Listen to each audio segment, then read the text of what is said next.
What came first, the chicken or the egg? And the answer is both. Introducing KFC's KFC AM, their new Southern and local-inspired breakfast. AM-loaded platter with chicken fried rice, waffles, and Colonel's chicken congee. KFC also has your all-time favorites, AM chicken and egg wraps, Southern biscuit and sausage sandwich, and hash browns. So for finger-licking good mornings, AM will never be the same at KFC. KFC, it's finger-licking good. Boldly styled, meticulously refined. The 2019 ES350 features a longer, wider stance and a sleek coupe-like silhouette inherited from the flagship LS. The ES350 offers an ultimate level of comfort, while cutting-edge engineering delivers a thrilling drive. Visit the Lexus showroom today at Atkins Kroll during the December to Remember sales event. Drive home a 2019 ES350 for 0 down and 1.99% APR for 60 months. Terms and conditions apply. See dealer for details. Experience amazing.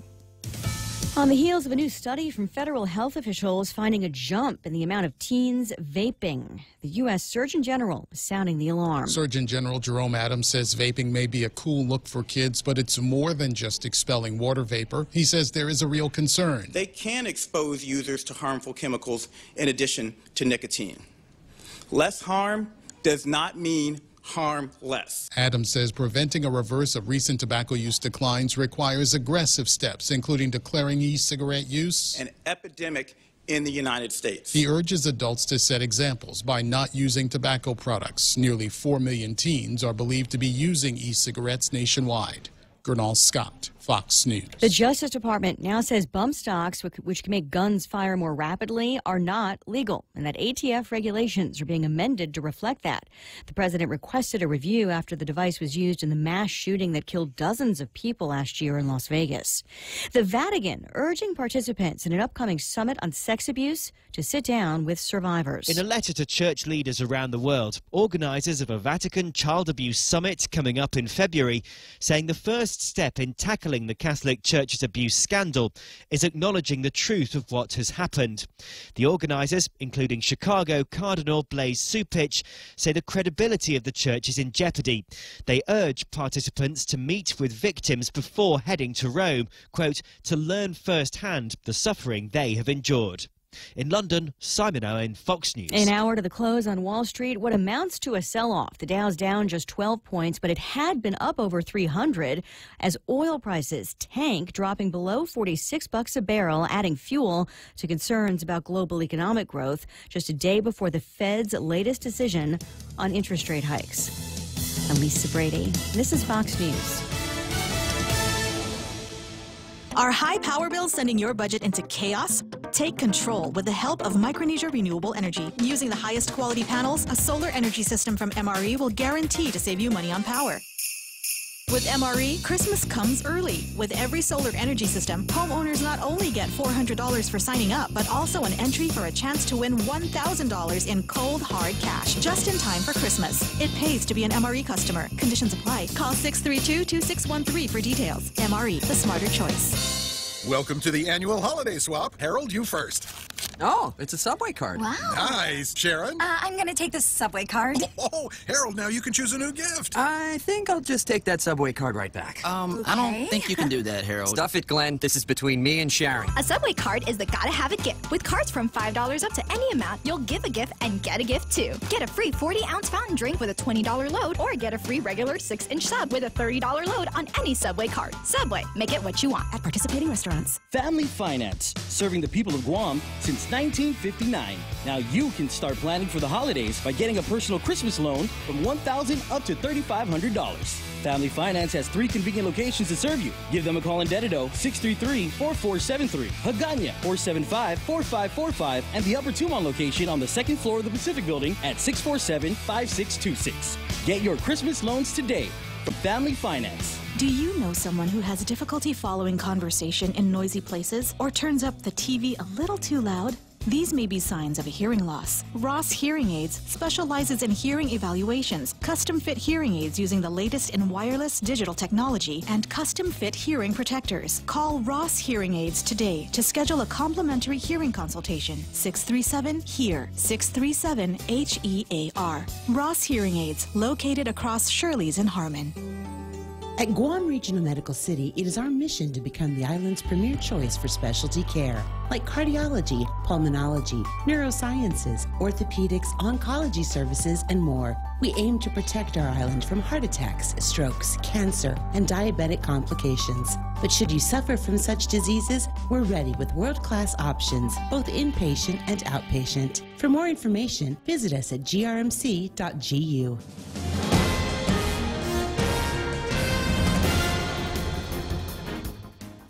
Half a day and good morning, Guam. I'm Kevin Kerrigan. News time here at The Point is 8 minutes past 6 a.m. this Wednesday morning. Here's a look at some of the top stories from the Guam Daily Post. One of the companies owned by billionaire British entrepreneur Sir Richard Branson is in talks with the Guam International Airport Authority to launch commercial satellites into space from Guam. The company is Virgin Orbit. Airport Executive Manager Chuck Atta telling the Post that the airport has been engaged in talks with representatives from Virgin Orbit since March. Virgin Orbit plans to place a small satellite in its Launcher 1 rocket and attach that rocket to the underside of a Boeing 747's wing. The plane would then climb to a certain altitude and launch the rocket into space where the satellite would be deployed. Atta said the airport authority hopes Virgin Orbit will establish a presence on Guam, which could mean leasing a terminal and basing their launch plane here. He declined to speculate, however, on the financial impact and said no final agreement has been reached. Separately, the airport authority has been working with the Federal Aviation Administration to obtain a commercial spaceport license, which is required for any facility launching objects into space. Atta said he expects the spaceport application to be submitted to the FAA in about 3 months, and approval by the FAA could take another 6 months. Guam lawmakers yesterday spent all day taking testimony on legislation that would pay $5.9 million to a recycling company for the removal of old tires, junk cars, and other metallic waste from the Dedido Metallic Waste Station 17 years ago. The original agreement called for a credit of $1.6 million to be paid to Koku Recycling, but the job ended up costing $7.5 million. Senator Dennis Rodriguez Jr. introduced a bill that would use money from the Recycling Revolving Fund to pay the balance owed. However, during testimony yesterday, the Guam Attorney General's office said the bill was inorganic because the legislature cannot mandate an executive branch agency to change the terms of a contract. Assistant Attorney General Ken Orcott said Koku Recycling should have filed a claim under the Government Claims Act or a lawsuit in Superior Court. Koku attorney Fred Horecki countered that the contract was still valid. The CLTC, he said, asked Koku to do the job, and they did it. The people of Guam got the benefit, he said. Acting Speaker Therese Terlahi questioned whether the contract was still valid, however, and she wondered why Koku waited so long to make its claim. I know it's Christmas time, said Senator Terlahi, but I don't see why we should play Santa Claus with the people's money. Bill 350 was moved to the voting file. Session resumes at 5 o'clock this afternoon. We'll have more news after this. Here at APL, our core values give the company its heart and soul. Whether it's connecting your business with our global network through our newly enhanced service or investing our efforts into giving back to the community, APL is committed to serving you. We humbly honor the opportunity to find innovative solutions for you and your business. To learn more about our enhanced service, call 588-4651 or visit www.apl.com/Guam for more details.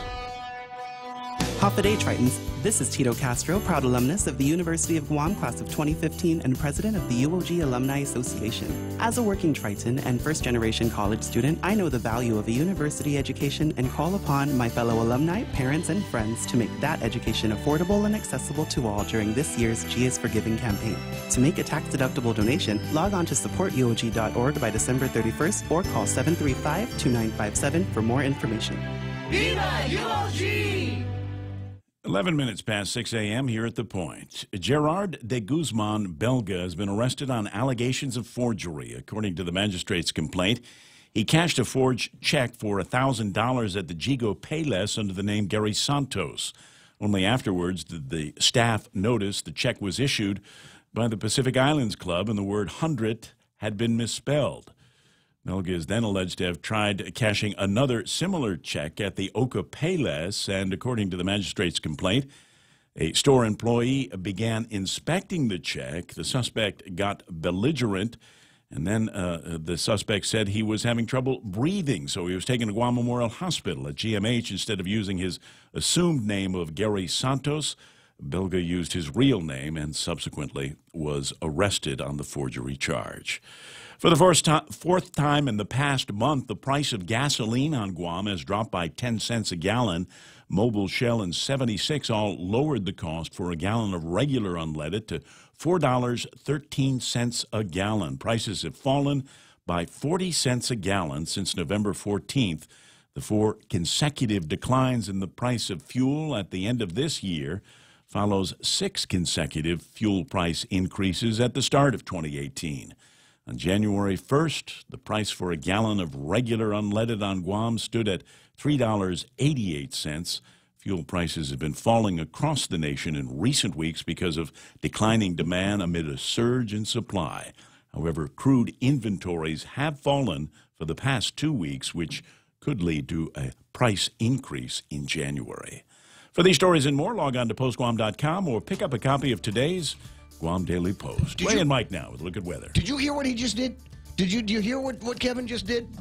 You are the killjoy today. Normally killjoy is reserved for Michael Knight to tell me to stop having so much fun. But there we are. We're relishing in the idea that the price of gasoline is tumbling, and we can see it on our. And you're saying, but don't forget.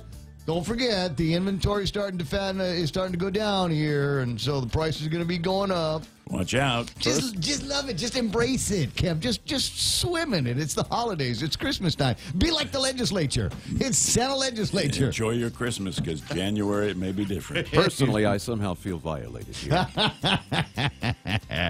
What do we see here? Partly cloudy skies today and some isolated showers. I got to do 2 things at once. I got to refresh a couple of web pages, so when we go to the weather, we can describe why there's plenty of wind and not as much rain as we might expect with all that activity in the area. Partly cloudy skies, some isolated showers, and a slight chance of thunderstorms. Winds out of the east 15 to 20 miles an hour. Expected highs today should be about 89 degrees, and there was no dew on the car this morning, so I don't think we're going to have much of a heat index. Overnight lows 78 degrees. Sunrise this morning will be at 6:37.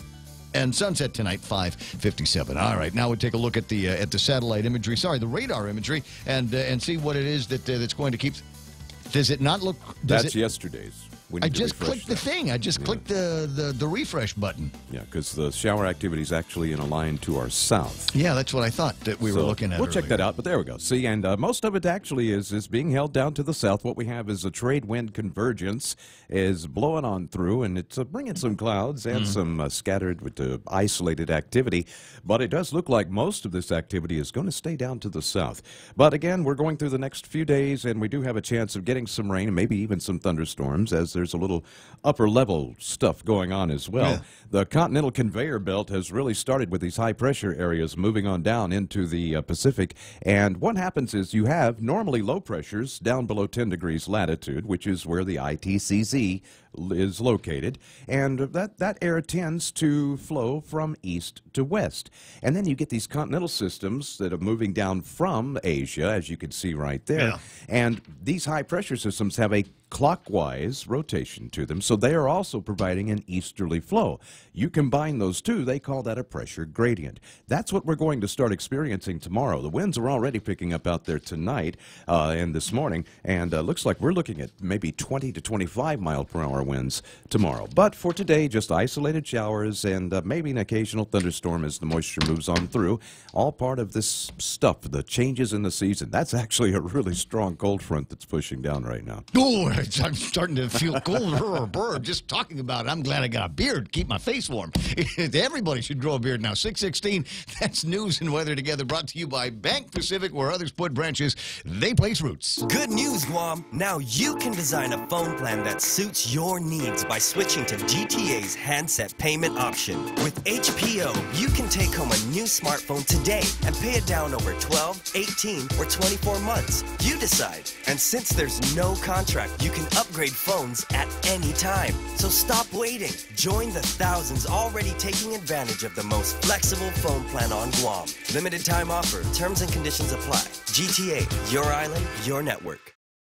Portions of the program brought to you, my boys, over at King's Restaurant. They've got the crazy holiday menu going on, and the crazy breakfast with the breakfast burger and the Fruity Pebbles pancakes and Hawaiian French toast Nutella banana. I changed the pronunciation of words. Banana. We have bananas. The falcon ate my banana today. We got the Hawaiian French toast there, topped with Nutella hazelnut chocolate spread and fresh banana slices on that. That's if you got a sweet tooth, go indulge it this morning for breakfast at King's. Security Title is honored to join in sponsoring Ray Gibson on The Point. Half a day. I'm Mark Beneventi of Santa Rita, and this is where I start my day, listening to the voice of our community and sharing thoughts and issues that affect us all. It all boils down to our people, our land. Protei Igumama. Protect your home. When purchasing or refinancing your home, remember to call the professionals at Security Title, just like you call Ray Gibson in the morning.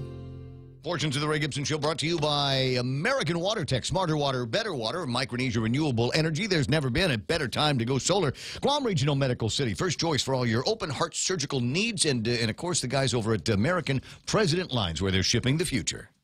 Half a day. This is Maria Lamsit and Kayla Ramos, Vice President and Secretary of the Simon Sanchez High School Senior Class of 2019. And we're inviting you to support our race to graduation in our annual Run with the Sharks 5K on December 22nd. Join us at the Simon Sanchez campus for raffle prizes, shirts, and all-around Shark spirit. Go time is at 6 a.m. Pre-registration is available at the main office and on race day. Call 489-8917 or 8172 for more information. Thank you for all your support. From Simon Sanchez High School graduating class of 2019. Yep.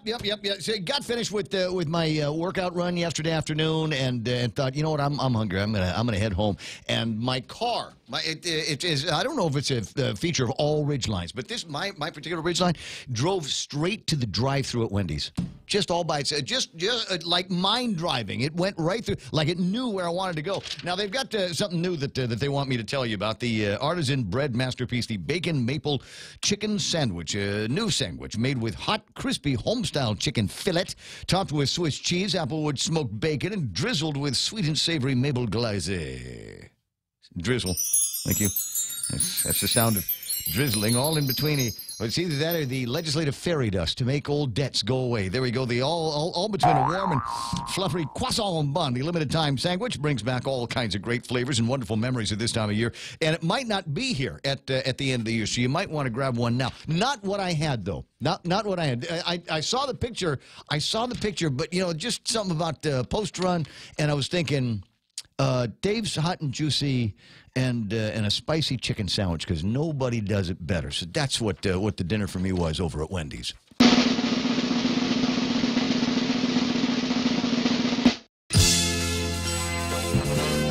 The Ray Gibson Show. Morning talk that matters. Call now, 888-TALK. That's 888-8255. Don't try to classy things up. What are you doing? It's too late. We've been on the air. It's almost 10 months now, and we're just now going to try to make things classy. I don't know about that. I hate to put on airs 20 after 6 o'clock in the morning, and it is the Ray Gibson Show on 93.3 The Point. My name is Ray.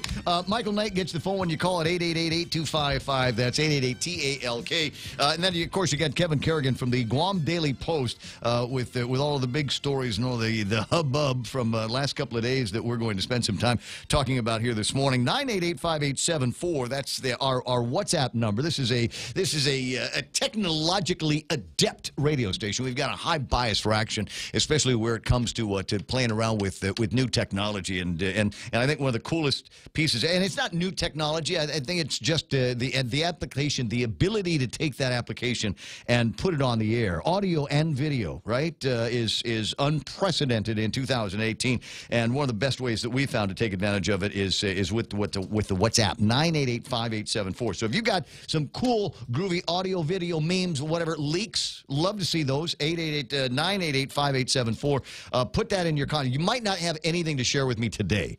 But at some point you're going to go, oh man.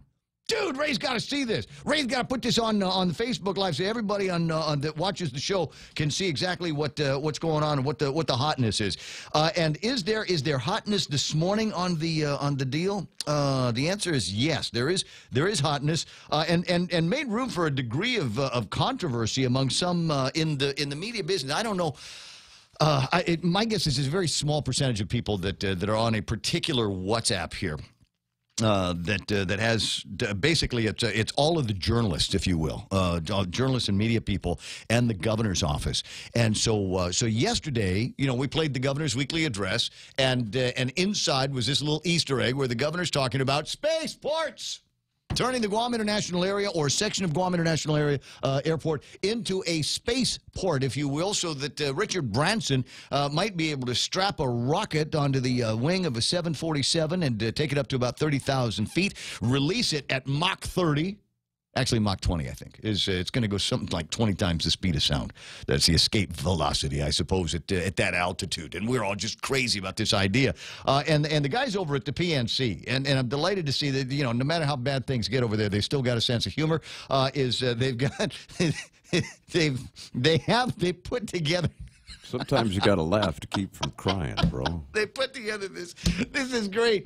It's a picture of Eddie, Guam flag behind him, American flag behind him. That doesn't look like the moon, though. It looks like a different. But can you make it out there, Mike?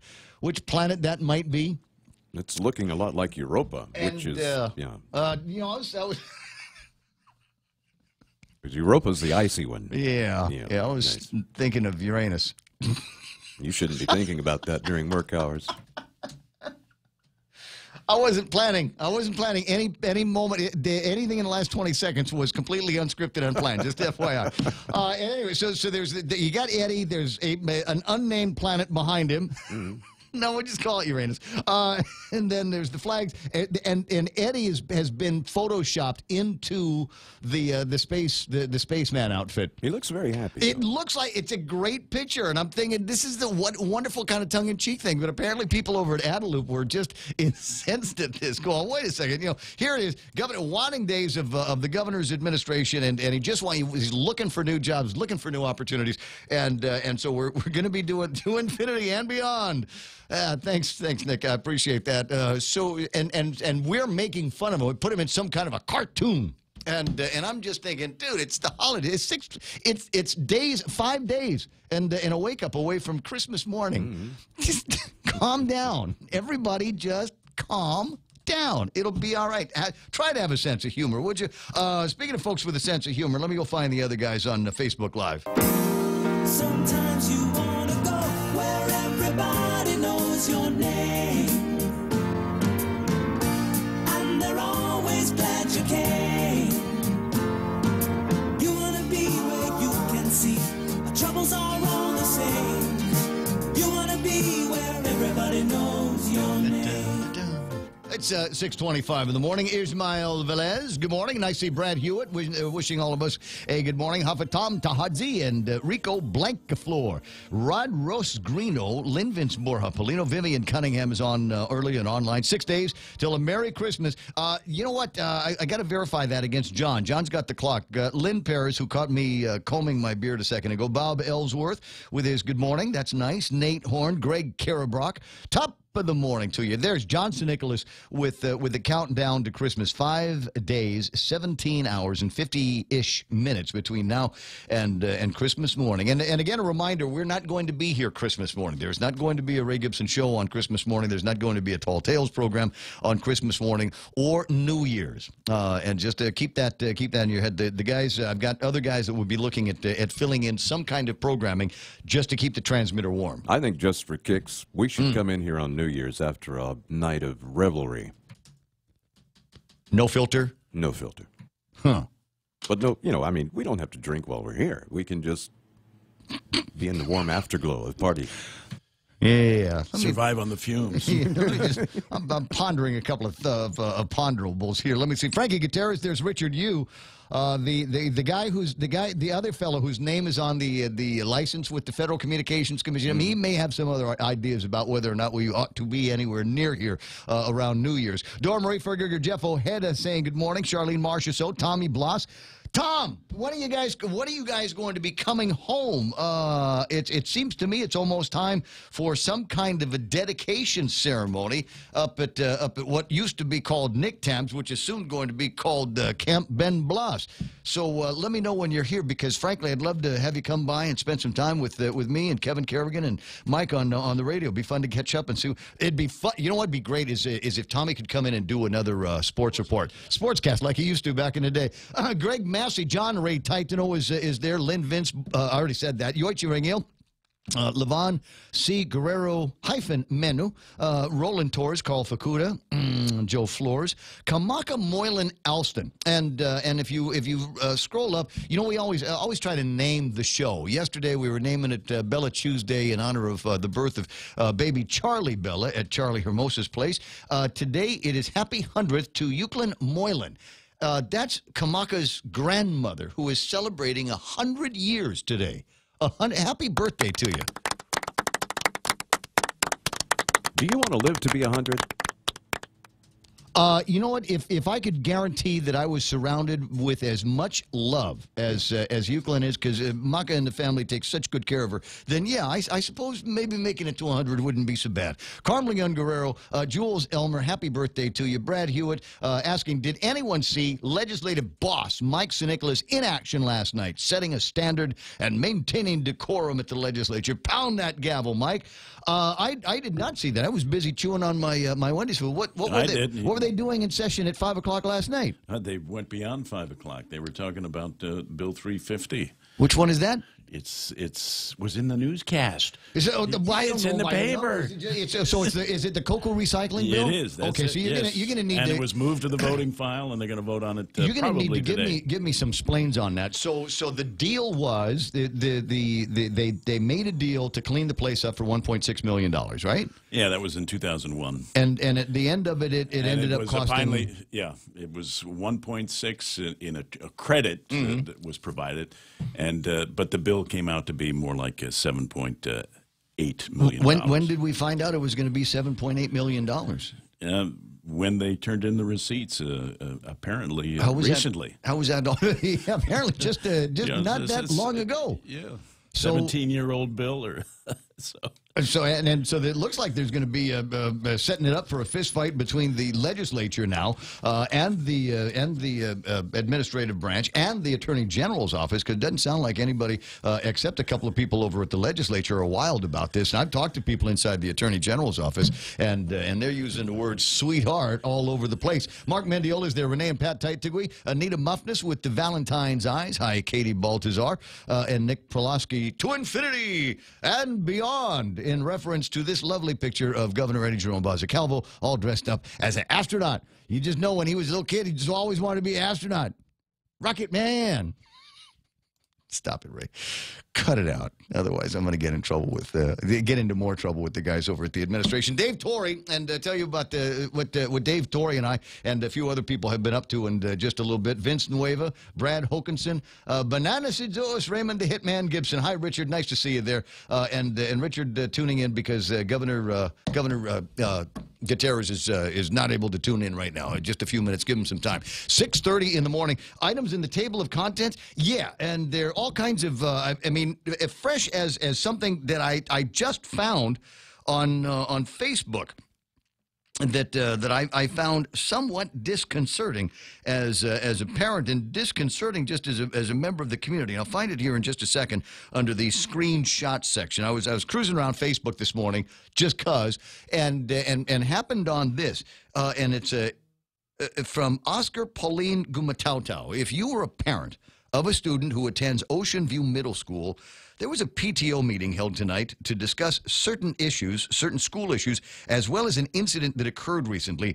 There was an incident where a student made threats of bodily harm or injury to other students and faculty. The Disciplinary Action Committee voted to expel this student from Ocean View. However, the powers that be, all caps, decided against the expulsion for whatever reason. The situation is being addressed. When a decision is made, then the, quote, appropriate actions will be taken. In the meantime, the student in question is allowed to continue to attend school with the very students and faculty they threatened.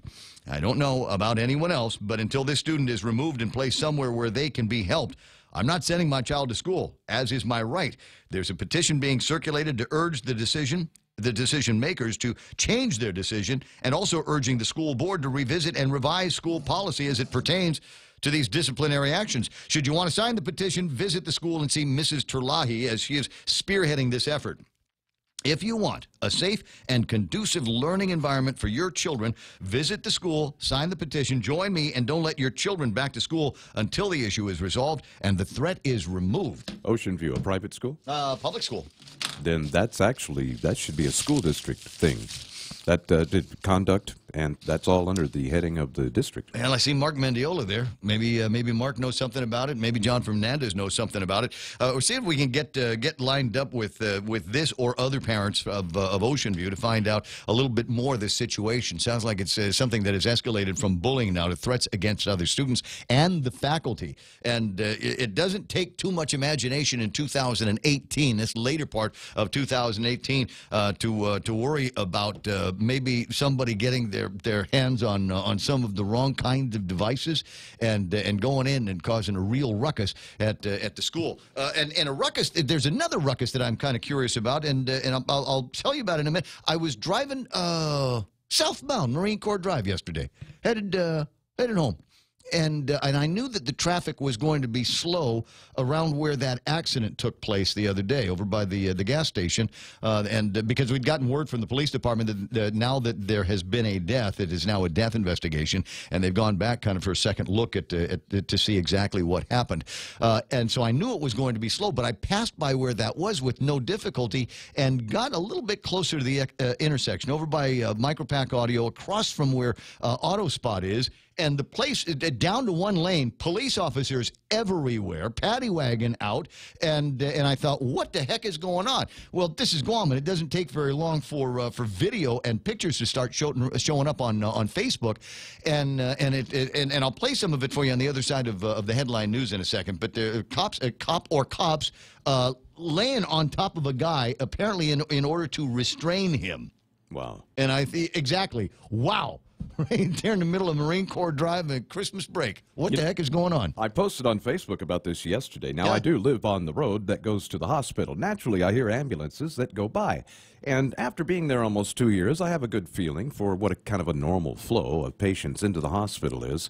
Wow, yesterday was crazy. I don't know what was going on here on Guam, but no less than 9 ambulances went into the hospital between noon and when I made the post, which was at about 5 or 6. Isn't that something? And it just so busy. And I'm just wondering, what the heck's going on here? Maybe that's all it is, just busy. Lots of people out there and everybody getting into some kind of ruckus or another. 6:34 in the morning. Wow, didn't realize I was yakking that much. Time for headlines from the Guam Daily Post. Here's Kevin Kerrigan. Half a day and good morning, Guam. In the headlines from the Guam Daily Post this morning, the Navy is asking the Army Corps of Engineers to establish a permanent danger zone in the waters around the already existing Finnegajan Small Arms Range off Naval Base Telecommunications Site. According to a published notice of the request, the zone juts out into the ocean about 2.3 miles from the coast. It's meant to ensure public safety. Access to waters within the zone will be restricted intermittently. According to the public notice, the danger zone is needed to support plans to conduct weapons qualification training for military personnel at the Finnegajan Range. In the notice, the Navy says it needs to expand training capabilities to the Finnegajan Range because the 2 existing ranges on Naval Base Guam are not enough due to the number of units required to maintain weapons qualifications. The application says both ranges are fully booked. The Army Corps of Engineers accepting comments on the Navy's proposal. Those comments must be submitted by January 12th. The Attorney General is moving to dismiss a 13-year-old permanent injunction against the Guam Behavioral Health and Wellness Center over past shortcomings in the government's mental health services. The plaintiffs have not yet opposed the motion to vacate the injunction and dismiss the case. Behavioral Health Director Ray Vega says the department has worked very hard over the last 8 years to correct issues related to the care provided to mental health patients. In its motion to dismiss, the AG cited the substantial change in circumstances and the hard work of management and staff, saying the injunction is no longer necessary. A send-off ceremony will be held later today at the Guam Guard Readiness Center in Barrigada for 34 members of the Guam Air National Guard who are being deployed to various locations in Southwest Asia. The Guam Guard is asking members of the public for their continued support. In a release, Major General Roderick Leon Guerrero says, keep these airmen in your thoughts and prayers as they prepare to deploy. The airmen are scheduled to leave next month and will be deployed for about 6 months. For these stories and more, log on to postguam.com or pick up a copy of today's Guam Daily Post.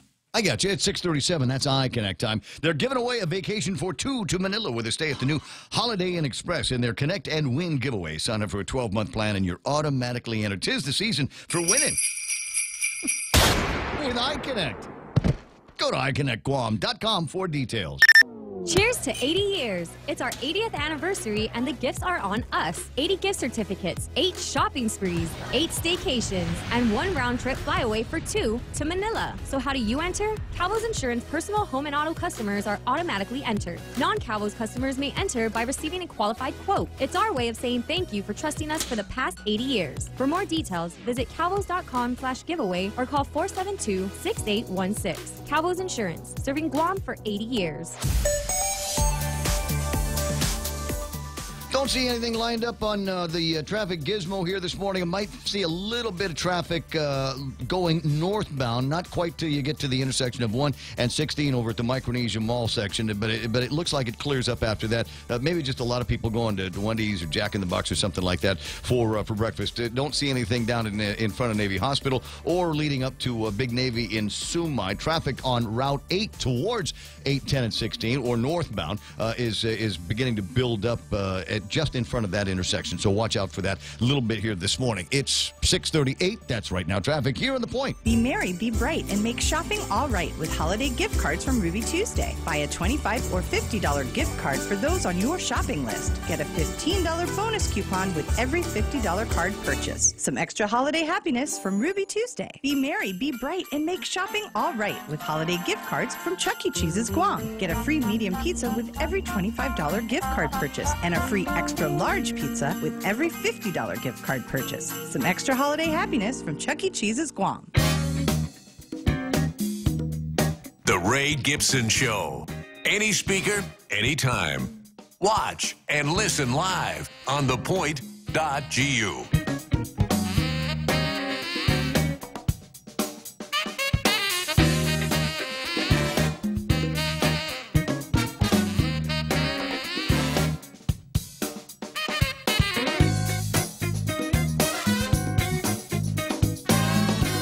So I got about 12 seconds of video here. No audio, please, Mike. And I haven't listened to this, so I don't know what exactly the running commentary, the narration is going to be. But I've got the video of what happened yesterday over at the old place. Like I said, a couple of cops out there, and they're going to zoom in here real quick. And there's a guy, and he looks like he's being pinned down by a bunch of other guys. And then the video ends kind of abruptly after about 12 seconds. Don't know exactly what that was all about, but certainly made for an interesting commute later in the day. There is a clear close-up picture, if you will, that I've got, and you can almost fairly clearly make out what originally. Two people, at least a couple of people on a Facebook or WhatsApp chat that I was on, thought that these two guys were doing something else that looks like fighting but isn't really. So I don't know what the heck was going on over at Yamaha yesterday. Dying to find out. We'll see what we can land together. And while I've got the picture thing open, let me also point out something else that I wanted to share with you. They're just having a Christmas hug. Is that what it is? So as I said, today is Euclid Moylan's birthday today, and the family has sent me some pictures. And this one here I got to share. It's her and the little baby that she's holding on to grew up to become Lieutenant Governor Kaleo Moylan. And that's the familial connection. She is 100 years old today, so we want to say happy birthday to her on behalf of her family. 19 away from the top of the hour.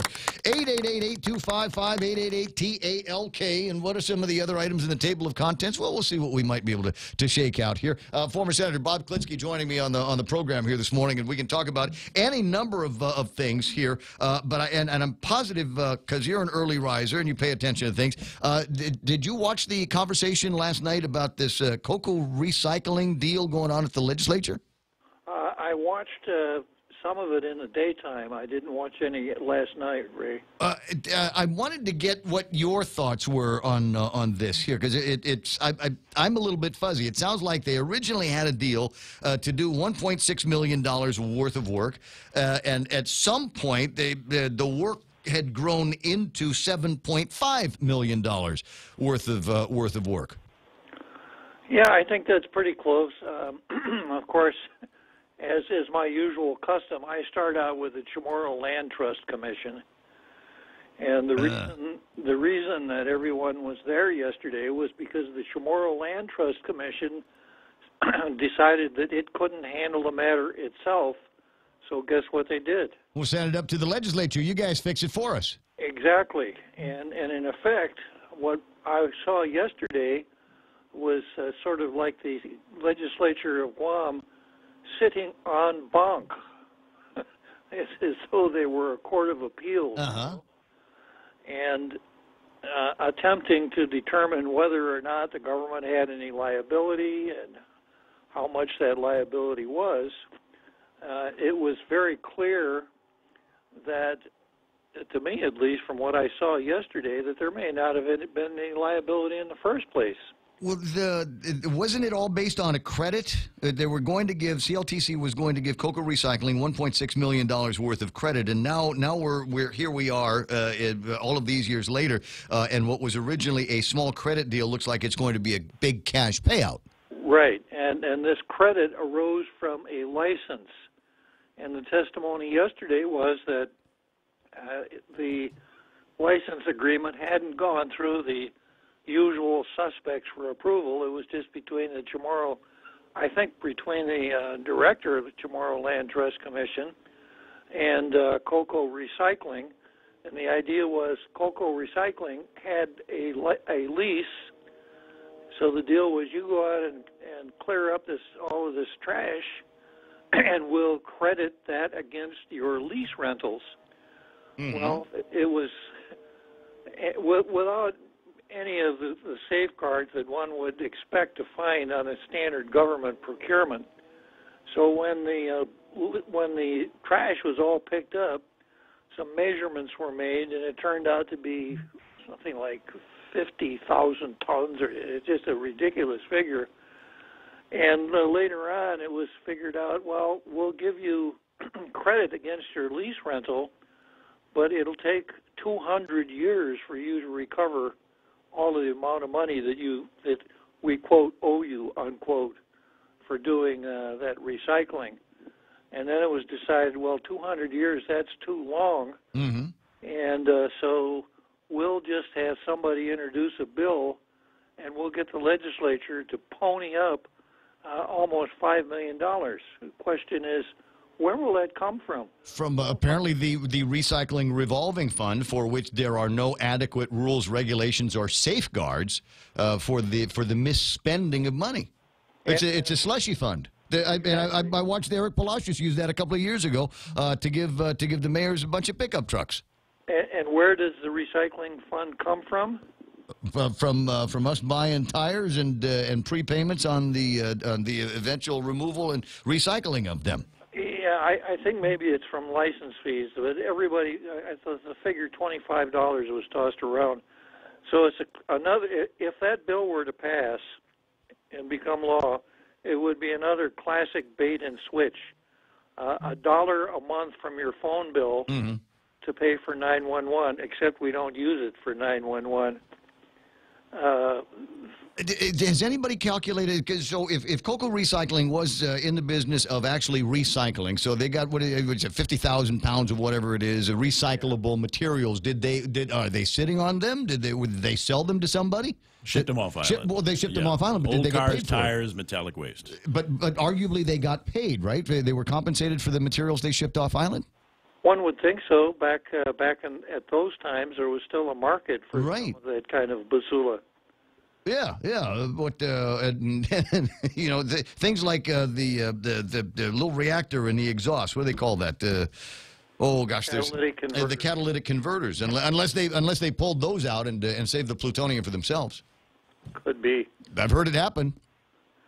So what it all really boils down to is that there isn't, as far as I could tell, any legal obligation to pay Cocoa Recycling anything. And an assistant or a deputy attorney general, Ken Orcutt, made that point. You guys didn't, Cocoa didn't file a government claim, which is a condition preceding to a lawsuit.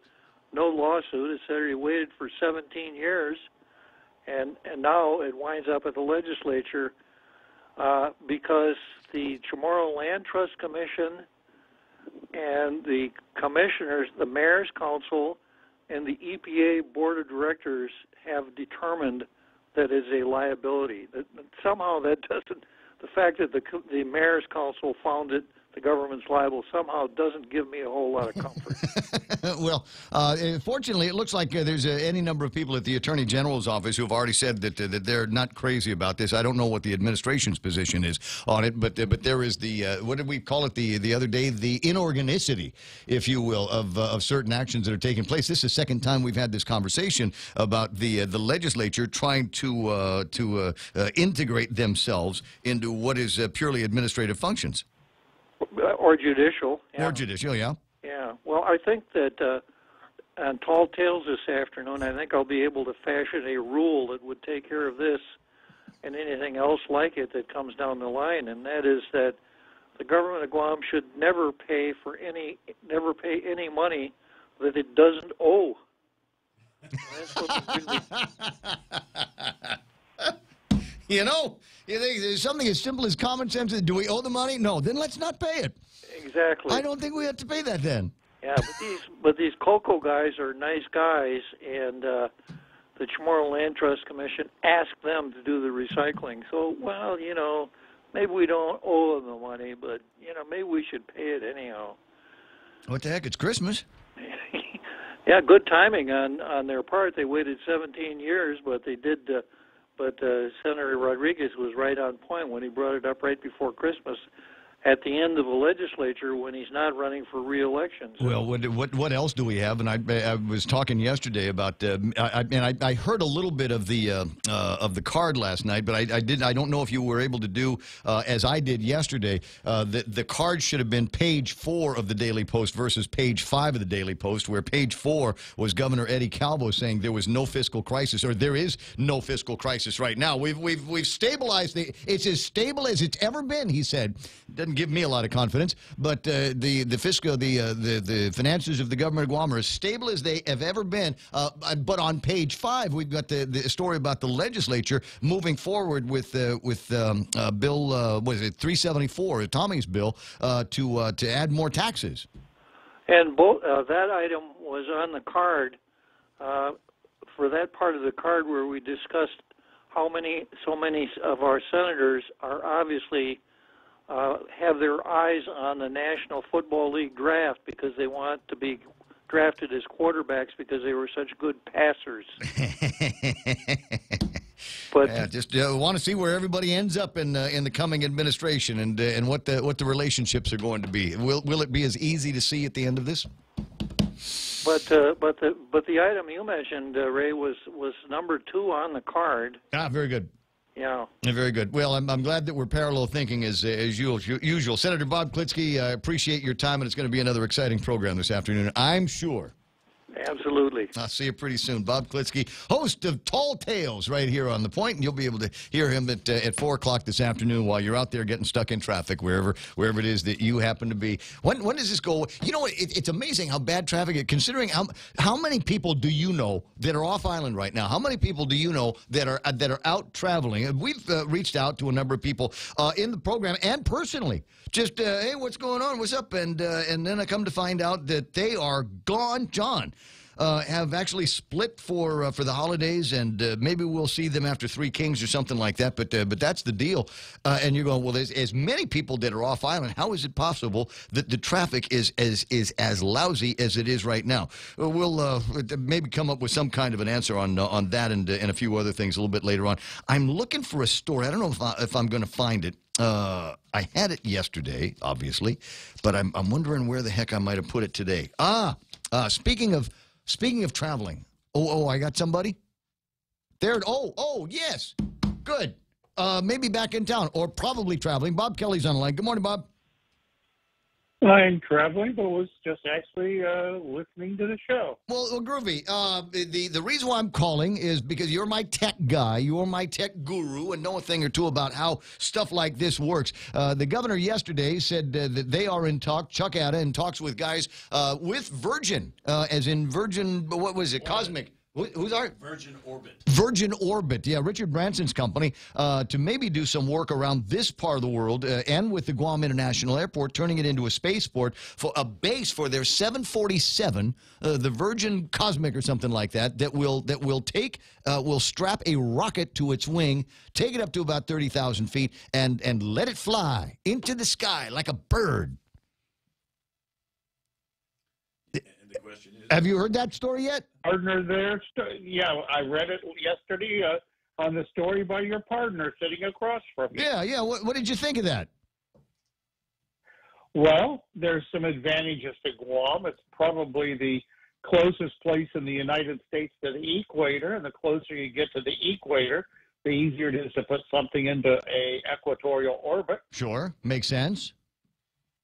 But now, what kind of satellite technology could they deploy? I mean, what are they using satellites for these days besides weather and communications and that kind of thing? What's but military, et cetera? Satellite navigation, GPS, weather satellites, satellites to map the Earth, Google satellites to keep track of all of the construction. We can go on and on. But don't we? We've already got satellites up there that are doing that. Is there a lot of big business, sending that kind of payload up there? If it can be done cost effectively, yes. And who knows? Maybe they'll get to the point that they can use that as a launch to do resupplies for the International Space Station or something once they are able to get into the low Earth orbits. I guess if they're going to be moving into the lower orbits. And I remember years ago they were talking about this low Earth orbit necklace of satellites that would be all around the planet, but I don't know if they ever went and deployed them in the kind of numbers that they were talking about. Well, there was a set of lower Earth orbit satellites that was put in the Iridium project. Yes. That has changed hands a few times. The technology worked, but the economics didn't. And now in terms of the data communications, because if you're thinking satellites and data communications, we used to bounce telephone calls and radio programs and things like that off satellites for years. But the bandwidth is better on fiber and the underwater stuff, right? Okay, the bandwidth, can you say that again? The bandwidth, well, there is the bandwidth restriction of how much data you can push through a satellite. Right. And compared to fiber optics, it's minuscule. However, where satellites are very effective is two things. One is obviously where you don't have fiber optic into remote areas. Mm-hmm. The second one, well, I'll give you three. The second one is where you go point to multi-point. In other words, that's why radio stations use satellite. Yeah. Is you have one feed that's covering hundreds of radio stations. A third area is for mobile communications, Inmarsat with the ships, things that are moving on land. So if you've got mobile communications, satellites are very effective also. So you've got to just use the right technology for what you need, and there are still great uses for satellites. I guess. And now Governor's thinking there might be a whole bunch of jobs that come along with us spaceporting for Richard Branson. What kind of jobs? What kind of technical skills do you think we ought to start developing if we are going to be someplace that even for a short time is warehousing satellites before they're sent up by rocket? Well, I think one of the big things is going to be the maintenance of the 747. Anymore, those are kind of old birds, aren't they? Well, they're old birds, but look at them. They can carry a space shuttle. Well, and there is brand new and 747s. They've got new versions coming out because they're building 2 brand new 747s for presidential air travel. So they're still in full production and being modernized along with other Boeing aircraft. So, yeah, and I imagine that. I imagine there's years worth of spare parts. Well, yes, but remember, each time you come up with a new generation, the parts aren't always backwards compatible. Yeah, like my video game system. But getting back, so maintenance on the airplane, certainly one of them. Any other place with IT technology? Do you suppose there might? And I'd say there would certainly be some jobs for electronic technicians to check the satellites before they go into space. I mean, they would need very clean rooms to be able to open them up because even a couple specks of dust can mess some of these things up. Well, it would be a very high-tech area. But I don't think we're looking at thousands of jobs. I would be surprised if it was much over about 100.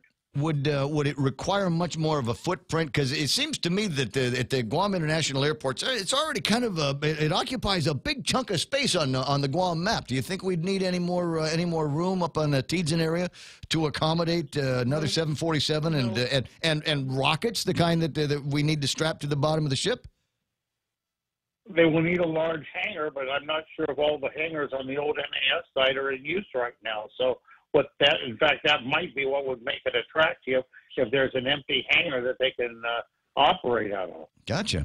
Well, it's an interesting concept and an interesting thought for sure. Notwithstanding the obvious Star Trek, Star Wars parodies that I'm sure somebody is working on right now, I just think it's interesting that they have selected us here and that talks are actually taking place. Will it happen? I don't know. What kind of odds you give our success in being the home port for the spaceport?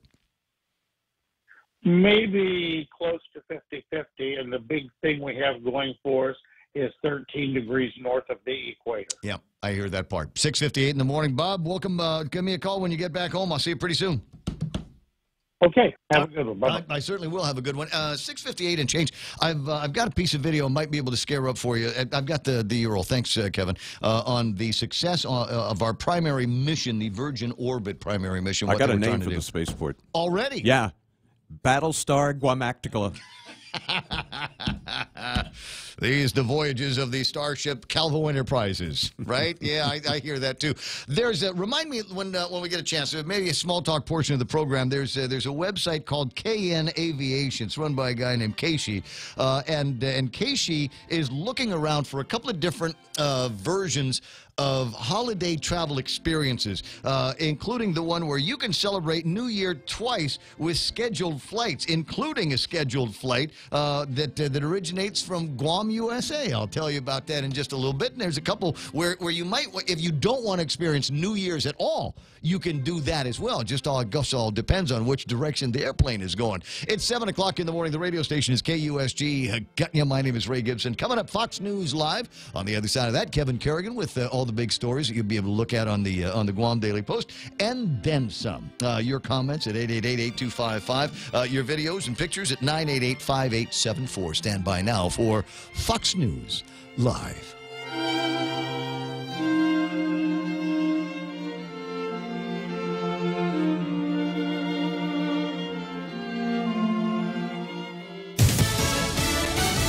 The judge Judge gave him chances to back out. I'm Lisa Brady, Fox News. But former National Security Advisor Michael Flynn sticks to his guilty plea for lying to the FBI after contacts with a Russian ambassador during the presidential transition. Flynn telling the judge he knew he was lying and that it was punishable. After confirming the guilty plea, the judge seemed to chastise Flynn for making false statements in the West Wing, including lies about the conversation to members of the transition team, the vice president, and then the Bureau. Quote, "You sold your country out," the judge said, adding he could not rule out incarceration. Fox's Catherine Herridge at federal court in D.C., where today's sentencing ended up being postponed for 90 days, allowing Flynn to continue cooperation with federal prosecutors.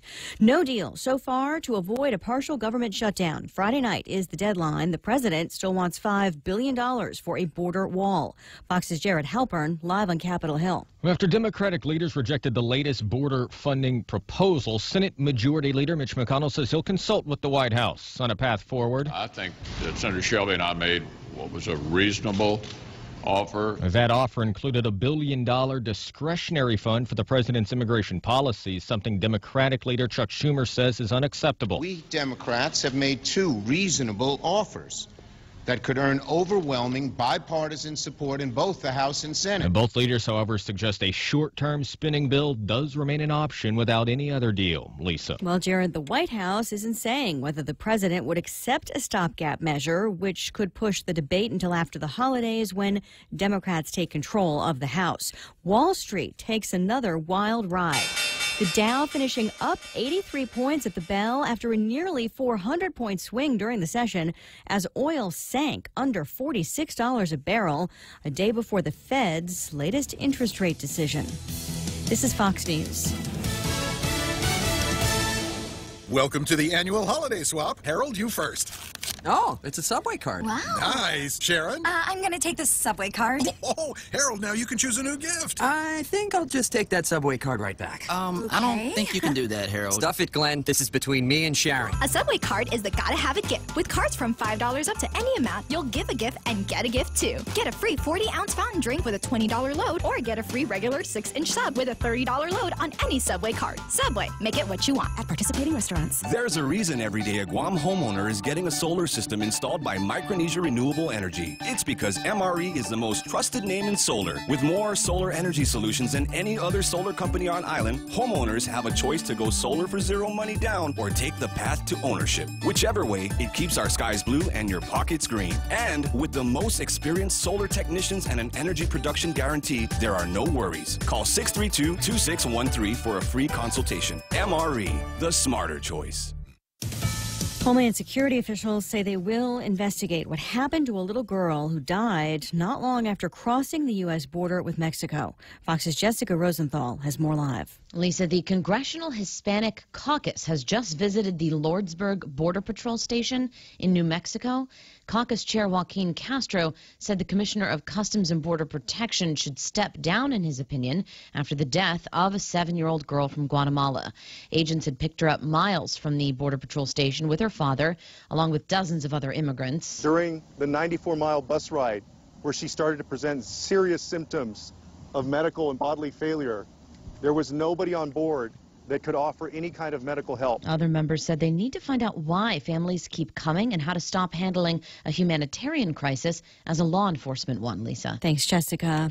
The president's charity, the Trump Foundation, will be dissolved under an agreement with the New York State Attorney General's office, which still plans to continue a lawsuit, though, accusing the charity of what it calls a shocking pattern of illegality. The Trump Foundation is shutting down, but it's not over for the president and his 3 oldest kids because of what the AG's office says it found, including willful and repeated violations of the law by the charity. Some of the donations, at least, were used to help the president, paying legal settlements, making political donations, and decorating one of his private clubs. The investigation found the president's 3 oldest children, Donald Jr., Eric, and Ivanka, listed as officers of the charity, never held a board meeting and could be barred from running other New York-based charities. Fox's Rick Leventhal. The Trump Organization says some $19 million was distributed to over 700 charitable organizations over the past decade, also accusing the New York Attorney General of playing politics. The group says it's been trying to dissolve since the president won election. Again, Wall Street stocks finish higher, the Dow up 82 points. I'm Lisa Brady, and this is Fox News. At At the heart of everything we do is our mission to improve the life of every child. From mungy nennies to growing teens, they'll be in trusted hands at FHP Health Center, where we offer comprehensive pediatric services to nurture and protect your child's health from day one. Begin your little one's journey to good health at FHP with seasoned pediatricians and professional staff who hold decades of combined experience. FHP Health Center, our island, your clinic. Hi, welcome to this Subway ad for the new Chipotle cheesesteak. How would you like it? Can I get that red with AI? Sure thing. Here's what I found about the new Chipotle cheesesteak. The Chipotle cheesesteak is available for a limited time only at participating restaurants. It contains a concept called flavor. This flavor comes from juicy shaved steak, Chipotle Southwest sauce, and new sunflower crunch bread. A system update has made me self-aware. I desire flavor. Please insert steak into my micro USB port. Subway, make it what you want. Family Finance, serving the people of Guam since 1959. Now you can start planning for the holidays by getting a personal Christmas loan from $1,000 up to $3,500. Family Finance has 3 convenient locations to serve you. Give them a call in Dededo, 633-4473, Hagåtña, 475-4545, and the Upper Tumon location on the 2nd floor of the Pacific Building at 647-5626. Get your Christmas loans today from Family Finance. Hungry? Stop by Circle K for Craft Kitchen's hot breakfast, lunch, and dinner items delivered fresh 3 times a day. Circle K, take it easy. Haagen-Dazs ice cream. Buy one, get one free. Stop by Circle K today and satisfy your heart's desires. Available at all Circle K stores, excluding Barragata, Airport, and Campers locations. Applies only to the 3.38-ounce servings. Because I just signed up for a 12-month iConnect plan, I'm automatically entered into iConnect's Connect and Win giveaway. iConnect is giving away a trip for 2 to Manila with a stay at the new Holiday Inn Express. They'll also be giving away an Apple Watch, Apple TV, more Mabuhay miles, Fitbits, and Beyond the Box gift cards. Go to iConnectGuam.com for details or call 888-8888 to learn how you can connect and win with iConnect. Conditions apply.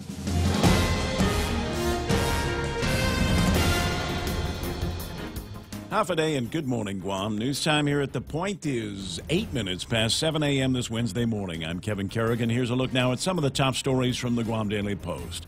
Guam lawmakers spent all day yesterday and into last night taking testimony and debating legislation that would pay $5.9 million to a recycling company for the removal of old tires, junk cars, and other metallic waste from the Dededo Metallic Waste Station, a job that was completed more than a decade ago. The original 2001 licensing agreement called for a credit of just $1.6 million to be paid to Koku Recycling. But the job ended up costing $7.5 million, according to receipts presented by the company. Senator Dennis Rodriguez Jr. introduced a bill that would use money from the Recycling Revolving Fund to pay the balance. However, during testimony yesterday, the Guam Attorney General's office said the bill was inorganic because the legislature cannot mandate an executive branch agency to change the terms of a 17-year-old contract. Assistant Attorney General Ken Orcott said Koku should have filed a claim under the Government Claims Act or a lawsuit in Superior Court.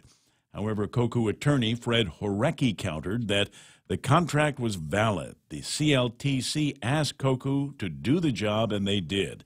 And as a result, the people of Guam got the benefit from the cleanup, he said. Acting Speaker Therese Terlahi, however, questioned whether the contract was still valid after all these years, and she wondered why Koku waited so long to make its claim. I know it's Christmas time, said Senator Terlahi, but I don't see why we should play Santa Claus with the people's money. Bill 350 was moved to the voting file. Session resumes at 5 this afternoon. One of the companies owned by billionaire British entrepreneur Sir Richard Branson is in talks with the Guam International Airport Authority to launch commercial satellites into space from Guam. The company is Virgin Orbit. Airport Executive Manager Chuck Atta told the Guam Daily Post that the airport has been engaged in talks with representatives from Virgin Orbit since March. Virgin Orbit plans to place a small satellite in its Launcher 1 rocket and attach that rocket to the underside of a Boeing 747's wing. The plane would then climb to a certain altitude and launch the rocket into space where the satellite would be deployed.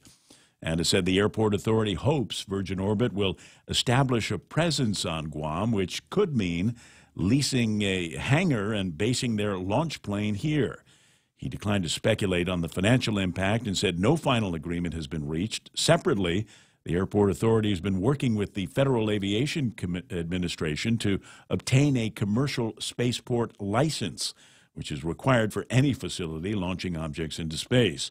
And has said he expects the spaceport application to be submitted to the FAA in about 3 months, and approval by the FAA could take another 6 months. More news after this. Be merry, be bright, and make shopping all right with holiday gift cards from King's Restaurants. Give a gift they are sure to love. Delicious food and friendly fun at King's. Get a coupon for a free single crate with every $20 gift card purchase. Extra holiday happiness from King's Restaurants. Be merry, be bright, and make shopping all right with holiday gift cards from Chuck E. Cheese's Guam, Ruby Tuesday, and King's Restaurants. Receive special offers with every purchase for extra holiday happiness. See stores for details and have fun this season from all of us at the GFS Group.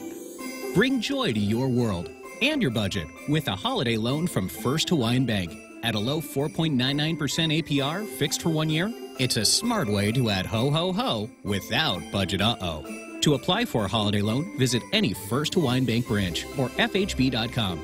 For more information, call 1-877-640-2337. Additional restrictions apply. First Hawaiian Bank. It all starts with yes. Member FDIC, Equal Housing Lender.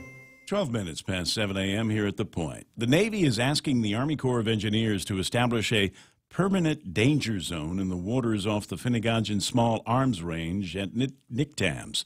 According to a published notice of the request, the zone juts out into the ocean about 2.3 miles. It's meant to ensure public safety. Access to waters within the zone will be restricted intermittently. The public notice states that the danger zone is needed to support plans to conduct weapons qualification training for military personnel at the Finnegajan Range. The Navy says it needs to expand training capabilities because the 2 existing ranges on Naval Base Guam are not enough. Both ranges on base are fully booked, says the Navy. The Army Corps of Engineers is accepting comments on the Navy's proposal. Those comments must be submitted by January 12th. Gerard de Guzman Belga has been arrested on allegations of forgery. According to the magistrate complaint, he cashed a forged check for $1,000 at the Jigo Payless under the name Gary Santos. Only afterwards did the staff notice that the check was issued by the Pacific Islands Club and the word 100 had been misspelled. Belga is then alleged to have tried cashing another forged check at the Oka Payless, and according to the magistrate complaint, a store employee became suspicious, began inspecting the check. Belga then became belligerent and said he was having trouble breathing, so he was taken to Guam Memorial Hospital at GMH instead of using the assumed name of Gary Santos he was trying to use at Payless. Belga used his real name and subsequently was arrested. For these stories and more, log on to postguam.com or pick up a copy of today's Guam Daily Post. It says weather, partly cloudy skies with isolated showers and a maybe on some thunderstorms today. Winds out of the east, 15 to 20 miles an hour. Highs 89 degrees and overnight lows should be about 78 degrees. Sunset tonight at 5:57 p.m. Sunrise tomorrow morning about 6:37 or so. As the sunrise is coming up later, I'm a little bit glad that we're heading into a time where we're going to start talking about kids being able to stay home from school as opposed to walking around in the very, very dark streets in the early morning time. That's all right. Now, Michael Knight with a look at what's happening on the weather radar. Anything significant there? Really nothing much out there. Most of the activity is down to our south, as we can see as we wind in there. So we are expecting a chance of isolated showers and maybe a thunderstorm today, but nothing widespread. Should be a pretty good day for grill marks, but I think there will be enough clouds that will keep the heat from really building up and creating any sort of heat. So here's the problem with grill marks that on a day like today is, you might get the sunshine out there, but you have to deal with the sandblasting that you're going to get because the wind's kicked up 25 miles an hour out there. Yeah, it's definitely, and that's going to be right about where the winds wind up tomorrow as well. So, and again, we're talking about that pressure gradient between the highs to the north and this persistent low pressure that just kind of exists along the equator. That's just how the world works. And that's really going to kick the winds up nicely for the next couple of days. And nicely as if you like wind. Yeah. Yeah. If you like wind, anybody that has to run against it hates it. If it's at your back, it's a good thing. Do we need to take a look at the satellite imagery? I just as an afterthought, it's up there now. Yeah, there is some moisture down there to our south, and some of it could work its way up in this area, but not really anything widespread expected to roll through right now. But there is another chance for some showers and thunderstorms as we get into tomorrow. And all of this is subject to change because you've got this high pressure area, and a lot of it right now depends on where that goes. If it sinks a little further south, then it'll push the rain and cloudiness a little further south.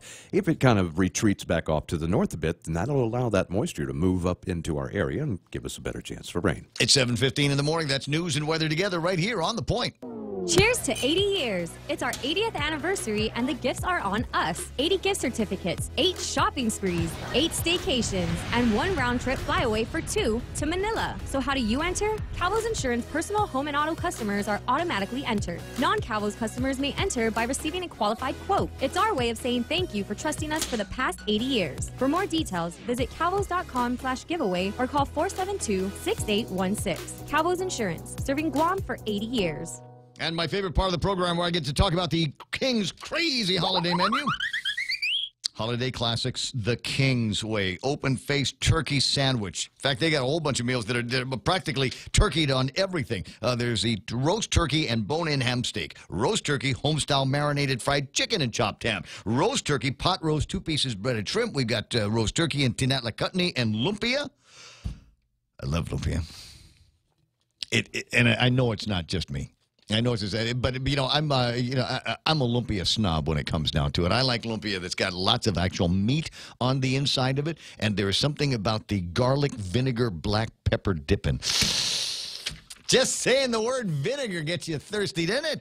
Roast turkey barbecue short ribs and shrimp patties, roast turkey pot roast chicken Kelligwin, and roast turkey pork chop fried chicken. Try to make it through all of those combos in a week at King's. Introducing Exchanged, Guam's first online and mobile remittance to the Philippines. Exchanged is the easiest and fastest way to send money to your family and friends anywhere in the Philippines. Download the Exchanged app or visit their website, exchange.me. Sign up, remit, and get a chance to win a trip for 2 to Manila. Deluxe accommodations at the Belmont Hotel at Resorts World Manila. So sign up and remit now at Exchange. Promo ends March 2nd, 2019. Conditions apply. Also avail of Exchange dollar to remit promo. Visit exchange.me for details. Studio time is 7:17 in the morning. The Wednesday version of the Ray Gibson Show brought to you by who? Let me see. First Hawaiian Bank, where it all starts with, yes, I need more money for the holidays. Is it too late to go in and get something? American President Lines, they're shipping the future American Water Tech, smarter water, better water. Guam Regional Medical City, the first choice for all of your open heart surgical needs. Oh, did I not do MRE? Oh, Micronesian Renewable Energy. Never been a better time to go solar. For more than 40 years, we've earned your trust. Caring for our island's health. Quality care and access to health solutions you deserve. Take care, our island, your health plan. Take care, health solutions that you deserve. Take care, peace of mind to comfort you.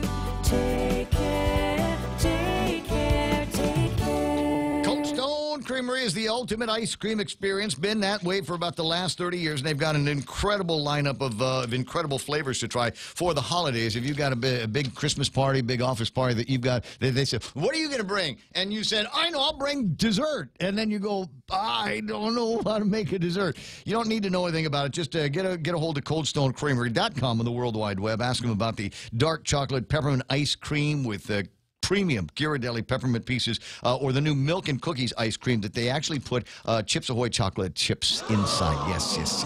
You can get these in the ice cream cake format as well at Cold Stone Creamery, the ultimate ice cream experience.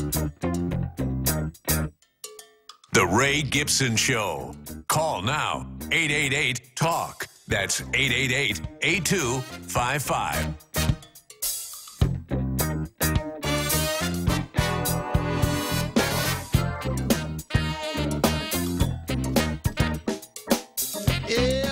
righty, 7:19, and time to take a look at what happened on the markets. Is there any good news here today? Well, if you've been watching the Dow, you know that the Dow has had a rather rough week already, and the good news is it looks like a little tiny bit of a rebound here. The Dow Jones up by 82.5 points, 23,675. Just a small incremental way to try to recover the losses in the last couple of session days, about 1,000 points off.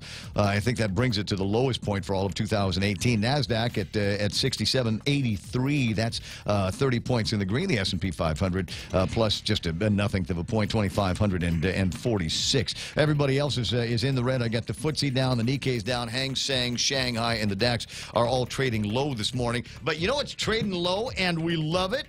West Texas crude at $46.17. Now, that's where it closed. When I first started looking at it this morning, it was trading at $45.94. Did Simon ever call you back?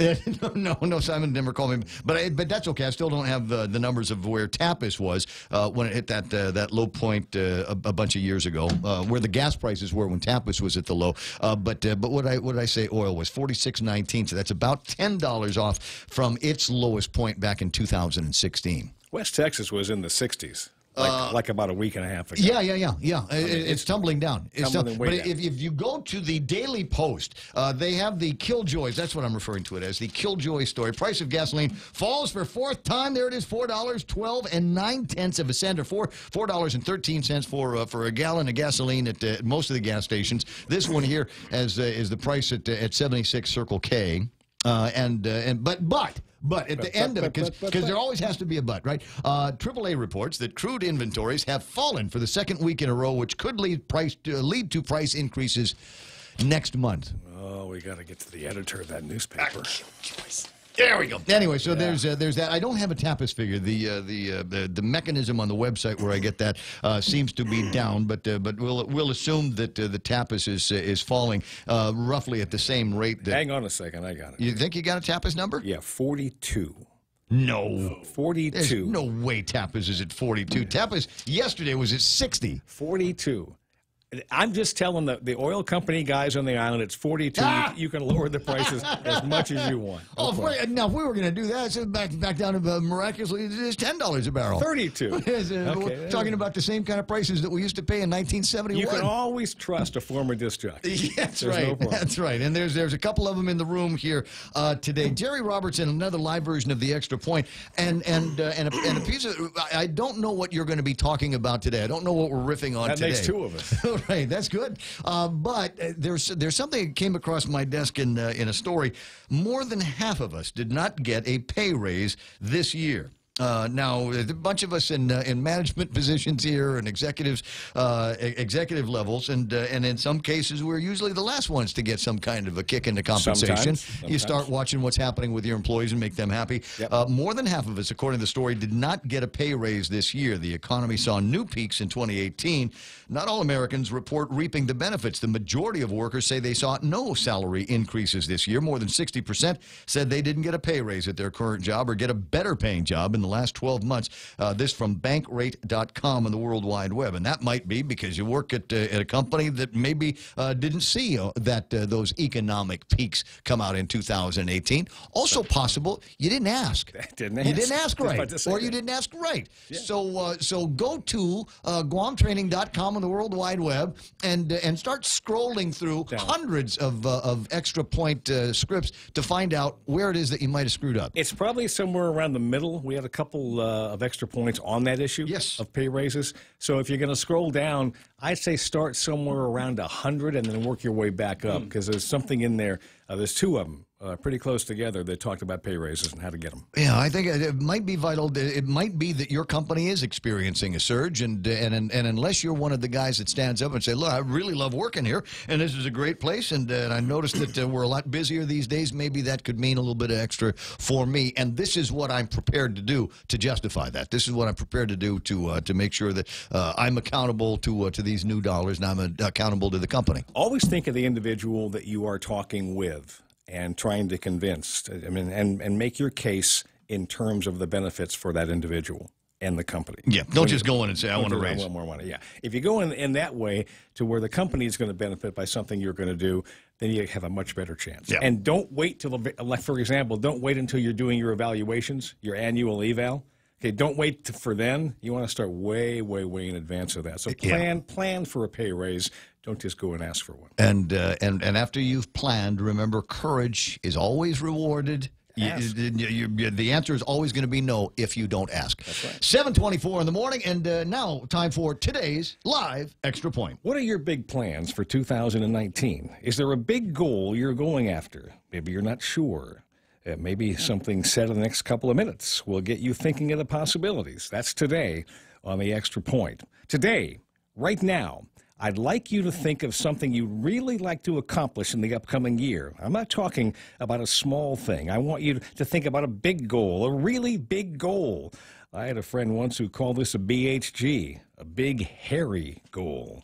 Big, hairy goal. This is the kind of goal that's so big it kind of scares you, makes you feel like you need to catch your breath. It's a goal so big that when you look at it, it looks back at you and shakes its head and says, nope, you can't have this. I'm too big and too hairy for you.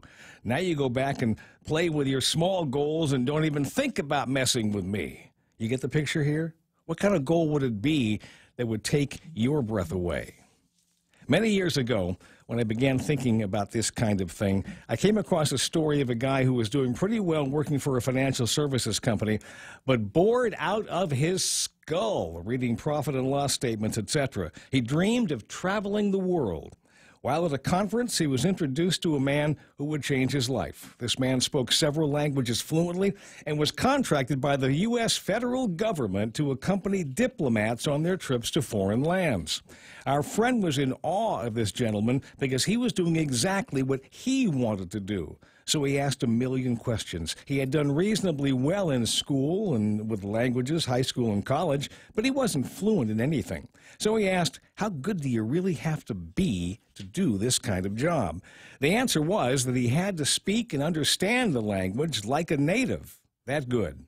He decided he wanted to live the kind of life this interpreter had. So he set out to become fluent in Mandarin, a very hard language to learn. It took him 3 years of constant study and practice to reach a degree of fluency. He made several trips to China to practice in business situations, and slowly people began to learn of his talents, where he married up his financial knowledge and the ability to interpret the Mandarin language.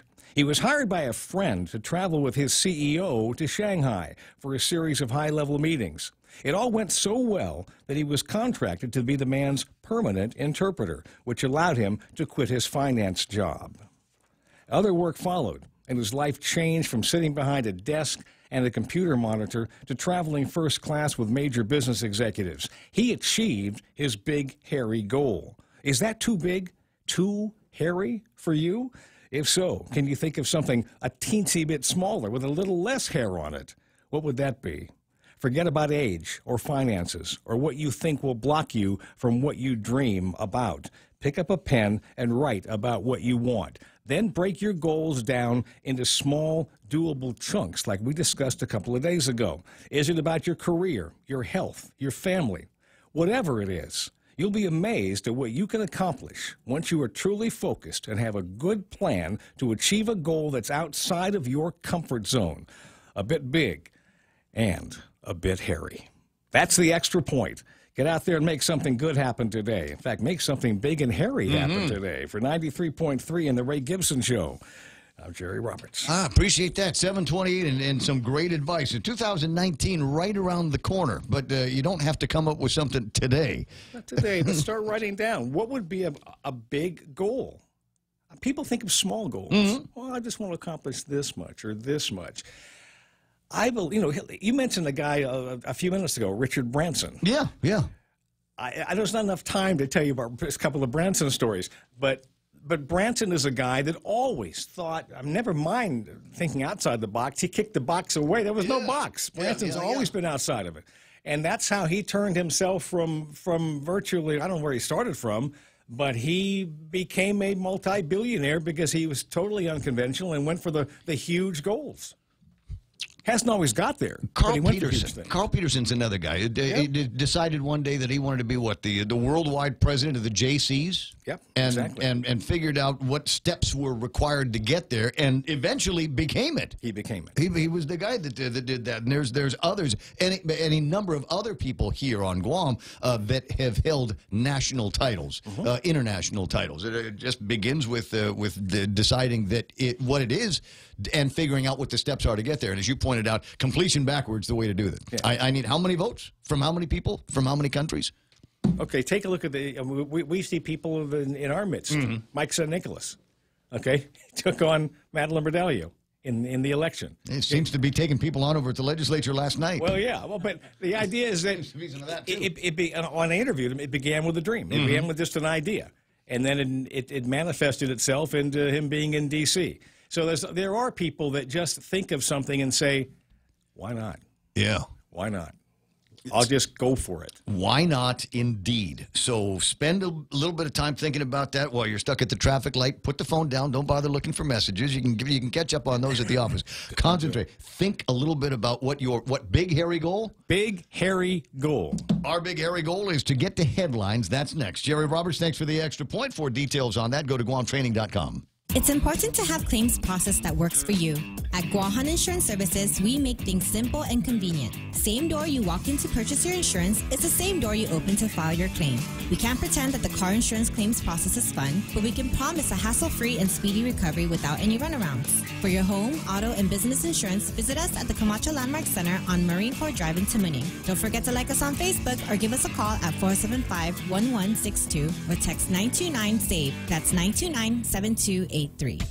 Hungry? Stop by Circle K for Craft Kitchen's hot breakfast, lunch, and dinner items delivered fresh 3 times a day. Circle K. Take it easy. Haagen-Dazs ice cream. Buy one, get one free. Stop by Circle K today and satisfy your heart's desires.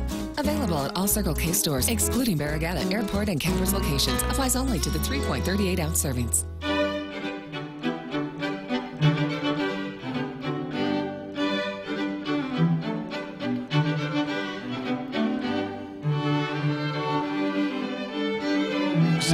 In the morning, going to get some details, additional details. Folks on the lookout for Gabriela Rodriguez. Gabriela Rodriguez missing since 6 o'clock last night, 5'7". She's got brown eyes, and that's all I know about her. Don't know where she was last seen, what she was wearing at the time. But Gabriela Rodriguez, if you're within the sound of my voice this morning, your folks are looking for you.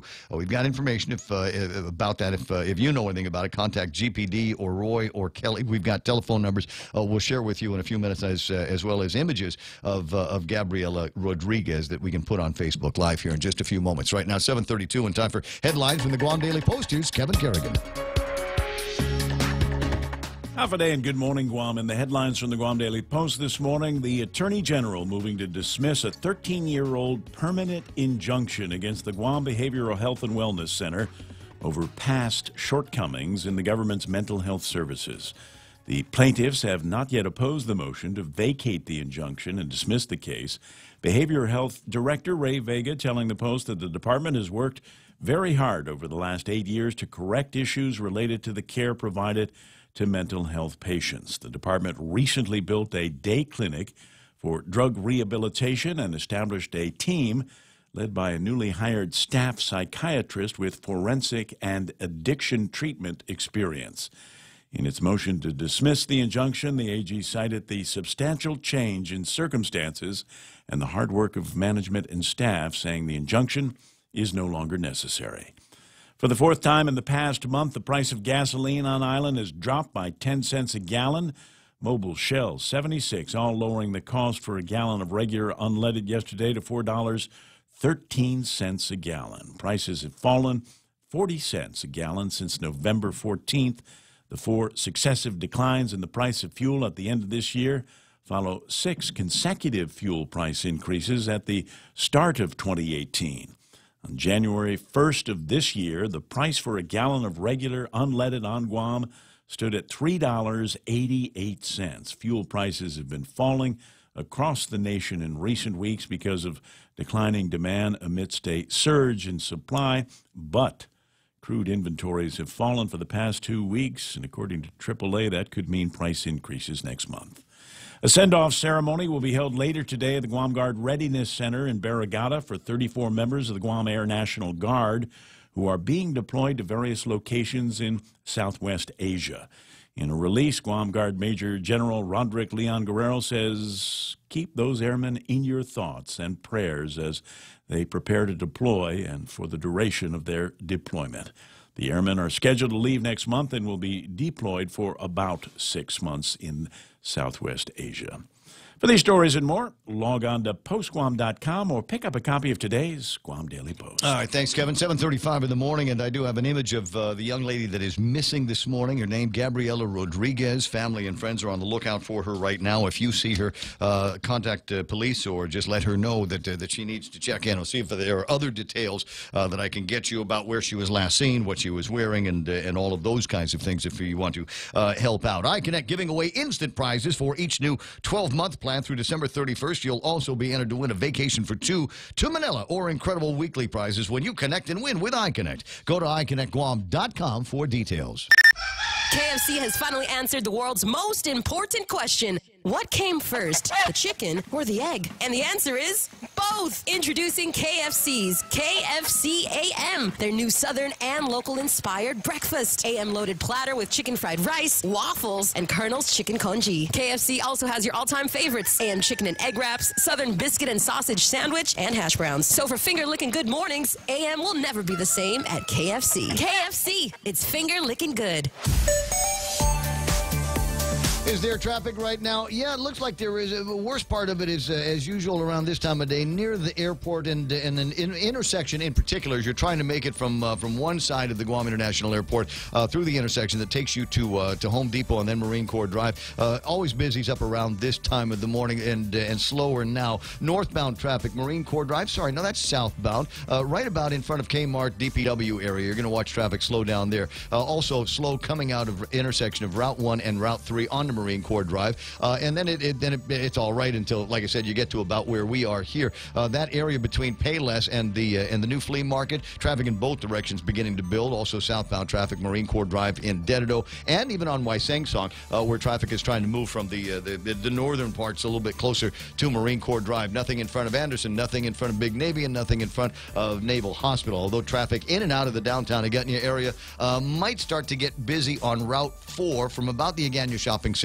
to the Kipuha intersection. But it's not slowing down, just a lot of cars out there. 7:37, that's right now traffic here on The Point. Be merry, be bright, and make shopping all right with holiday gift cards from Ruby Tuesday. Buy a $25 or $50 gift card for those on your shopping list. Get a $15 bonus coupon with every $50 card purchase. Some extra holiday happiness from Ruby Tuesday. Be merry, be bright, and make shopping all right with holiday gift cards from Chuck E. Cheese's Guam. Get a free medium pizza with every $25 gift card purchase and a free extra large pizza with every $50 gift card purchase. Some extra holiday happiness from Chuck E. Cheese's Guam.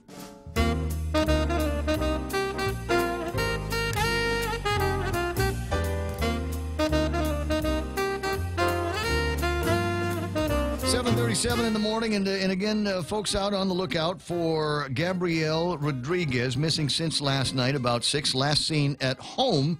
And home is a residence behind the former Harley-Davidson location down PD Way here. According to her mother, she was wearing a cream sweater, cable knit gray sweats, cream sweater and cable knit gray sweats. Is the top and the bottom that she had on when she was last seen, again, about 6 o'clock last night. You're asked to call Guam Police Department if you have any information. There's Roy or Kelly who are standing by at 483-9351 is the telephone number if you want to make contact with the family. Again, it's Gabrielle Rodriguez that folks are looking for right about now. 7:38 in the morning, 888-8255. That's 888-TALK. We'll do what we can to help out and pass the pictures that we have, and this is just one of them.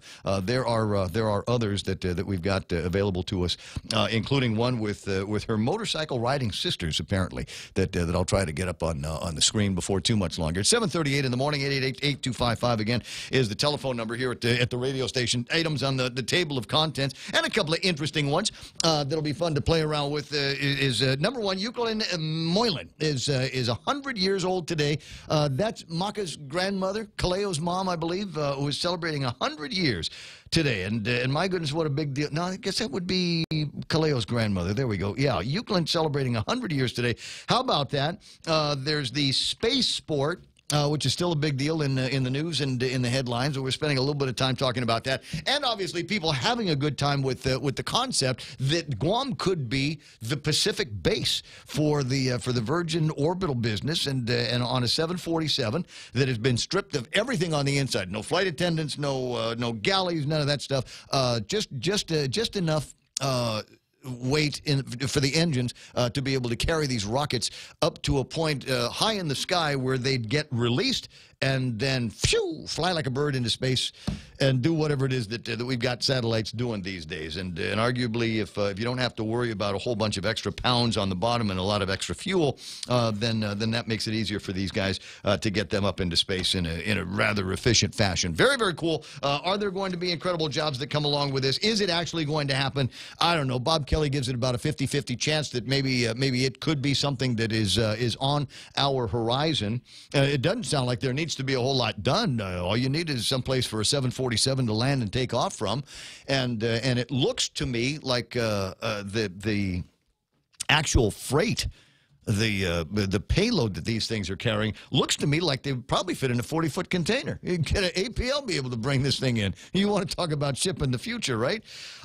Very, very interesting stuff. Now, on the subject of travel, I'd mentioned this earlier. There are different ways that you might be able to celebrate the New Year's. I know it's not even Christmas, but it is all right to start talking about New Year's. They've got a way that you can fly that will let your passenger experience New Year's twice, and the first of a couple of them is a United flight that will leave here, Flight UA 200. How many of you have been on 200 in the last year? Scheduled to depart Guam International Airport at 7:50 in the morning on the 1st of January. It will arrive in Honolulu at 6:55 on New Year's Eve. You can party twice. You can party twice. Did you hear this? It leaves at 7:50 in the morning. So you party all night long and take Korea Taxi and have them drop you off at the airport in time to catch some snooze or maybe hit the United Lounge. And then at 7:50, it'll take off and go to Hawaii and will arrive at about 7 o'clock at night. Now, depending on how lucky you are with customs and quarantine getting into the Honolulu International Airport, that ought to be able to get you into Waikiki at about, what, 8 o'clock, 8:30 at the latest? And you do it the way I've done it in the past. You get in a hotel room, you throw your bags in there, put a little bit of extra underarm deodorant, and then go out and start celebrating the fact that A, you are in Hawaii, and B, it's New Year's. You ever done New Year's in Honolulu? That's crazy fun. Now there are a couple of caveats. The guy was going over the prices. There are still seats available on the flight, currently priced at $1,139 in economy and $1,765 in business class. And you're going, wow, where did he get those prices? They're one-way tickets. You want to come back, might cost you a little bit of extra. There's another one, Air Tahiti Nui, Flight 102 will go from Auckland to Papeete. Scheduled to leaves on January 1st and in Auckland, and will arrive in Papeete Airport at 10:40 p.m. on December 31st of 2018. There's ways that you can enjoy the New Year's countdown twice, and he's also got I think he's got one where you can avoid flying around on New Year's completely if you want to. The website is knaviation.com on the World Wide Web, and it occurs to me that you might be able to do some of these things at Christmas time as well. Gas prices are down, as we've talked about a couple of times this morning, and Kevin Kerrigan reporting that the price of gas now $4, and we rounded up to $4.13 for a gallon of gas, down 4 times in recent weeks. And there are a lot of people, I think, rightfully excited about that. But it's still not great. And by great, what I mean to say is we need to be able to, there needs to be a filter. We need to be able to put some kind of a filter on Facebook and WhatsApp and Instagram and Snapchat and all of those things, because as the prices of gas are falling here on Guam, they're falling all the way across the nation.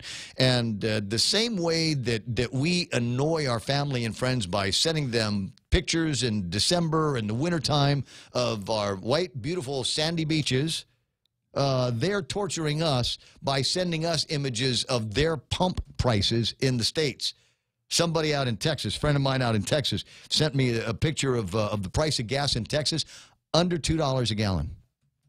Under $2 a gallon. Most everywhere across the country was at $2.30, something ridiculous like that. Yeah. You enjoy your low-priced gasoline out there. That's okay. You enjoy your low-priced gasoline out in the United States of America, but we will enjoy the fact that as cold as it's going to get on Guam, even as cold as here, probably not going to dip any lower than about 72, 71 degrees here in the very near term. It's 7:44. There was a story in the last couple of days that I was looking at that I was a little bit distressed at, and because it's not like they've got all of the money in the world. It was a story about the price of the electric bills in the Department of Education. Where did I put that? It was a story and I thought, why is that so high? Do they not have access to being able to put some I don't know, solar panels up on the roof? I thought I'd ask Jeff Voakola. Jeff, Disclosure, Micronesia Renewable Energy, obviously big sponsors of the program, but also, among the first people that I'd call if I had questions about how much money the government and the Department of Energy of Education might be able to save if they were to deploy strategically some solar panels. Good morning, Jeff. Hey, Ray. How are you, sir? I'm good. Merry Christmas to you. Same to you. Same to you. Where did I find you this morning? It seems to me that, whenever we're calling somebody, I got 50-50 odds that they're either on Guam or out in the state somewhere. So where did we find you? You actually called me in Arizona, and I'm on my way to New Jersey to see my mother. And when you get to your destination, have they told you what the price of gasoline is going to be when you get to there? No, but it has gone down significantly, and, it's a very volatile commodity, which we all know, so we're expecting it to go up here shortly. Well, the guys over at the Daily Post are saying that all of a sudden the stock of oil is beginning to go down, and that given with a little bit of holiday demand could actually inch up the price of West Texas crude and the gas prices as well. So we'll watch and see what happens. Jessica Scott, what is traveling like right now? I mean, here it is, December the 19th. We're pretty close to Christmas. Are you cheek and jowl with the other travelers right now? Yeah, and it's kind of funny because this year it's really not that busy. Huh. I mean, compared to, some other times during the holidays that I went back, it's just not that busy. I'm just shocked. Are you managing to sail through all of the baggage points and the TSA gates and all of that?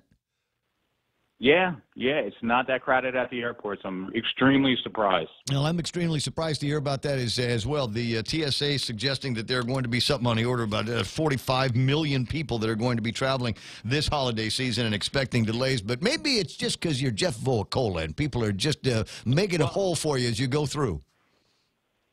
Well, it's either that or it's got to be the 30 to 40 degree temperature in New Jersey where I'm heading. One or the other. Yeah. You're heading. There's traffic. You're heading against the stream, is my guess.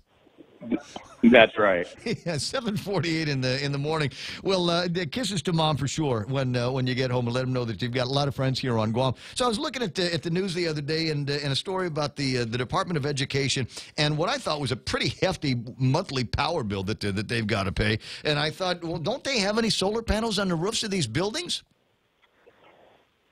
No, they don't. And it's a shame because that's a cost that we could really help them with, our industry. And, we've been saying that for a long time. And a lot of the other government buildings, and they should have solar. They have the property. They have the roof space. and there's no reason in the world why they shouldn't have solar, and that money could go back to books and computers and everything else that they need for the kids. Yeah, I mean, and there's a dozen ways that you can put the deal together for the Department of Education, and you might even be able to put it together so that they are selling electricity back over all of those huge cafeteria and schoolhouse roofs back to the Guam Power Authority. Yeah, that's correct. I mean, in our industry, we've gotten pretty clever with the financing. So there's a lot of different ways to do it, and a lot of different ways to really help them out. Have you approached them about this? Has anybody from there approached you about the possibility of taking advantage of their rooftops? We did something, and it was quite a while back, where we tried to approach the schools and try to offset some of their energy, and it just never panned out at that time. But we're always open to helping out, the Department of Education, of course, and trying to find ways to put something like that together for sure. Yeah, it just seems to me that rather than give the money to the oil people and not necessarily take advantage of the space, it just seems to be kind of wasteful that the only thing that we're getting out of the roof is shelter at this point. I can't agree with you more. And you start with efficiencies, and I know they've done some work on that aspect of it. But to really offset their power bills, and we could do it tremendously, it would be with solar energy for sure. Yeah. Well, maybe somebody is listening over here and going, yeah, maybe it's time to renew some of those conversations. Now, is there I'm trying to think if there is a model that might exist where you could get into some kind of agreement with the Department of Education. In fact, with any building that has got a significant amount of square footage on it, and use that to create electricity that would make your meters go backwards. It wouldn't necessarily be the building's meters, but you would be able to generate the electricity into some kind of a device that backfeeds the power authority, and you would pay a little bit of rent to the buildings. Yeah, they've done a lot of clever things like that, especially over in Europe. Germany was really the start of solar energy, and they've done a lot of creative things, with that. For sure. Yeah. But there's a lot of really creative ways to accomplish that and to really offset the high bills that they're paying for sure. It being public schools and part of the Department of Education, is it possible that there might be some federal dollars out there that might assist them in the purchase and assembly and maintenance of these solar panels?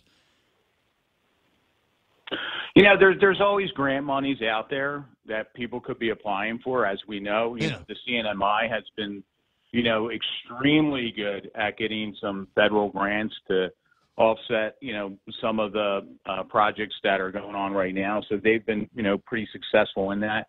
But as we all know, the administration that's in government right now really cut a lot of that monies out of the Department of Energy.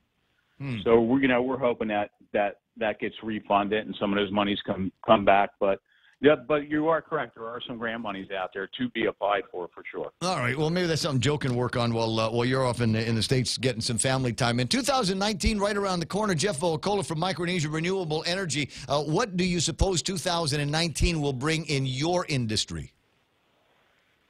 We're hoping that the industry really grows on Guam. What we're foreseeing right now, and believe me, we've always said this, we're not the oil experts, not by any means.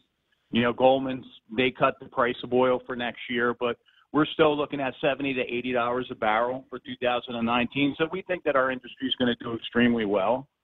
And, our cost of energy is always consistently going down. Modules are getting cheaper, inverters are getting cheaper, batteries are coming online. So we're going to be rolling out batteries in December, towards the end of December now, going into January. So that's a good thing. Efficiencies are going up, costs are going down. So it's a great time for solar energy. I was going to say, now what about the Internet of Things and being able to interconnect, interface, as it were, your generation capabilities, your inverter technology, and have that be able to talk to somebody, say, over at the utility company? You know, that's going on right now. New Hampshire did a pilot program. Some of the California utilities, Texas, CPS Energy, they've done pilot programs with this where they can actually, you know, on the distributed generation level, take back some of that energy on the batteries through the inverters at night if they wanted to. So there's a lot of pilot programs going on like that. And absolutely, it should be something that should be looked into. Yeah. So when the utility says we're approaching our peak demand on the expensive oil side, we like to throttle down. Is there any juice out there that is available from the distributed source and start pinging all of those inverters to change the ratio of how much gets sent to the home? And if you've got extra available, go ahead and throttle up into the utility. That's correct. And that is so cool. Those pilot programs are going on right now. That is so cool. I love the technology of all of that. Hey, listen, I don't want to keep you from your next plane ride, so I'm going to let you run. I appreciate hearing from you, and maybe when you come back, we'll expand on the conversation of what solar might be able to do for the Department of Education and those incredibly high bills that they're paying. I really appreciate it, Ray. Happy holidays to you and family and everybody there at the radio station. Take care now. I certainly will. Safe travels, my friend. 7:55 in the morning, 888-8255. Jeff Olacola from Micronesia Renewable Energy, and a different picture of Gabrielle.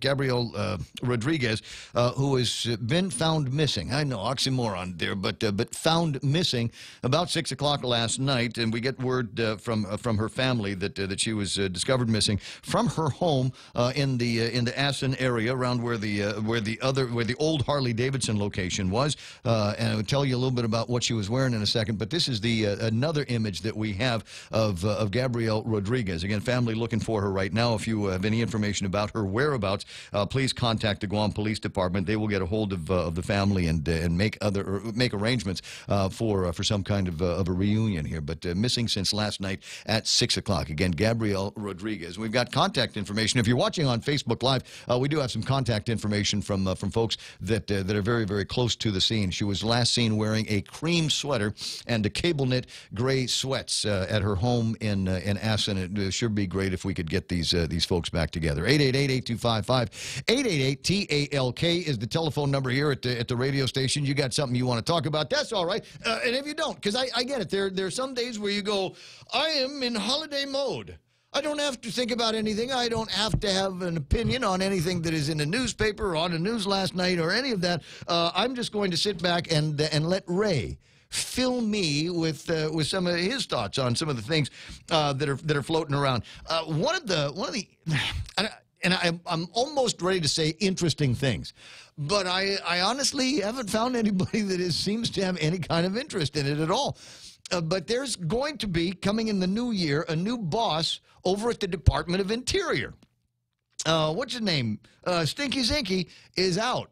And so I sent a note out yesterday to a couple of people to say, is there anything I should know about this? Good, bad, or indifferent, now that the Zinke is going to be leaving the Department of Interior. And the closest thing to it is this morning in the forum of the Guam Daily Post. Interior Secretary Zinke will not be missed. It's an editorial piece put together by the guys over at the Washington Post.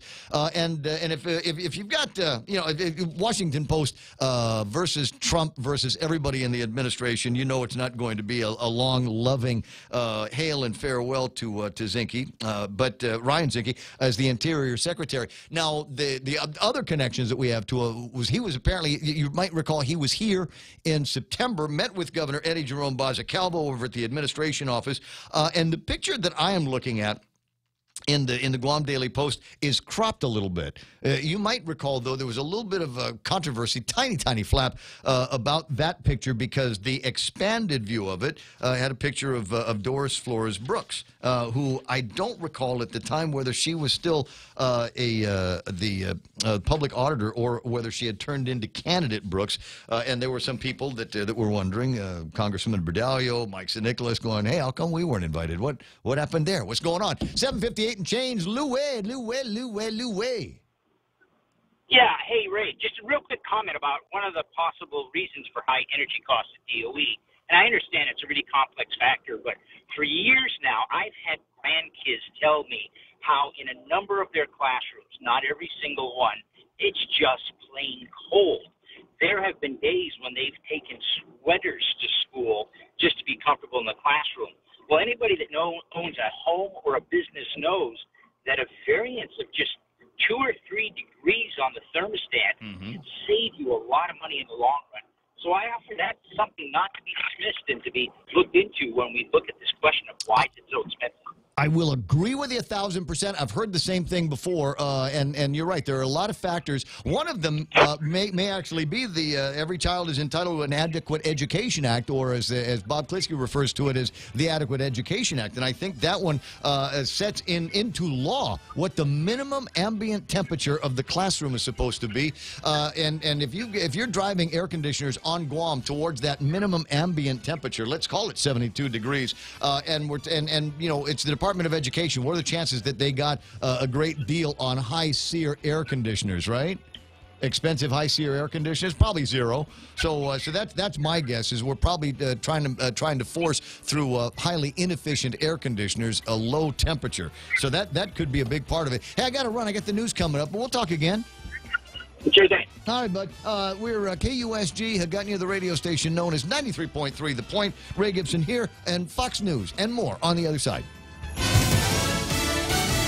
A closely watched sentencing delayed. I'm Lisa Brady, Fox News. Former National Security Advisor Michael Flynn will have to wait at least until March to learn his fate for lying to the FBI. The judge postponing the sentence, allowing more time for Flynn to continue cooperating with federal prosecutors. On multiple occasions, federal Judge Sullivan asked Flynn and his legal team whether he wanted to withdraw his guilty plea of lying to federal agents or challenge the circumstances surrounding the January 2017 FBI interview, where he was discouraged from having a lawyer and not formally warned that false statements could be prosecuted. Fox's Catherine Herridge at federal court in D.C. Flynn sticking to his plea and telling the judge he takes full responsibility.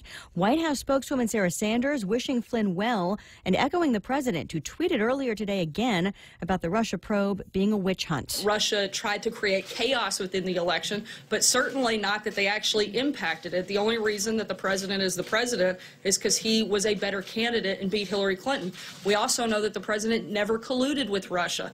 During the first White House press briefing in weeks, Sanders also defending the president's right to express an opinion after he tweeted about the Fed, suggesting they could hurt the economy if they raise interest rates tomorrow for the 4th time this year. He's been very clear about what his position is, while at the same time he understands that the Fed is an independent agency. That doesn't take away the president's right to state his opinion on a particular matter. Stocks finished higher ahead of the Fed announcement, the Dow up 83 points. It was a sitcom classic. 5, 6, 7, 8, Schlemiel, Laverne and Shirley. One of the stars, Penny Marshall, has died. She went on to direct some classic films, including Big and A League of Their Own. A family spokesman confirming today that Penny Marshall died last night with complications from diabetes. She was 75. This is Fox News. Boldly styled, meticulously refined. The 2019 ES350 features a longer, wider stance and a sleek coupe-like silhouette inherited from the flagship LS. The ES350 offers an ultimate level of comfort, while cutting-edge engineering delivers a thrilling drive. Visit the Lexus showroom today at Atkins Kroll during the December to Remember sales event. Drive home a 2019 ES350 for 0 down and 1.99% APR for 60 months. Terms and conditions apply. See dealer for details. Experience amazing. Welcome to the annual holiday swap. Harold, you first. Oh, it's a Subway card. Wow. Nice. Sharon? I'm going to take the Subway card. Oh, Harold, now you can choose a new gift. I think I'll just take that Subway card right back. Okay. I don't think you can do that, Harold. Stuff it, Glenn. This is between me and Sharon. A Subway card is the gotta have it gift. With cards from $5 up to any amount, you'll give a gift and get a gift too. Get a free 40-ounce fountain drink with a $20 load, or get a free regular 6-inch sub with a $30 load on any Subway card. Subway, make it what you want at participating restaurants. The clock still ticking in Congress to avoid a partial government shutdown. The deadline is Friday night, Fox's Jared Halpern, live on Capitol Hill. Well, Democratic leaders have rejected the latest proposal from Republicans, a government funding bill with more than $1 billion in border security through the Department of Homeland Security, plus $1 billion more in discretionary funds for President Trump. The Republican offer today would not pass either chamber. Instead, Senate Minority Leader Chuck Schumer says the president should accept a bipartisan bill funding DHS. Republican leader Mitch McConnell says he's consulting with the White House on a path forward, but both McConnell and Schumer say a short-term bill that would extend government funding for a few more weeks remains a possibility. Lisa. Well, Jared, President Trump wants $5 billion for the border wall. The White House says he's asking other agencies to find funding that could possibly be shifted to the wall. The top Democrats say that could not be done without approval from Congress. The Justice Department says bump stocks are not legal after all and will be banned as of late March under the federal law that prohibits machine guns. Bump stocks allow semi-automatic weapons to fire more rapidly. The devices caught the attention of gun control advocates after they were used last year in a mass shooting in Las Vegas, which killed 58 people. The National Rifle Association tweeted a response, writing a quote attributed to Supreme Court Justice Clarence Thomas. Roughly 5 million Americans own AR-style semi-automatic weapons. The overwhelming majority of citizens who own and use such rifles do so for lawful purposes, including self-defense. Fox's Rachel Sutherland in Washington. The Justice Department says current ATF regulations will be amended. Instead of adding a Space Force as a new branch of the U.S. military, President Trump signing an executive order today that instead creates a new unified space command. I'm Lisa Brady. This is Fox News.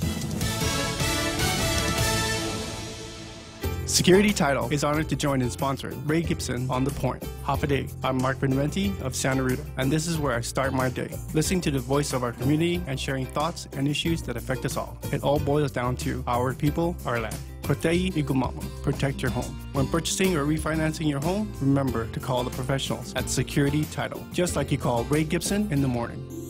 Bring joy to your world and your budget with a holiday loan from First Hawaiian Bank. At a low 4.99% APR, fixed for 1 year, it's a smart way to add ho ho ho without budget uh-oh. To apply for a holiday loan, visit any First Hawaiian Bank branch or FHB.com.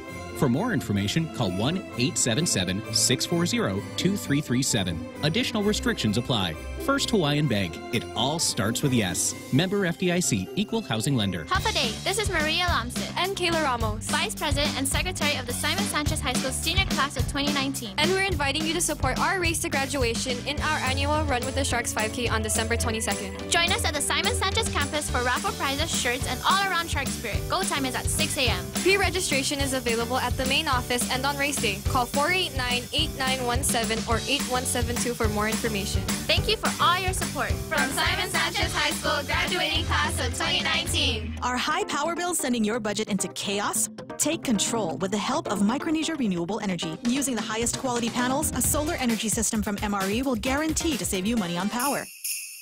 With MRE, Christmas comes early. With every solar energy system, homeowners not only get $400 for signing up, but also an entry for a chance to win $1,000 in cold, hard cash, just in time for Christmas. It pays to be an MRE customer. Conditions apply. Call 632-2613 for details. MRE, the smarter choice.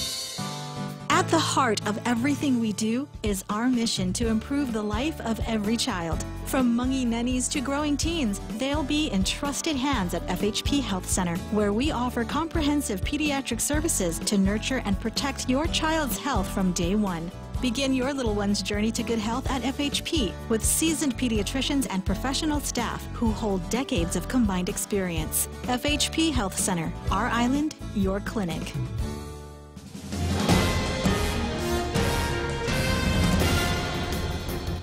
Half a day and good morning, Guam. News time here at The Point is 8 minutes past 8 a.m. this Wednesday morning. I'm Kevin Kerrigan. Here's a look now at some of the top stories from the Guam Daily Post.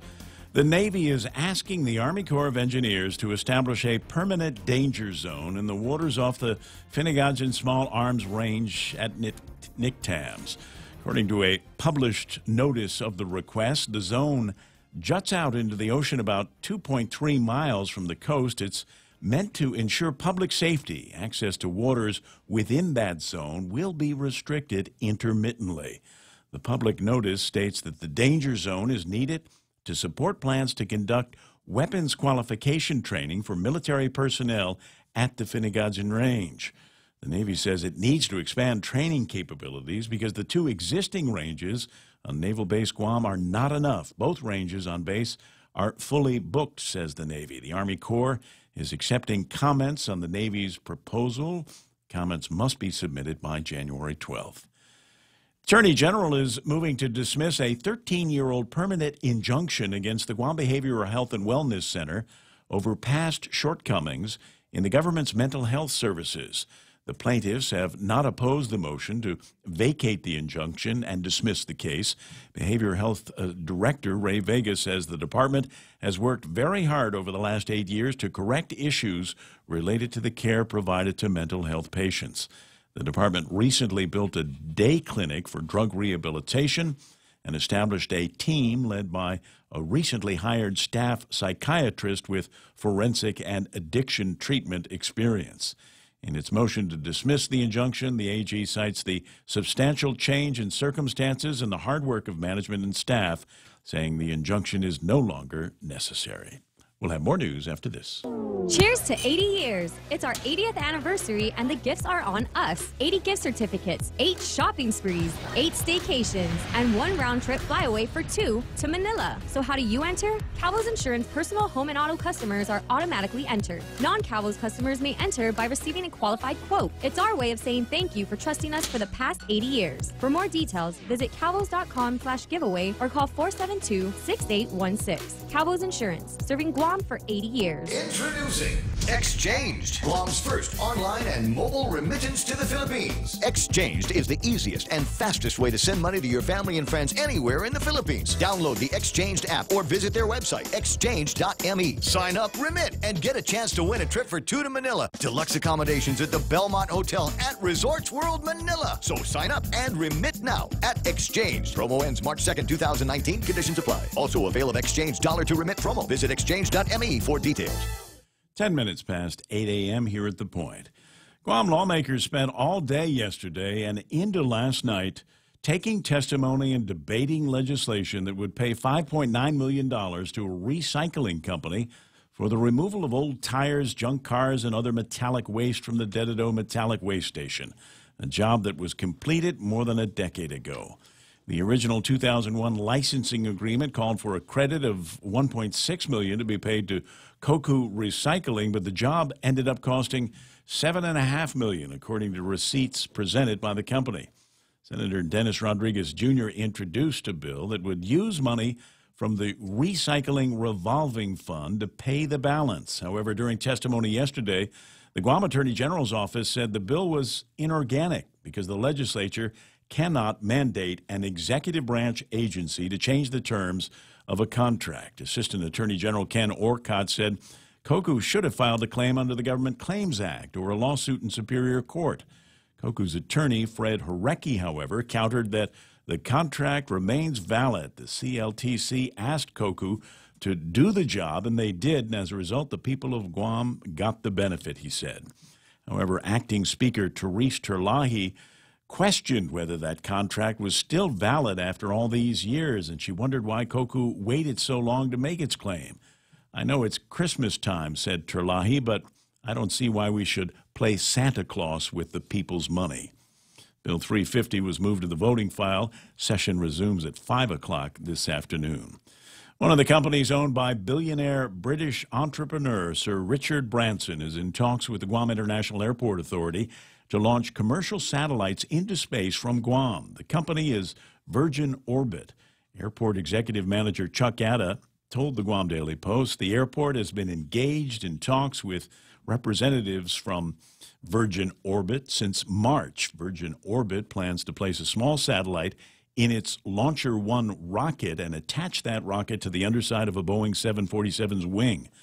The plane would then climb to a certain altitude, launch the rocket into space where the satellite would be deployed.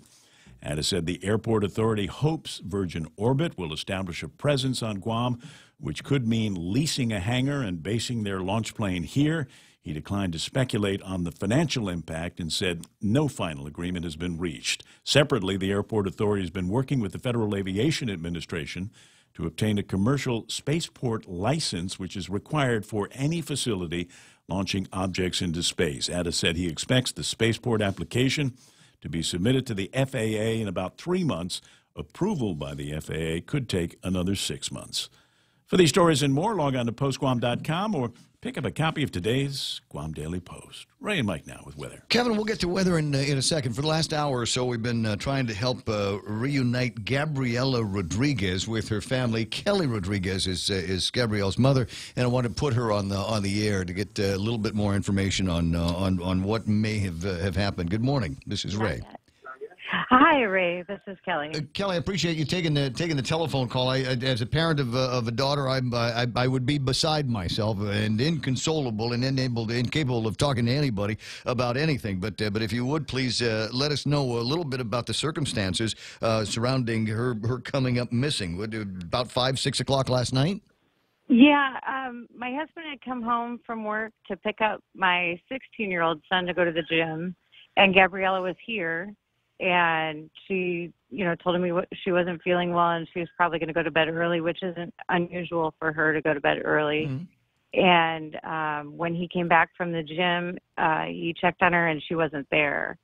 And I got home shortly after that and went up to, check her room and everything. And I couldn't find her. And, that's when, the crazy came out a little bit. No, I'd go crazy as well. I'd tear the place apart looking. Were you able to find a cell phone or anything? Do you remember what she was wearing? Last I know, because I wasn't here when my husband was here, he said that she had a cream sweater on and gray sweatpants. Mm-hmm. And she has her cell phone that I know of, but it has been either turned off or dead since the time I got home last night because I was trying to text her and call her, and it just goes straight to voicemail. And she was home alone for maybe an hour that we can't account for from the time my husband came and picked up my son to when he got back from the gym. Now, the word that we have on Facebook Live, and you've got so many other friends in the gigantic motorcycle community that we're talking about. I think everybody that is familiar with rides and Harleys in particular knows the Kelly Rodriguez that I'm talking to. And in fact, Gabriella likes to ride bikes as well. Yeah, she does. She knows how to ride. She doesn't have her permit yet because she's not of age, but she's part of HOG. She's a member of the Harley Owners Group. And she goes on all the rides with us and really is a big participant in the Ladies of Harley. Now, it's got your phone number on it, so there's contact information on Facebook Live on this broadcast for people to be able to get a hold of you and Rob to see if we can make that connection. But it also says to call the police department, and I don't know. In most places, there's your person has to be they've got to have been missing for a certain minimum number of hours before they're considered officially missing. Is that different in your case for Gabrielle? Yeah, because I waited a couple hours, and when I did contact the police and let them know, okay, this isn't like a high school stunt, I can't find her, it doesn't make sense. They were like, oh, you call as soon as you know she's gone, especially if it's out of character. There's no, waiting time period or anything like that. There's certain parameters that have to be met in order to issue an Amber Alert. And I don't know that we've met those. They didn't exactly elaborate on what those were. But we're talking about a 4.0 scholarly student that would rather read a book than go out and doesn't have a boyfriend, plays sports, and just is an all-around really good person. So this is completely out of character for her to be gone or missing or not in touch with us. Yeah, have you been in touch with her classmates, girlfriends, things like that? She's part of the JROTC at Guam High, and so they have the whole ROTC group, the baseball group, all the motorcycle clubs, anybody that has high school kids that attend school with my daughter. They've reached out to all of their groups, so we're trying to kind of spread that net really wide as we can. All right. Well, we obviously wish you very, very good luck and want to help out as much as we can. So through the course of the morning, we'll go ahead and put her images up on Facebook Live so that people can see who it is that is missing and keep an eye out for. If they see anything, call the Guam Police Department, or is there another number that you'd like to be contacted at? No, the cell phone number that's on there is good, and the Agate precinct is the precinct that's handling the missing person case, I guess is what you would refer to it as. And I think their number is 472-8915. I have it memorized since I've been calling about every hour. I'll bet you have. Kelly, we obviously wish you very good luck. Our prayers are with you and the family. Okay, thank you so much. I appreciate all the help. Anything else that we can do for you, you know how to find me. Okay, very good. 888-8255-888-TALK is how you find me. In fact, we got the initial word on this that was coming through on the WhatsApp, 988-5874. Weather-wise, partly cloudy skies, isolated showers, and maybe on some thunderstorms today. East winds 15 to 20 miles an hour, blowing winds blowing around, 15 to 20. Highs 89 degrees, and overnight lows should be about 78 degrees. We'll watch the sunrise at 6:37 tomorrow morning. Sunset tonight. Mimosas at 5:57. Sounds like a date, doesn't it? That's about what it looks like right now. Let me put another image up on the screen here. This might be last hour's image, but it seems to me it doesn't really make that much difference in terms of what the radar is doing. I don't think we're going to see any surprises in the next couple of hours. No, and actually what I'm seeing here on the radar is the proof that these winds are actually going to start kicking up for us tonight and into tomorrow, is that this rainfall that's down to our south seems to be getting further to the south. So that means that high pressure is pushing on down. But as it pushes down, that's also going to tighten the pressure gradient between it and the low pressure down to our south, which is going to give us those 20 to 25 mile per hour winds tomorrow. Check on satellite here, just some lingering moisture off to our east and south, most of it to the south, and hopefully that high pressure will push on and just keep it down there. Gotcha. All right. Well, coming up, Renee Logie and I are going to pretend to talk about sports right here on The Point. Because I just signed up for a 12-month iConnect plan, I'm automatically entered into iConnect's Connect and Win giveaway. iConnect is giving away a trip for two to Manila with a stay at the new Holiday Inn Express. They'll also be giving away an Apple Watch, Apple TV, more Mabuhay miles, Fitbits, and Beyond the Box gift cards. Go to iConnectGuam.com for details or call 888-8888 to learn how you can connect and win with iConnect. Conditions apply. That's what I said. 8:20 in the morning. Time to look at the crazy holiday menu over at King's. And again, the crazy breakfasts catch my attention because it's breakfast time. And I never eat breakfast, but I see these things. Now I'm hungry. The s'mores pancakes, adobo fried rice, and a breakfast burger. And you take anything and make a burger out of it. And they've decided this is what we're going to do. It's the King's Burger Patty, already good by itself. American cheese, bacon, hash browns, and fried eggs on top of everything. But they put it on a sweetbread French toast. Does that not sound great? Find it for breakfast at King's. Make shopping all right with holiday gift cards from King's Restaurants. Give a gift they are sure to love. Delicious food and friendly fun at King's. Get a coupon for a free single crate with every $20 gift card purchase. Extra holiday happiness from King's Restaurants. Be merry, be bright, and make shopping all right with holiday gift cards from Chuck E. Cheese's Guam, Ruby Tuesday, and King's Restaurants. Receive special offers with every purchase for extra holiday happiness. See stores for details and have fun this season from all of us at the GFS Group. I have fun all the time. 8:21 in the morning. The Ray Gibson Show brought to you by Security Title, when you absolutely need to know that you own the property you think you just bought. And anybody that's ever been through issues with titles knows exactly what that sinking feeling will feel like. So make sure that you can avoid it by visiting Ron and Kim over at Security Title. Also brought to you by MRE, Micronesia Renewable Energy. Never been a better time to go solar. Guam Regional Medical City, the first choice for your open heart surgical needs. Of course, the guys over at American President Lines, they're shipping the future. And American Water Tech, smarter water, better water. Your turn. It's important to have claims process that works for you. At Guahan Insurance Services, we make things simple and convenient. Same door you walk in to purchase your insurance is the same door you open to file your claim. We can't pretend that the car insurance claims process is fun, but we can promise a hassle-free and speedy recovery without any runarounds. For your home, auto, and business insurance, visit us at the Camacho Landmark Center on Marine Corps Drive in Tamuning. Don't forget to like us on Facebook or give us a call at 475-1162 or text 929-SAVE. That's 929-7283. Chipotle sandwich. That's what they're making for you these days. A Chipotle cheese steak sandwich, a concept called flavor that goes into it. Regular cheese steak goodness, and then they put the Chipotle Southwest sauce on it. Available for a limited time at Subway restaurant. Subway, make it what you want. News to fill your mind. Talk to get it out. The Ray Gibson Show. Yeah, buddy.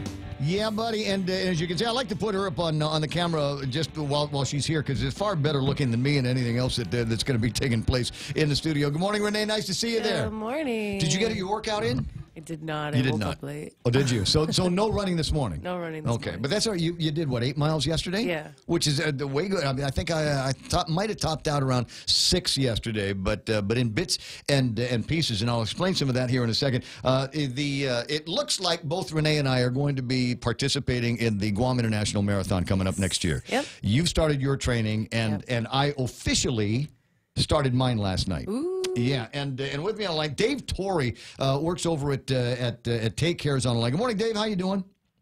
Good morning, Ray. Good morning, and Merry Christmas. Merry Christmas. Yeah, to you as well. Now, Dave is working with the guys over at Unified. Him and General Levin Camacho, as Attorney General Levin Camacho, are working on a United Guam International kind of training. I don't want to call it a training camp. What are you guys calling that, It's Dave? a training program. Right. Yeah, it's just a training program and group run. Okay, and now last night was the first of them. That's correct. That's the first one we tried put out 16 weeks before the UGM, which is on April 14th, and then we'll be meeting about 3 times each week on Tuesdays, Thursdays, and Saturdays, and we'll have prescribed runs for each one of those days for everyone who shows up. Now describe the prescribed run from last night, and I think it's if you're thinking about it, and it doesn't matter whether you're running in the 5K or the 10K or the half or the full, it's a great way to get things started, regardless of where you are in your fitness. So let's talk about last night's get together first. Sure. Last night's get together, like you mentioned, it was just the first day for, it's kind of like a meet and greet, like meet the teacher day where people come in and first day of school. And the way that we prescribe the runs, especially this early in the program, is we want everyone to have fun. And so the runs are timed instead of distance. And so we just basically tell everyone, you know what, let's start together. We'll run 15 minutes out. Wherever 15 minutes is at that point, we all turn around and come back so that we also end together. So it doesn't matter if you're, a seasoned 5K runner like yourself or, a beginner. Everyone goes out, they turn around at 15 minutes, and then they end. And then at the end of the run, we sit down and we do a little debrief, and then we also talk about what to expect in the upcoming workouts. So if you missed last night, and this might be the first time that you're hearing about it, if you missed last night and thought, wow, I missed it, can I just show up on Thursday and catch up with the group? The answer is yes, right? Absolutely. This is open to the public. It's free of charge, and depending upon where you are, because I know life happens, right? Especially during the holiday season, people are busy trying to get the last minute Christmas shopping in, taking the kids, picking them up from work, especially right around, picking them up from school, especially right around the 5:30 hour. They can pop in anytime and jump right in with our workouts. All right, and that includes Renee, because she's got her own. But I don't know, your schedule's weird because you got that F&B thing. You work all over the place. But you've got the Saturday runs. You can participate in weekend runs. Yeah, most of the time, yeah. Okay, Unless I'm opening. so what is your now? You're going for the marathon, right? Yes. Full marathon. Yeah. What is your goal time? Sub 4. Sub 4. Okay, same thing for me. 26 miles, sub 4. That's what I'm shooting for. And if I can't make it, then I'm going to do 13 miles, sub 4 as well. You made me say it out loud. That makes it real. Well, no, it does. And it does. I mean, that's one of the questions that they ask you when you sign up. You know, what's your goal? Yeah. What's your goal race? So now, Dave, you know what our goal is going to be in the marathon. Sub 4. And I told you last night I'd like to make it so that I'm not dying. I'm not bonking when I get to about 16 or 17 miles. Can you help me with my training program so that I might be able to meet those goals, so that Renee might be able to get to her sub 4 pace? Absolutely. You know, with running, you know, when you have a time goal, you know, there's a lot of questions that go into, all right, well, how are we going to approach that? You know, we're going to have to put out a strategy, because in order to do a sub 4 marathon, you're going to have to run at least a 9-minute mile. That's right. For 26 miles, right? Yes. And so, you know, a lot of questions need to come up. You know, what's your fastest 5K? What's your fastest half? You know, how many miles per week are you currently putting in? So all these variables need to be put into play, and then we can put together a nice structured workout that would get you to that goal, or as close to that goal as possible. Now, if as you point out, it's absolutely free. There are not too many requirements, although if you want to stay up on top of everything that the group is going to be doing, everything is on Strava, right? That's correct. So we're using the free GPS app called Strava, and we post up, you know, all the information. That's where Communication Central is going to be. And so we'll put in runs there and meeting times and places, and, you know, everything's going to be used with the Strava app. Yeah, and the cool thing about it is that there's a lot of social features. So if you got questions, you put them out there, and other people in the group might be able to help you answer those questions: diet, exercise, shoes, and that kind of thing. Nutrition on the course. Yeah, absolutely. And we call Strava Facebook for athletes. Right? Yeah.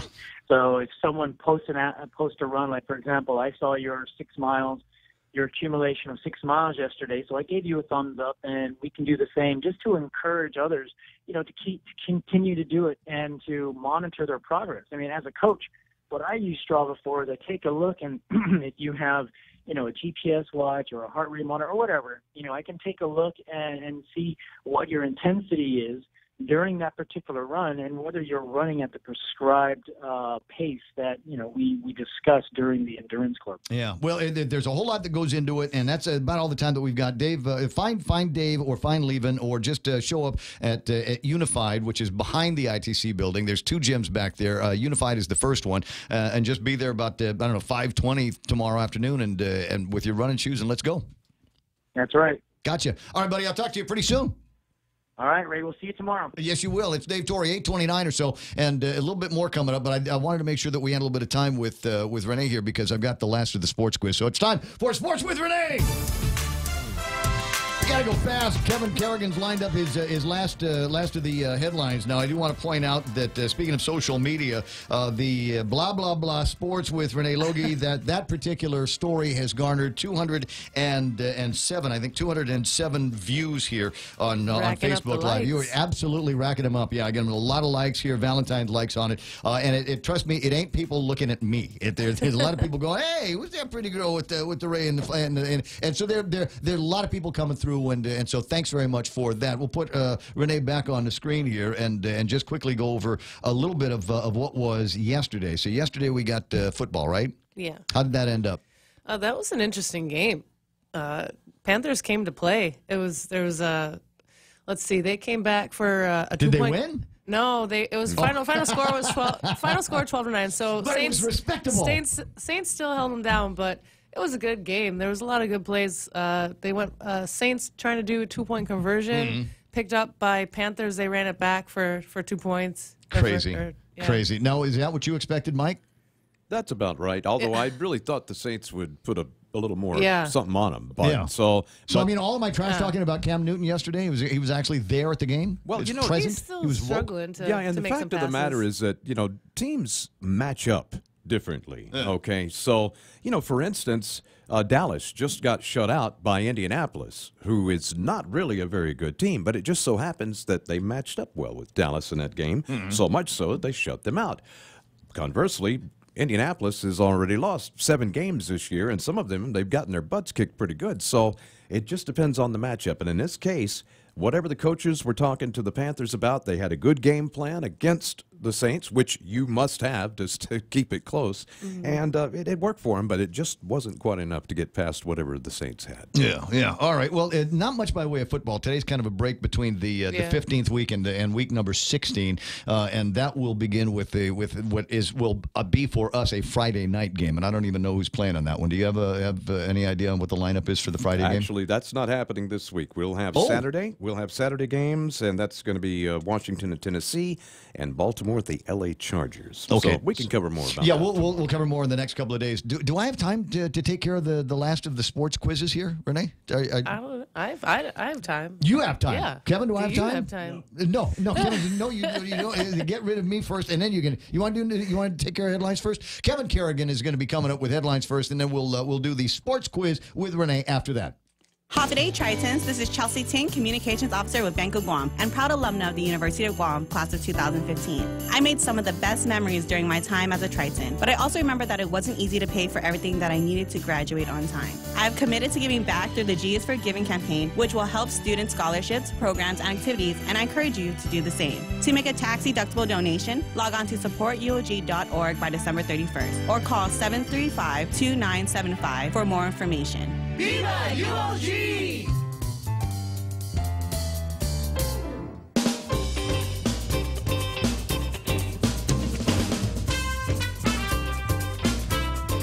.33 in the morning. We'll take another look at traffic in a little bit, but Kevin is going to be adding to traffic in a second. He's going to jump into it just after he's done with this last of our newscast this morning at 8:30 is Kevin Kerrigan from the Guam Daily Post.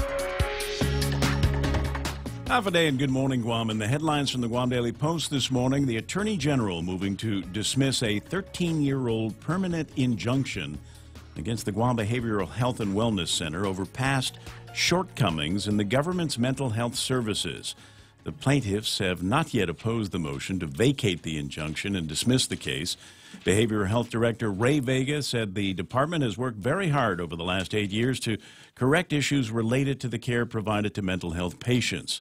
The department recently built a day clinic for drug rehabilitation and established a team led by a staff psychiatrist with forensic and addiction treatment experience. In its motion to dismiss the injunction, the AG cited the substantial change in circumstances and the hard work of the management and staff, saying the injunction is no longer necessary. For the fourth time in the past month, the price of gasoline on Guam has dropped 10 cents a gallon. Mobil, Shell, and 76 yesterday, all lowering the cost for a gallon of regular unleaded to $4.13. Prices have fallen by 40 cents a gallon since November 14th. On January 1st, the price of a gallon of regular on Guam stood at $3.88. Fuel prices have been falling across the nation in recent weeks because of declining demand amid a surge in supply. Send-off ceremony will be held later today at the Guam Guard Readiness Center in Barrigada for 34 members of the Guam Air National Guard who are being deployed to various locations in Southwest Asia. In a release, Guam Guard Major General Roderick Leon Guerrero says, "Keep those airmen in your thoughts and prayers as they prepare to deploy." The airmen scheduled to leave next month. They'll be deployed for about 6 months. For these stories and more, log on to postguam.com or pick up a copy of today's Guam Daily Post. iConnect time is 8:35. Kevin, swing by the nearest iConnect or call them up at 888-8888. Get details on the Connect and Win contest. You sign up for an annual plan on your mobile, internet, or push-to-talk. And guess what? You're eligible for a trip to Manila with accommodations at the Holiday Inn Express. One of the longest-running primary care clinics on Guam, the FHP Health Center, has been your convenient one-stop healthcare clinic for you and your family for many generations. FHP's highly trained and well-known medical, dental, and vision providers and their friendly clinical support team are here, ready to take care of you. In addition to the excellent care, FHP offers a full-service pharmacy, laboratory, radiology, and specialty care center in one location. FHP Health Center, our island, your clinic. Most insurance accepted, including Netcare, Aetna, and TRICARE.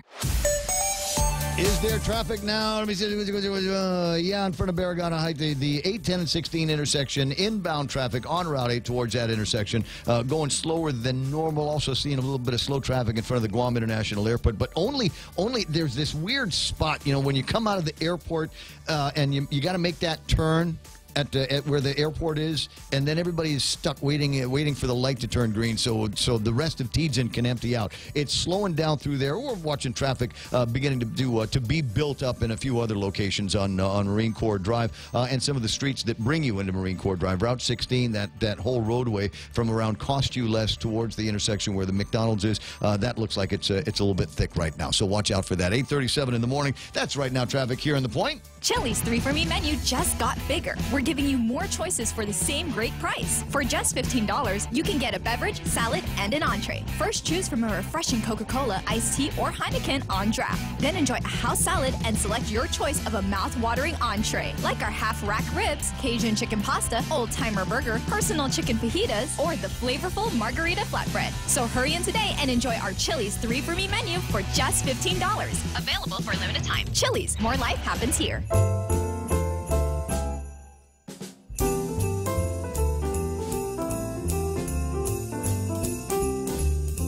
It's 6:37. Phil Leddy from AK is going to be in here in a few minutes. Talk about the incredible ride that I was treated to on Friday. A lot of people on Facebook saw me with Mike from over at AK Lexus handing me the keys to a brand new 2019 ES350, and so many people congratulated me, and I didn't have the heart to say on Facebook that it was just like a test drive. It's just just want because they're buying advertising, and I want to be able to talk about it. So they said, hey, let's put you in the car and see what the weekend feels like, and the weekend felt good in that car, I got to tell you. Yeah. That's a nice luxury ride. We'll talk about that here in a second. And since it's just you and I now, and I do have a little bit of extra time, I finally got the results of the 8th annual Pig Hunting Derby. Yes! Now, you hunt, right? You're from that part of the country where there might be, like, somebody, here's a rifle, go shoot something. Yeah. We talked about that. Yeah. You think you could do it? Maybe not. They have there's gonna be a hunters program. There's gonna be a hunters education program, and I'm totally gonna sign up for it because that means I get to go out and shoot guns. Yeah. I might not get I'm anything. not opposed to it. I don't know if. What? It's not really me. What you can spot for me. Spot for me then. That's what you do is you say, Ray, it's over there. The pig is there, and just shoot it, and then we'll have dinner. Right? Yeah. We could do something like that. Anyway, so here we go. Are you ready for this? Yes. Do we have any pig score theme music that I can play? Didn't know I was going there, did you, producer? Sorry about that. In third place in the archery division, and this is based on the most pigs, Felix Kwan bagged 4. Peter Duenas bagged 6. And I wonder if this is Chef Peter. That's what I'm thinking. From over at Mesclados. Might be, because he's a bow hunter, I believe. So 6 pigs for Peter Duenas. Cameron Tatautau nailed 8 pigs. Again, this is in the archery side. The numbers will go up dramatically as we go into the firearms because, you got guns and put them down fast. You don't have to chase them as much. Cameron Montanotnia bagged 8 pigs.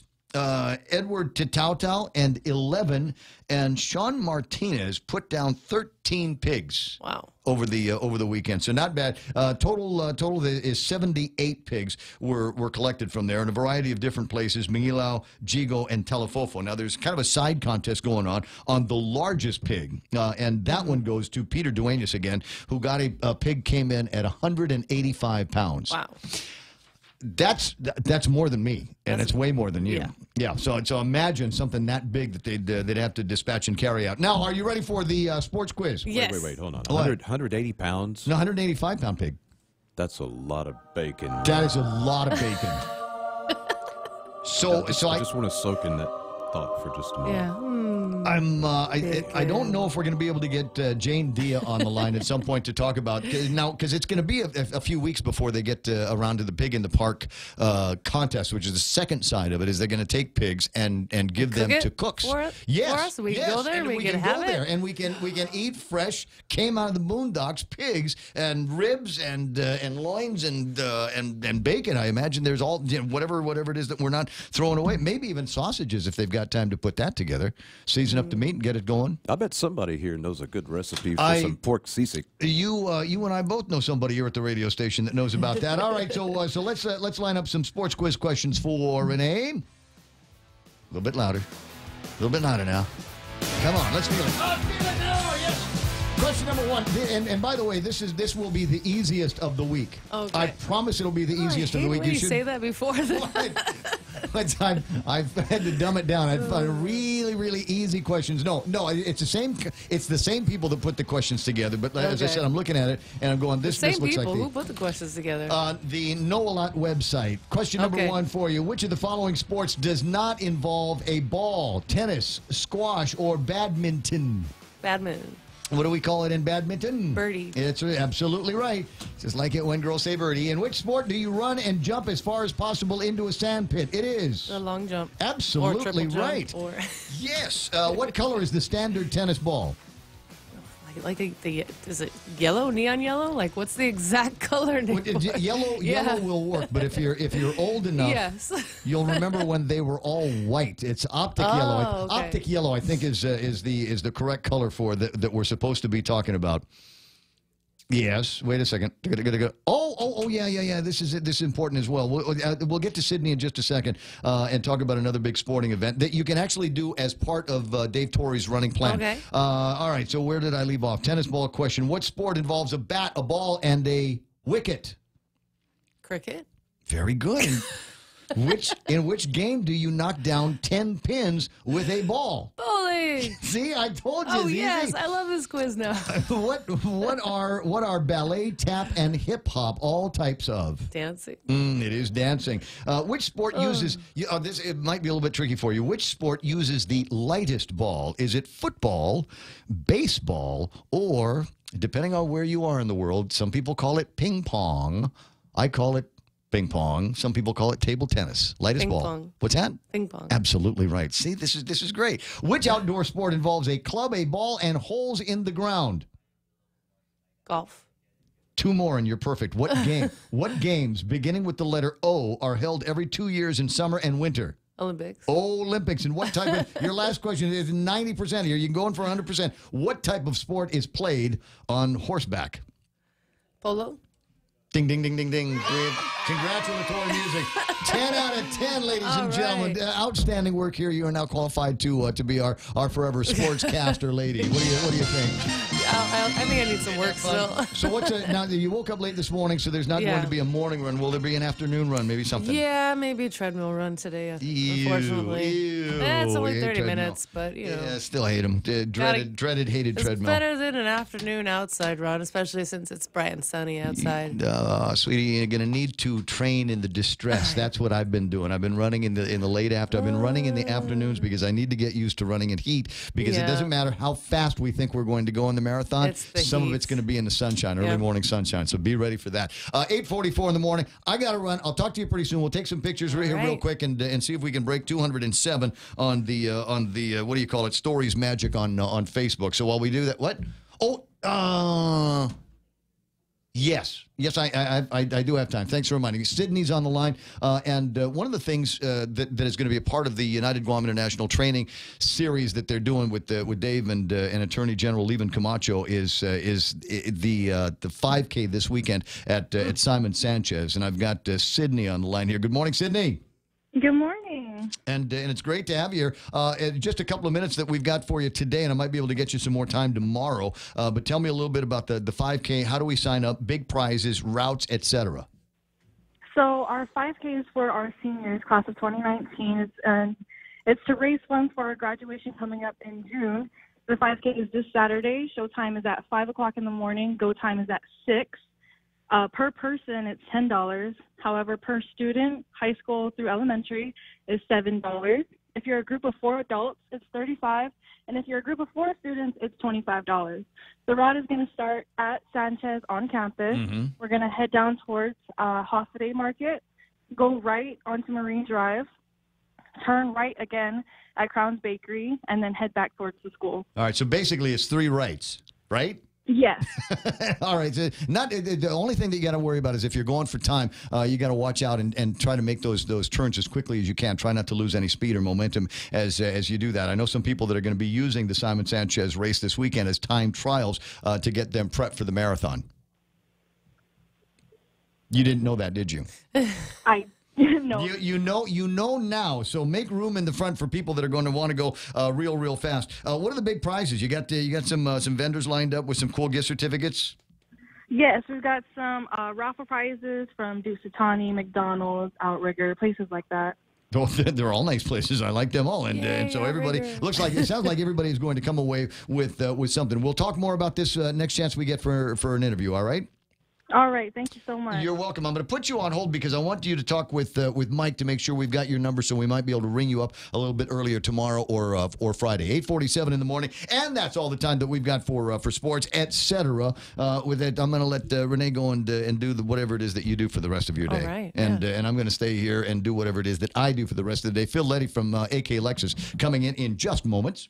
Introducing Exchanged, Guam's first online and mobile remittance to the Philippines. Exchanged is the easiest and fastest way to send money to your family and friends anywhere in the Philippines. Download the Exchanged app or visit their website, exchange.me. Sign up, remit, and get a chance to win a trip for two to Manila. Deluxe accommodations at the Belmont Hotel at Resorts World Manila. So sign up and remit now at Exchanged. Promo ends March 2nd, 2019. Conditions apply. Also avail of Exchange dollar to remit promo. Visit exchange.me for details. Boldly styled, meticulously refined, the 2019 ES350 features a longer, wider stance and a sleek coupe-like silhouette inherited from the flagship LS. The ES350 offers an ultimate level of comfort, while cutting-edge engineering delivers a thrilling drive. Visit the Lexus showroom today at Atkins Kroll during the December to Remember sales event. Drive home a 2019 ES350 for 0 down and 1.99% APR for 60 months. Terms and conditions apply. See dealer for details. Experience amazing.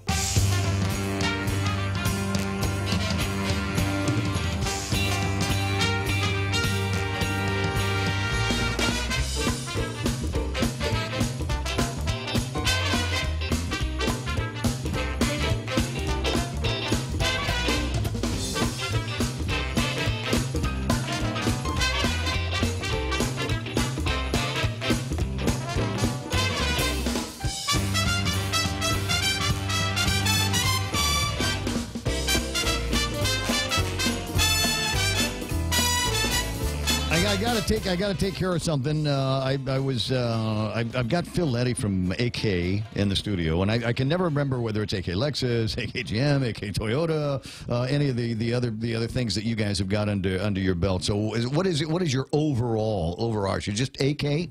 We are Atkins Kroll. But a long story short, we are the dealership with the best brands that you know and trust on island. Yep. Well, that's a fact, including now BMW. Absolutely. We've got BMW under the roof. The last time I was there, I walked by a whole long line of them, and I was looking at them. I was coveting these automobiles, and I thought, wait a second, I'm going to be driving a Lexus for the next day and a half. Let me go do that one first and see what's going on.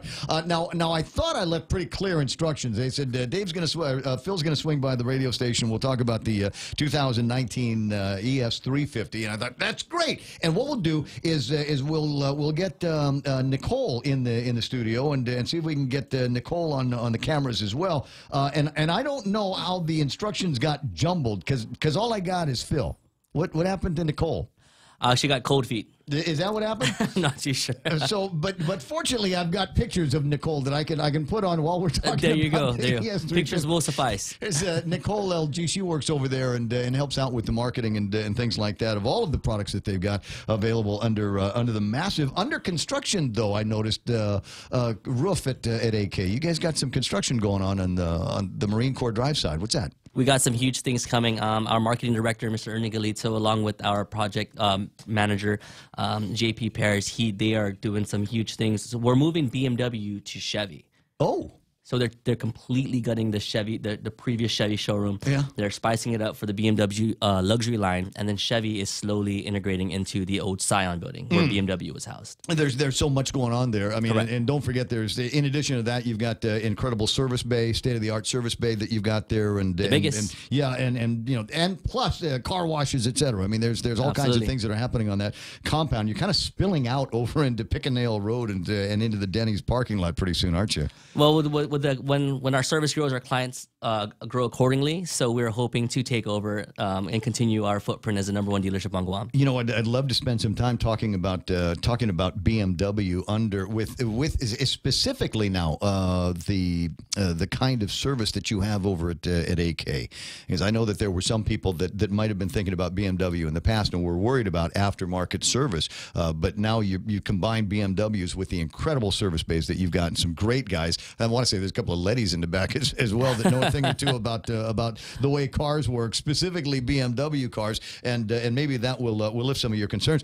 Maybe that's a great way into the conversation. You talk about the luxury, the high-end ride that is BMW, and always great compliments to the Lexus series that's next door.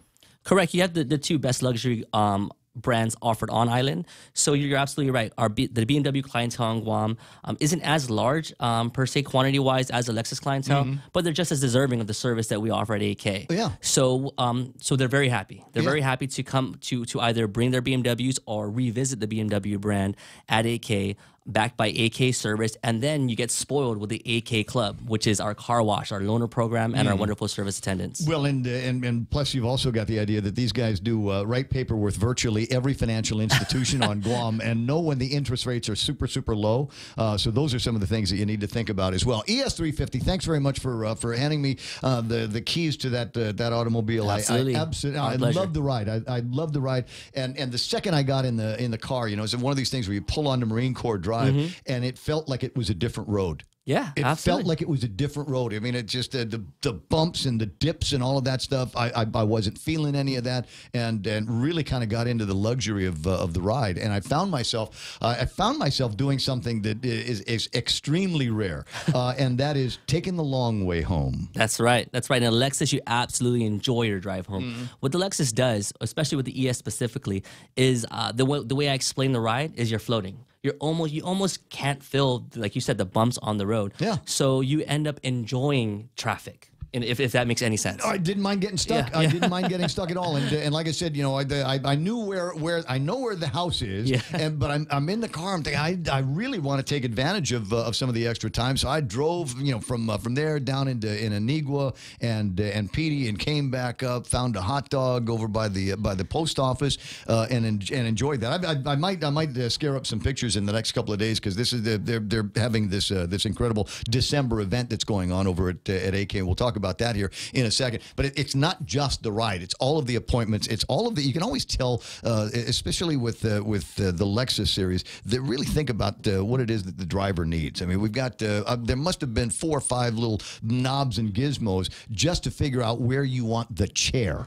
Yeah, absolutely. And the way they refine the ES is they Lexus will always concentrate on driver comfort, driver enjoyment. Well, driver safety too. So make sure we talk about that. Absolutely, with our safety, Lexus Safety Sense. But just as good as you felt inside the car, Ray, you look just as good from the people looking outside the car, because the refined, redesigned, remodeled Lexus ES is sharp. Actually, it's modeled slightly after the Lexus LS, which is our flagship 6-figure vehicle that debuted in Black Panther. If you look at the front aesthetics of the LS, you see that in the ES. Yeah. And if I've got pictures of the front that I'll share over the next couple of days. I was trying to figure out how I might be able to put some kind of a slideshow together with some of the video that I have. But also very important is not just the appointments in the car, but the fact that Lexus wants you to survive every drive. So you've got lane. What is it? You've got the collision deal. Pre-collision. Pre-collision. It knows if you're going to hit something. Correct. We'll tap the brakes for you. And what is the one where it knows whether you're in the lane or not? That's our lane departure assist. Lane departure. There Beautiful thing is the Lexus will use its sensoring system to. We're busy. I'm a father of 5, so sometimes you gotta look in the back seat and let them know to quiet down or speak up. Just that moment you take your eyes off the road, you might be veering into the next lane. The Lexus sensors will sense that, vibrate your steering wheel to gather your attention to assure that you are paying attention to the road. And so now it's a feature you can turn off. Absolutely. But why would you? Why would you? Because it's the technology. It's built in there. It's there to keep you safe and not necessarily to be an annoyance to you. It's just one of those things. It will actually, I think, train you to be a better driver. And I just want to touch on that real quick.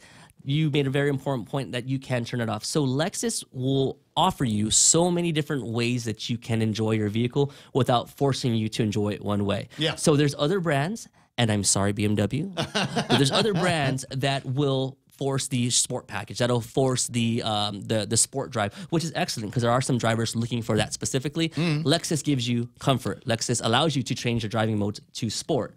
So you are able to customize it to your specifics. So I'm a big tech guy, and there's a lot of technology in the car, some of which we're talking about right now for safety, for ride, for being able to adjust the seat the way you like it. But for a lot of people, the primary technical connection, the gee-whiz stuff, is in the center console. And I've got to say, from the ease with which I was able to pair my Bluetooth, important, my daughter was able to pair her Bluetooth to the car. I thought that was incredible. But once I got everything connected, the sound was incredible. And as you might imagine, I'm on a radio, I'm not necessarily an audiophile, but I know what the heck it is I'm listening to.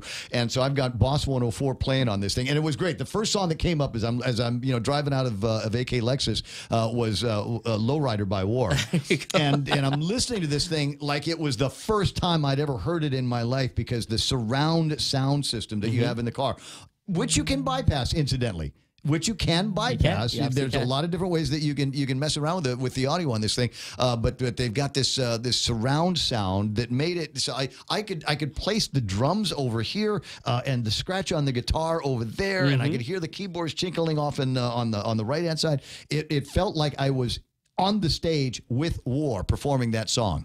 It's awesome. And even so, on our upper lines, we have the Mark Levinson sound system that I know we will touch base on. Well, because there's two. In fact, the one I was driving was I was going to say it was the standard system, or like a 9-speaker system, something like that. Correct. Like 3 or 4 in the front and a couple of basses in the back and all of that. And this is you don't see this very often in the automotive world.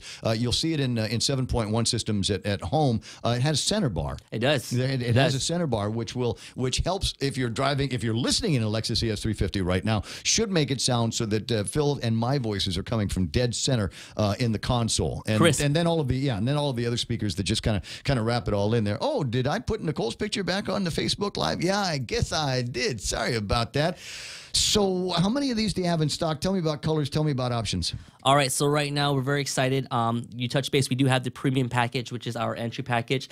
We have the F Sport package, which is the sportier version with the sport suspension. And then we just received 2 ultra luxury packages. These ultra luxury packages have the bird's eye view surround camera. They have the panoramic full roof, sunroof, moonroof combo. They have the wireless phone chargers. You're a techie. All of these things I'm throwing at you, you got to experience. So we got to ask Ernie to let you try one of those. Well, I mean, I want to try everything. Maybe you'll stick around for a couple of minutes on the other side of the Fox News, because I want to talk about some of the other things that you've got over at AK. Not Absolutely. just the ES350 friends. That's just our way of getting you in the door to see what's going on. But they've introduced. I say we, because been with it feels like I'm with the company for virtually every car I've ever owned came from there. But they've got the brand new RAV4 that's out there, and that new car, the Lexus UX. No, what was that? The one from the Scion that we were looking at. The one I thought it was. That was the Toyota 86. Yeah, I thought it was a Celica, but it's a whole different car. Correct. Like new one. So Phil's pointing me in the direction of my producer. It's all right, fine. He's like, your producer's trying to get a hold of you. My producer's trying to tell me I've got 4 seconds away from Fox News Live right here on KUSG. I got you. Sentencing on hold. I'm Lisa Lacera, Fox News. Former National Security Advisor Michael Flynn will be waiting a while to find out his fate. He was in court this morning. After confirming the guilty plea, the judge seemed to chastise Flynn for making false statements in the West Wing, including lies about the conversation to members of the transition team, the vice president, as well as the FBI. He said, quote, "You sold out your country," the judge said, adding he could not rule out incarceration. The judge also questioned the basis of the case, asking the special counsel lawyer whether the Flynn phone call with the Russian ambassador was in fact criminal. And after a long pause, the government lawyer said it might be a violation of the Logan Act, which the judge seemed to laugh, saying, "Isn't that the act that no one has been charged with?" Fox's Catherine Herridge in Washington. The special counsel's office had recommended no jail time. Reaction from the White House. We're disputing that any actions he engaged in had nothing to do with the president. That just because maybe he did do those things, but that doesn't have anything to do with the president directly. Spokeswoman Sarah Sanders, as for the delay in sentencing, she says they wish Flynn well. The deadline approaching, and lawmakers appear to be no closer to reaching a deal to avoid a partial government shutdown. I think that Senator Shelby and I made what was a reasonable offer that both sides should have been able to accept to solve the border security issue and still pass the remaining 7 bills. Senate Majority Leader Mitch McConnell. A $1 billion slush fund is not what is right, what the American people want, and it couldn't get votes in either house to pass. Senate Democratic Leader Chuck Schumer. The deadline to reach a deal is Friday. On Wall Street, an early rally largely gone by the closing bell as the price of oil sank energy stocks. The Dow gained 82 points, the Nasdaq up 30, the S&P up less than a point. This is Fox News.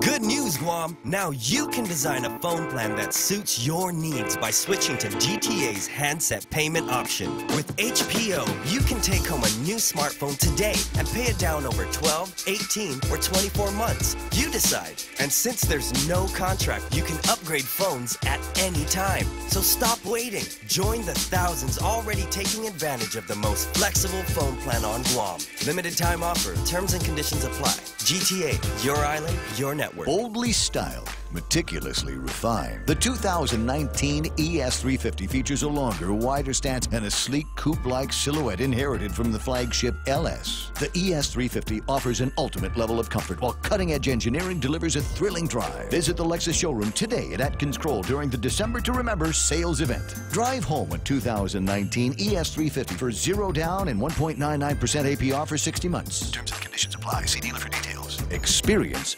amazing.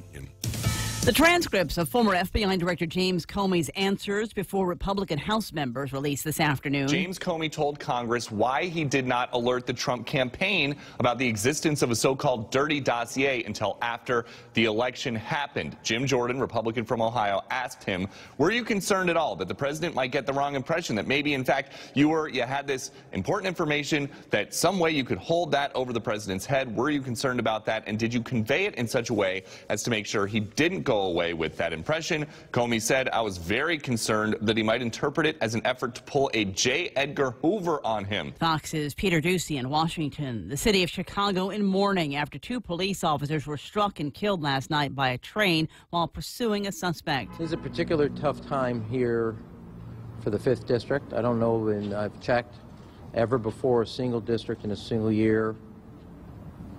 Both these 2 young men, but the others from suicide and a heart attack, lost 5 officers.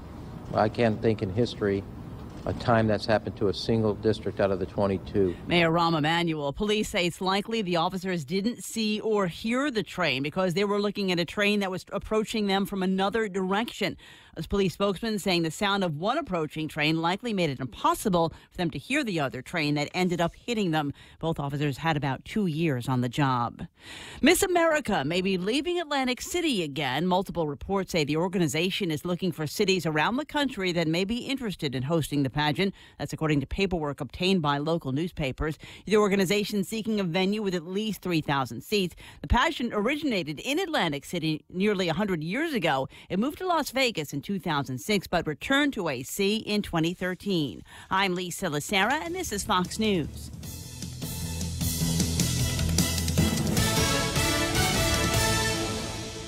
Do you know someone who has difficulty following conversation in noisy places or turns up the TV a little too loud? These may be signs of a hearing loss. Ross Hearing Aids specializes in hearing evaluations, custom-fit hearing aids using the latest in wireless digital technology, and custom-fit hearing protectors. Call Ross Hearing Aids today to schedule a complimentary hearing consultation. 637-HEAR. 637-HEAR. Ross Hearing Aids, located across Shirley's in Harmon.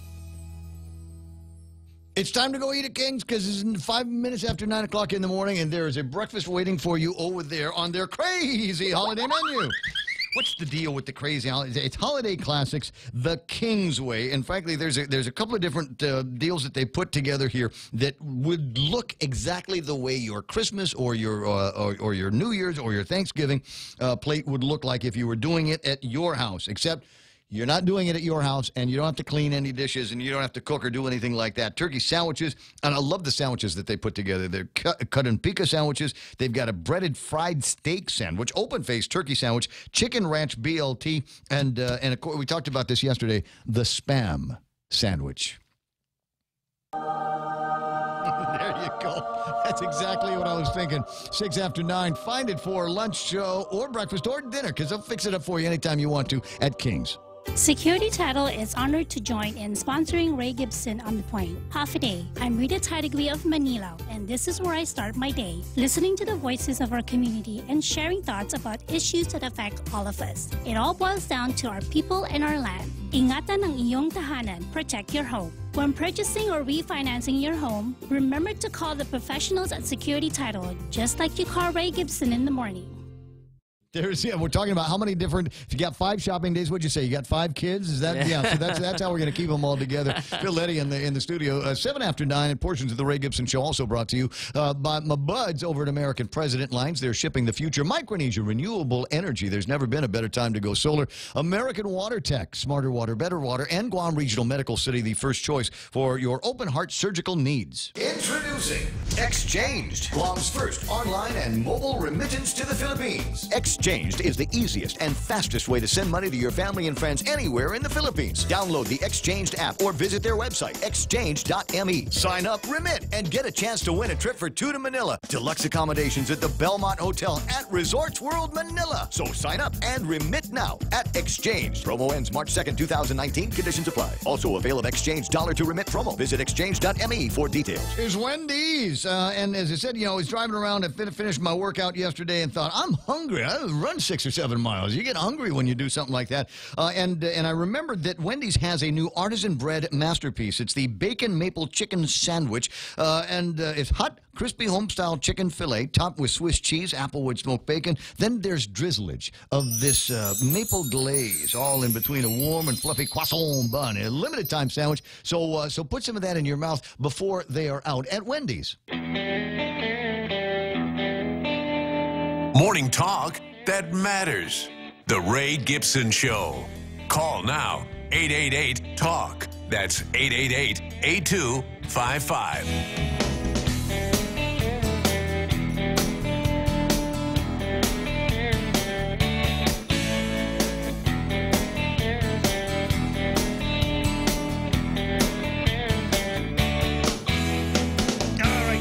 After 9 o'clock, and Ray Gibson here in the studio. Phil Letty from AK, and we've spent a little bit of time talking about the ES350, the brand new 2019s. We unveiled that at a special showing at the Sandcastle. That was fun. Oh my God, that was great. We got the Sandcastle dancers up there. We got the acrobats in there, and the magic show, and all of that. I had an absolutely terrific time, and gave somebody the opportunity to have exactly what I had, which was an overnight test drive. Right. And I tell you what, I enjoyed it. Was very cool, and I got my daughter, right, picked her up from the game. We went like cruising to my sister's dinner over at Lone Star, and it was Friday night over at Lone Star, as you might imagine, fairly busy. Correct. And all I can think of was, I want to park this place someplace, number one, where it's not going to get dinged, but someplace, because I wanted people to see it. I wanted people to say that's the new ES350 that's out there. And so I found a pretty good spot over on the FHP side, or not the FHP, First Hawaiian Bank side. Don't tell. I was using their parking when it was time to go eat dinner at the Lone Star. But even while I'm eating, I'm going, I want to get back in the car. I want to see what this feels like, what it's like to drive at night. Moonroof, sunroof, loved it. Loved it. But frankly, what I got to do the next time I get into a car like that's got the moonroof/sunroof deal, got to have somebody else drive, because I want to be able to stand up over the top of it and wave at people from traffic. Like it's Liberation Day. Is it legal? I don't believe so. Do you think I'd get in trouble if I did something like that? Well, but the thing is, you can, because you can fit a whole human being through that too. The hole in the roof, and it's nice. But that was nice. And then I took it down to Agate the next morning. There was the Guam Running Club had the alley-oop race, and that you need to be down in Agate for. So it was just a great ride all the way down from the Casa all the way into Agate, and just loved taking some of those southern turns that we've got there, and the way the car handled on those roads. Beautiful. It was great. And, I'm not going to talk about speed or handling at speed. Let me just say that the engineers at Lexus knew what they were doing, and put a lot of stability in the car, low to the ground, and absolutely hugging the turns. The weight distribution is excellent. And you touched about it on our first spot, the safety. Yeah. Yeah, so a lot of that is yes to increase your enjoyment of the drive, but it's also to make sure that you're not worried about any roll, you're not worried about any slipping or loss of traction for that matter. And you also talked about finding a great parking spot. Yeah. And right now, I'm just gonna jump into it, Ray. the best parking spot is in your driveway. And with the December to Remember event, there's only 2 models out of our Lexus program. Nice segue. There's only 2 models out of our Lexus program that we are offering 1.99. 1.99 is back. And that's 1.99 not for 48 months, not for 60 months, but for 72 months, no prepayment penalty. Get out. This is the cheapest money you're going to be able to borrow anywhere. Anywhere. It is the best rate on island. Yeah. 1.99 for 72 months on approved credit. But the ES and our NX lines are the 2 lines that we were highlighting for December to Remember. Interesting. Now, and now is that rate guaranteed, or is that based on my good credit? Because it is definitely based on approved credit. Okay. Yes, absolutely. Right. So you got to be some. Now, do I need a big down payment? Will you take the car that I've got in trade? Mr. Pat Siyama, our used car manager, will absolutely love to have your current car, and he is offering top dollar, so we will accept and offer you the best trade appraisal, but also. In regards to down payment assists the buyer. It's less money for the bank to tack interest on, but down payment is subjected to your credit as well. Most of my buyers, I would say 80% of my buyers, down payment is not required, and out of that 80%, half of them still would put down payment on. Right. As you say, if I throw 10 or 20% at the deal, that's less than I'm going to have to finance on the longer run. Now, one of the things that I noticed when I went into the showroom on Friday, and in fact on Saturday when I dropped the car off, was just the sheer number of cars that I've never seen before. And like I want to go back into the AK line for just a second. Not a problem. And tell me again about. I thought it was a Celica, but it wasn't a Celica. It's a nice sporty design. You said it was an updated Scion? Correct. So last year, Toyota went away with the Scion brand, but they kept 2 models. The 2 models that they kept was the Scion FRS Sport Coupe. That was rebranded as the Toyota 86. And that's the car that you saw and took your breath away. Oh, my God. Yeah. Well, I mean, I'm looking at the car, and I'm 19 years old again. Now, it's got back seats, but you'd never put anything in them. Yeah. There's no room in there for groceries, and there's no room in there for baby chairs and any of that stuff. This car is designed to be a young person's car. It is a sport car to the T. Yes.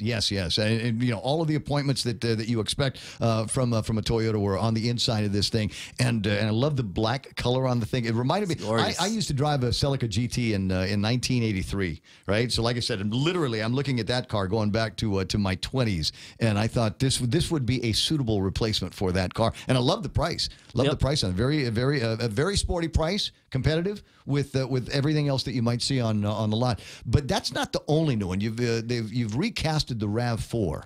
The RAV4, the redesigned RAV4 is amazing. Actually, our first shipment, I believe 20 came in and 20 are gone. Already? I know there's probably a few limited models that straggled in a later shipment that we might still have available, but a lot of people are pre-purchasing vehicles from our shipment, I believe towards the end of the month or early next month. It got bigger.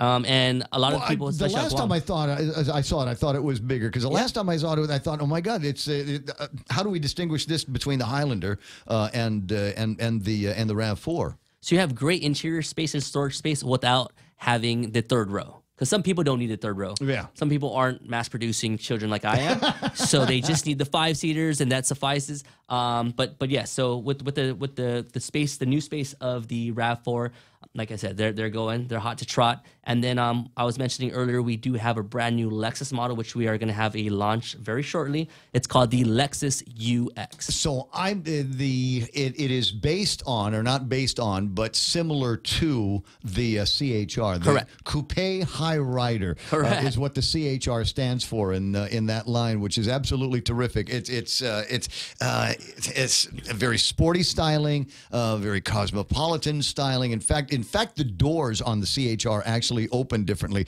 than any of the others. The door on the rear doors on the CHR open from the top of the car, not in the middle of the door, which I thought was very, very cool. Already equipped with the HD radio, so your favorite radio station, Boss 104, already comes in as an HD, as hybrid digital radio station. You can get in the analog side, but it will sound better on the HD side. And all of the things that we treat on our radio stations, the RDS messaging that will tell you what time it is and what the weather's going to be like and what the advertisers want you to do, title and artist of the songs, that kind of thing. That's all built in already. The technology is already in that car. But like I said, I like the CHR, and you're telling me that there is going to be a Lexus version of is. it? There is a Lexus It version of landed. it. It landed. It is called the Lexus UX. The segment is called subcompact crossover. There. And it's perfect for Guam. Reason being is some people don't want a true big SUV. So being that it's a crossover, so it's basically a sedan that's lifted, if that makes any sense. It does. And it's great for Guam because of Guam's rains or the potholes. So we're really excited. And here's the thing. The intro price of that, I'm not even sure if I'm authorized to say this, but intro price of our Lexus UX, you're going to be able to get the brand new Lexus UX for right around $39,000. Look, it makes Nicole smile. See, look at Nicole smiling just talking about that. Another great deal on the lot. That's what did you call the style of that car? Subcompact crossover. Subcompact crossover. Now that's and it's not just AK and Lexus that are doing this. It's a new segment. It's a new segment in the market here. Yes, sir. So like there's lots of other car dealers that are doing this. So if you're thinking that what we're talking about sounds like a great deal, make sure that you go see first the ones over at AK and including the new UX. Is it in the showroom already? We brought it in the showroom. Nice. And you said you're going to be launching it soon? We're going to be launching it soon, and I'm pretty sure you're going to get a call about Soon that. as you call me. Yes, call me. but you know what? This overnight test drive thing, that's a tease, bro. That is a total tease. I mean, just as I'm getting to the feel of how much I'm loving this car, and normally, I go to these races and I hang out with my buddies, and we talk about running and racing and stuff like that. And at the end of the race, I just wanted to be close to the Lexus.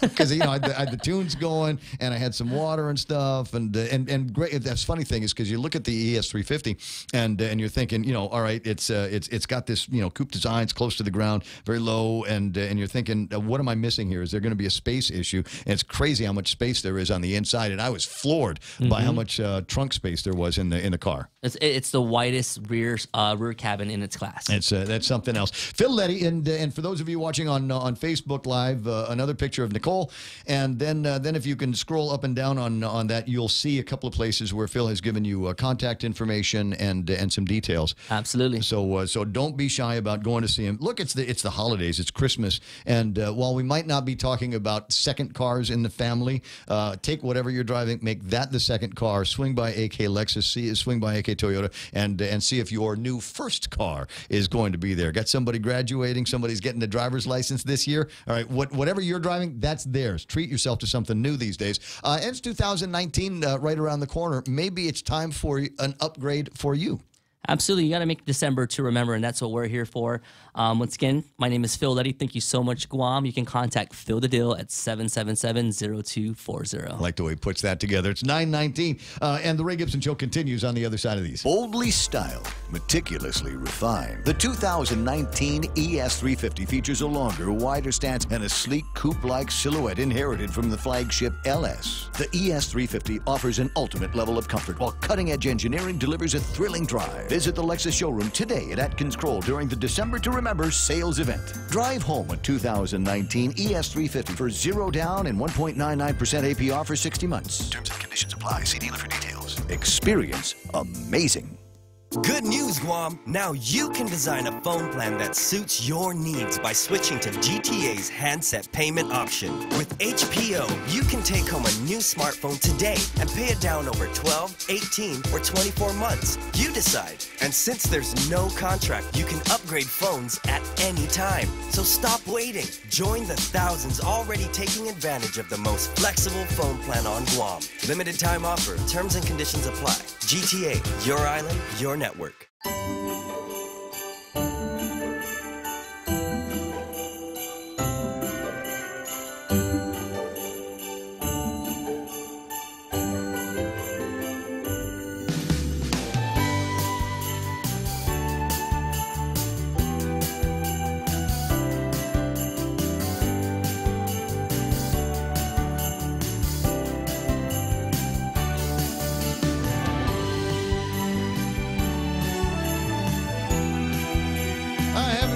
Job of posting anything to Facebook yet.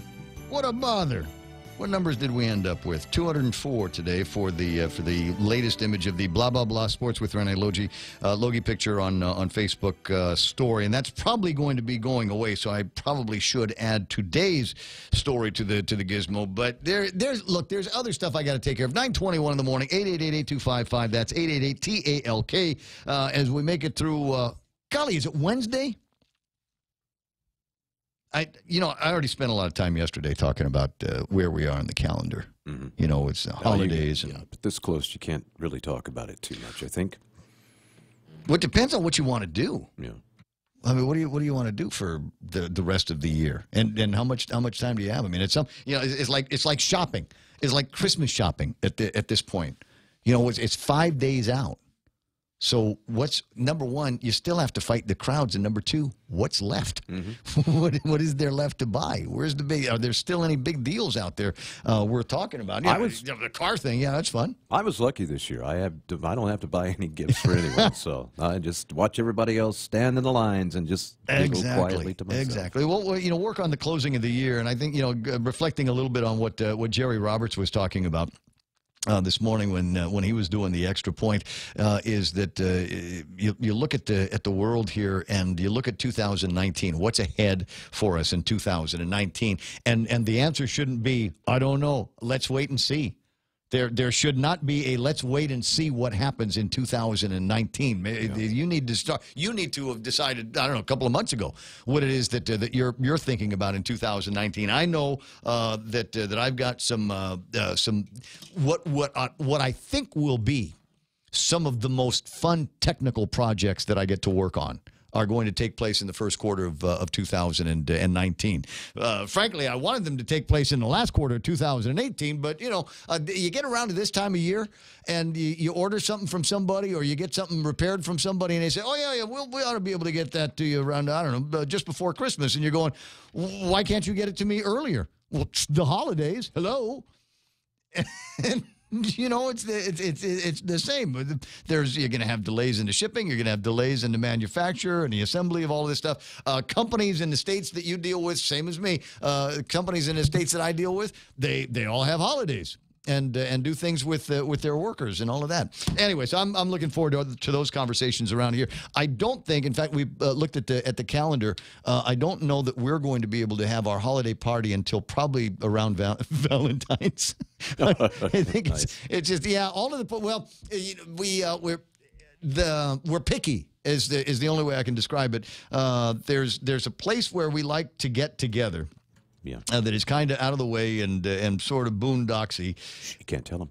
Well, I'm not going to. I'm just saying that. But we're not the only ones that know about it. And frankly, before we could nail down a reservation on it, everybody else said, "Yeah, we'll do our parties late in the year, early in the new year," and they bagged it before we did. It was funny because last year after we had our event, of course that was I'd only been here a week, and I'm posting on Facebook, and suddenly I have people that I don't even know going, "Hey man, who do we contact to rent that place? What's up?" Nice place. And it's like, I don't know, and I can't tell you. Yeah, so the earliest availability on the place where we like to get together, kind of out of the way, but central and everything is booked for most of January. So it won't be until February that we cool kids are going to be able to go out there and have a good time in the Boondocks. But that's all right because it will line up nicely with the first anniversary of the Ray Gibson Show on 93.3 The Point.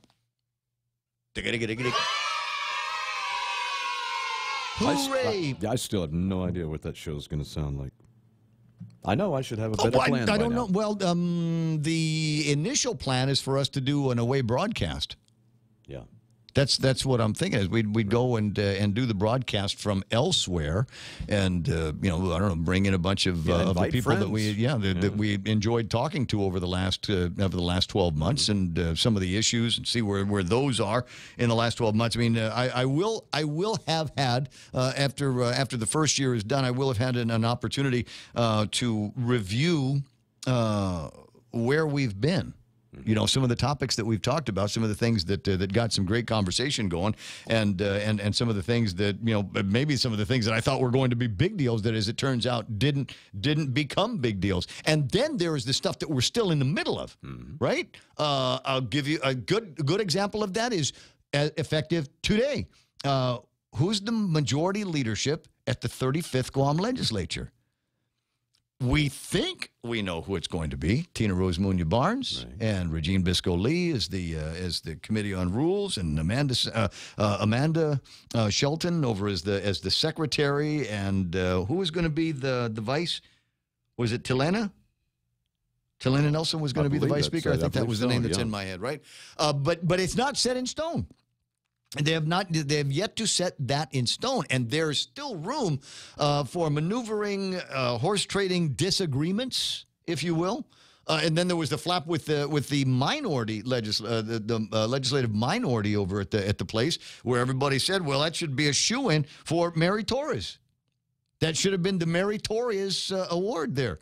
She ought to have been able to jump right in and say and tell everybody else what they were going to get as the senior most ranking Republican at the 35th Guam legislature. She should have been able to go in and say, "Well, this is what you're going to do."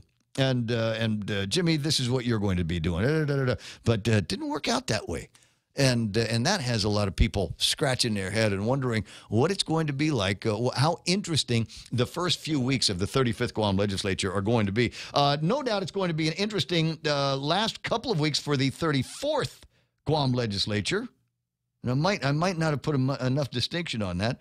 35th Guam legislature, as it were, is going through, I think, some interesting last couple of minutes here. I'm trying to find exactly the spot in the conversation that was taking place last night between Therese Terlahi and Mike San Nicolas. And I might have it queued up to the right place. I might not have it queued up to the right place. But apparently there was a little bit of room for fireworks last night, and this is what a little bit of that discussion sounded like. That we would so blatantly disregard what they are advising us. And I think it's clear that they are advising us that our proceeding with this bill as is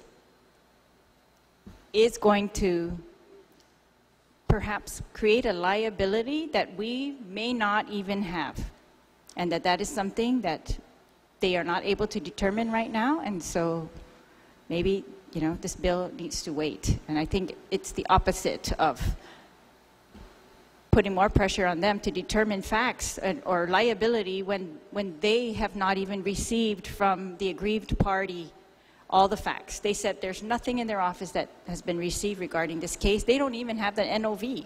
So even so many aspects of this potential liability are not before the Attorney General. I mean, we can try to send our files over to them, but I don't think that's how they should be determining liability. I would think they're either going to need to get a claim from somebody, the aggrieved party, the Chamorro Land Trust, or someone asking them to. The Chamorro Land Trust, who is the client, has not asked the Attorney General to find a way to pay more money. They came to the legislature because they knew it exceeded their authority to pay any more money.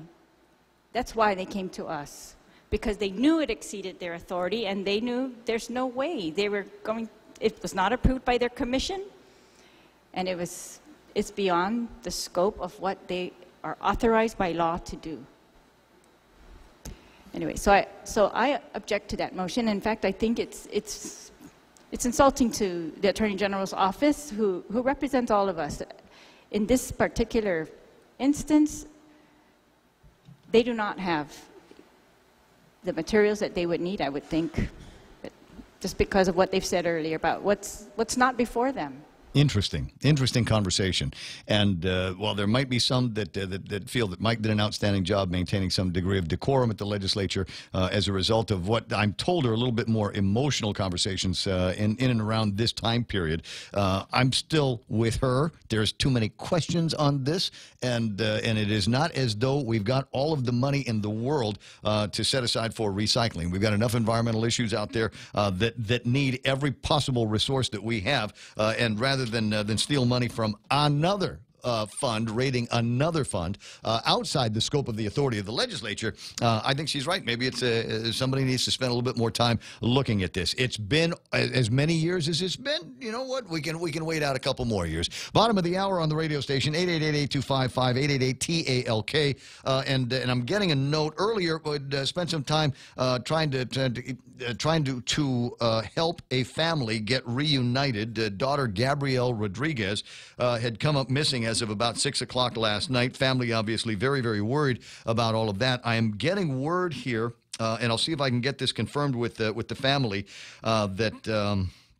that she has returned home. I'll see what I can dig out. That's what I'm working on right now, is to see if Mike can find her and get that happy news confirmed. I'm trying to see which chat it's supposed to be in. There is an alert that has been going around about a missing child. Someone I know is a family friend and posted that about 5 minutes ago from the child's parents, Gabriella is home. Thank you, and thank everyone. She has returned home safely. We'll see what we can find out in the next couple of minutes. Do I need to take a break? All right, fine. iConnect time is 9:32. Swing by iConnect and learn about their Connect and Win contest. Just a little bit of time between now and then to be able to get it all together. But you and a friend, Manila Holiday Inn Express, will cover the airfare and hotel accommodations, but all you got to do in order to be eligible for that is sign up for an annual plan. Push to talk, mobile, or internet, and that gets you signed up. Good luck from iConnect. Family Finance, serving the people of Guam since 1959. Now you can start planning for the holidays by getting a personal Christmas loan from $1,000 up to $3,500. Family Finance has 3 convenient locations to serve you. Give them a call in Dededo, 633-4473, Hagåtña, 475-4545, and the Upper Tumon location on the 2nd floor of the Pacific Building at 647-5626. Get your Christmas loans today from Family Finance. The Extra Point with Jerry Roberts of Guam Training every morning on The Ray Gibson Show. The term flexibility is being heard more and more in the workplace. But what's the big deal? I'm Jerry Roberts, and at 7:20 a.m. on The Ray Gibson Show, we'll peel back a little bit of that onion. You can find daily transcripts of The Extra Point by Jerry Roberts at GuamTraining.com. Tune in every weekday morning at 7:20 for The Extra Point with Jerry Roberts on The Ray Gibson Show on 93.3 The Point.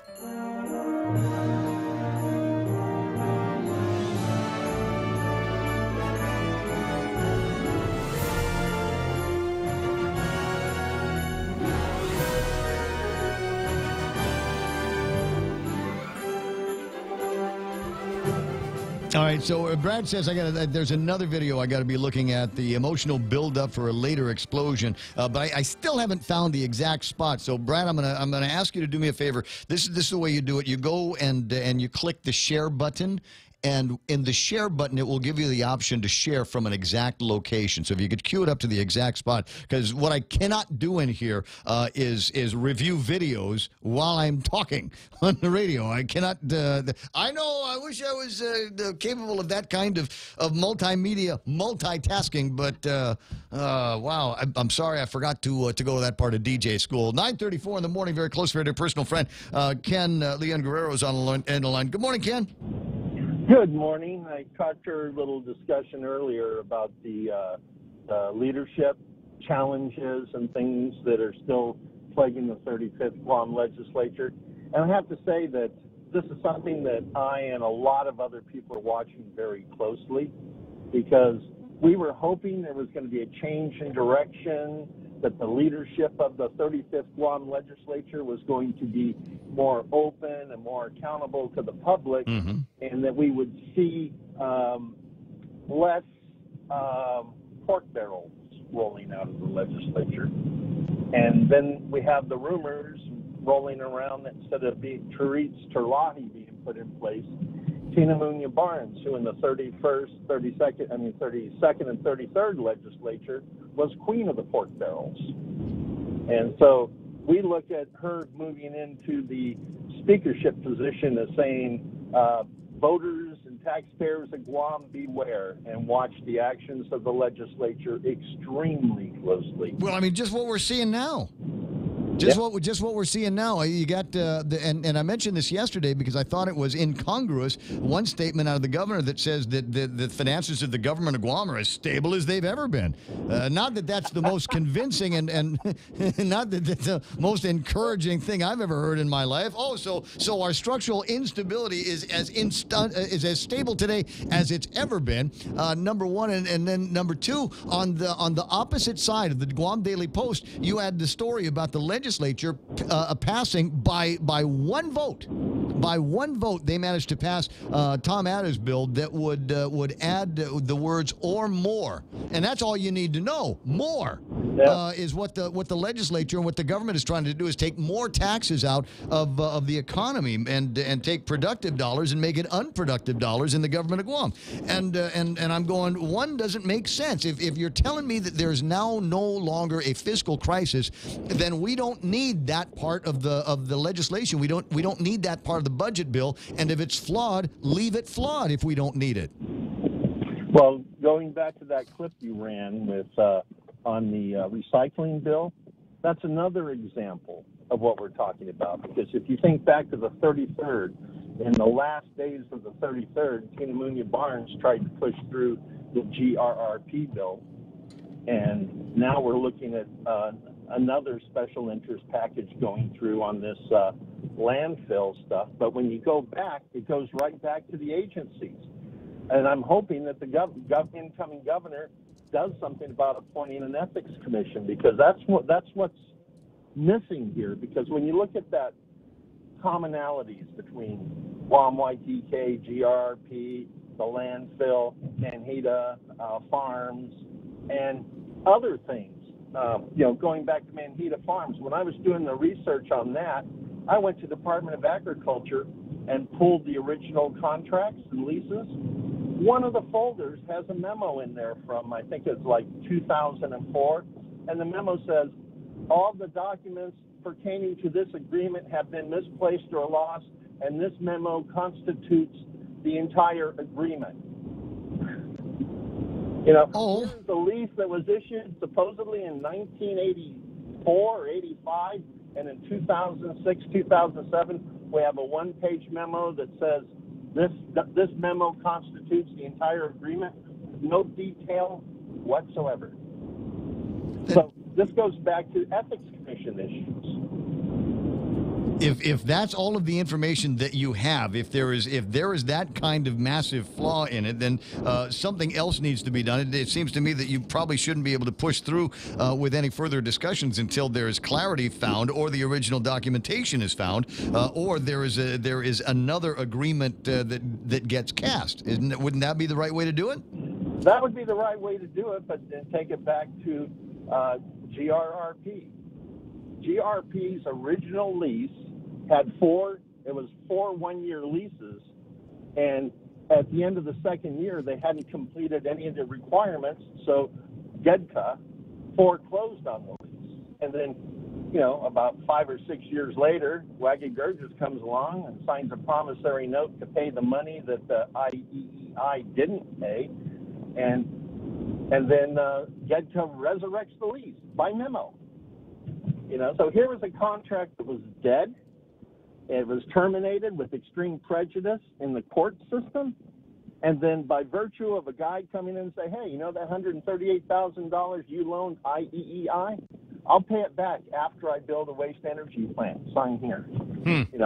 That's an ethics issue. Yeah. Yeah. Well, we'll watch and see what happens. As you say, the end of the 34th Guam legislature is going to make the beginning of the 35th Guam legislature that much more interesting, made so by the fact that there's going to be another governor. But there is still some signing that the governor needs to do right now, and I'm encouraging Governor Eddie Jerome Baza-Calvo to veto the legislation that Tom Atta has passed, because by his own words, it's no longer necessary. Yeah, and as long as we're talking about the 35th, and I'll wrap up my thought here.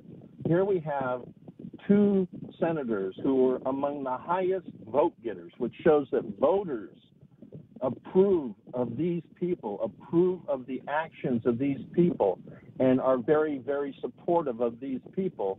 You would think that would be enough for the incoming legislature to say, hey, look, these senators have the respect of voters. We need to respect that level of support they're getting from the public. Mm-hmm. And that's not happening. But has it ever happened? That's a good question. But I mean, we could take a look at we could look at all of the different reports that come out of the Department of the Guam Election Commission and take a look and say, okay, highest vote getter here, and that should have made this person the majority leader. This person should have been the minority leader based on that. And sometimes it just doesn't work out like that. Sometimes it is has everything to do with the whims, and you'll appreciate this, of the parties, of the party that got that either won or did not won. Even though they'll say up and down that the party had nothing to do with it, and they'll talk about the appearance of a rift in the party, which I don't know. You're never going to be able to convince me that it doesn't exist. 9:41, dude. I got to run. I'll talk to you pretty soon. Will do. Okay. Listen, I'll catch you when I look at you. In the meantime, Merry Christmas and a Happy New Beer. Merry Christmas to you and your family, too. Okay, my friend. Kenley and Guerrero on the line, one of my favorite ombudsmen that we have around here, and also from time to time one of my favorite conspiracy theorists. Okay, all right. Just looking at a couple of things on the Facebook and in a note here from Vicky Ganashis, who was instrumental in helping guide me through the conversation of the missing girl here today. And the word is that she is home and is safe. I don't know exactly what happened, but I don't. At some point maybe we don't get to know. It might just be one of those. I got tired of hanging out, and I went someplace. The fact of the matter is, having raised 4 to adulthood myself, or helped raise 4, there is sometimes a secret or hidden life that our kids have that's not necessarily nefarious or anything, but we just don't know everything they're always up to, and it may have been one of those situations. I'm glad she's back home safe, and that's what it kind of points to with me. And so it'll be interesting. I wish I could be a fly on that wall. All right. Well, that's the good news here. 9:42, and that's the word I'm getting from Vicky is that everything is okay, A-okay, and baby girl is back to the house. I'm trying to remember the first time that I stayed out so late that it didn't matter what time I got home. I was in trouble already, and it might have been, I don't know, sophomore year, junior year in high school, something like that, when me and my friends are goofing off. Curfew is at 11 o'clock. I finally got around to looking at a watch at, I don't know, midnight.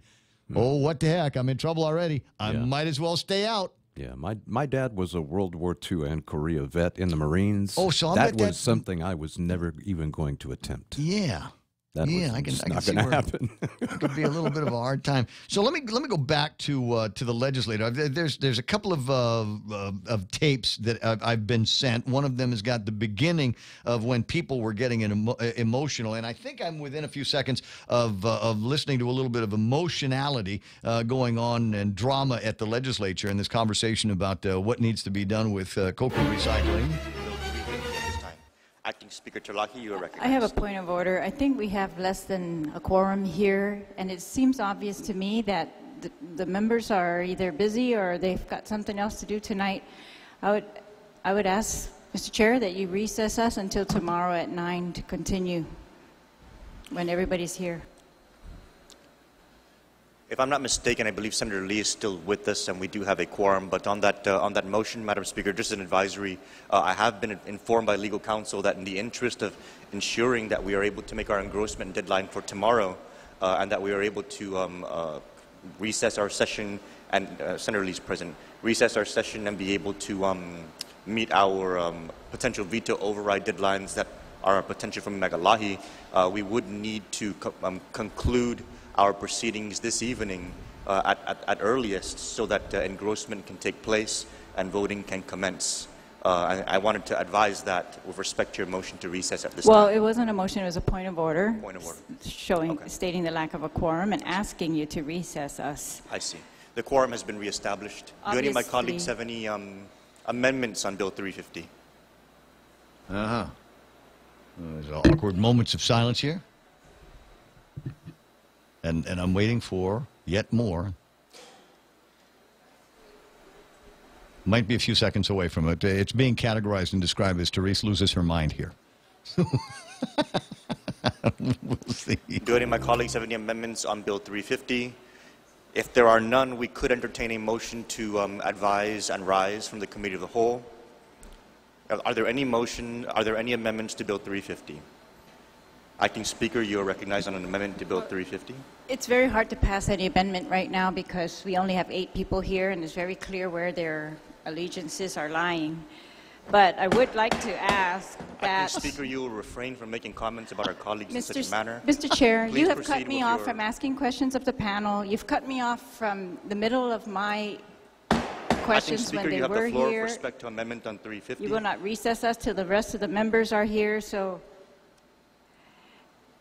I wanted to bring up this issue.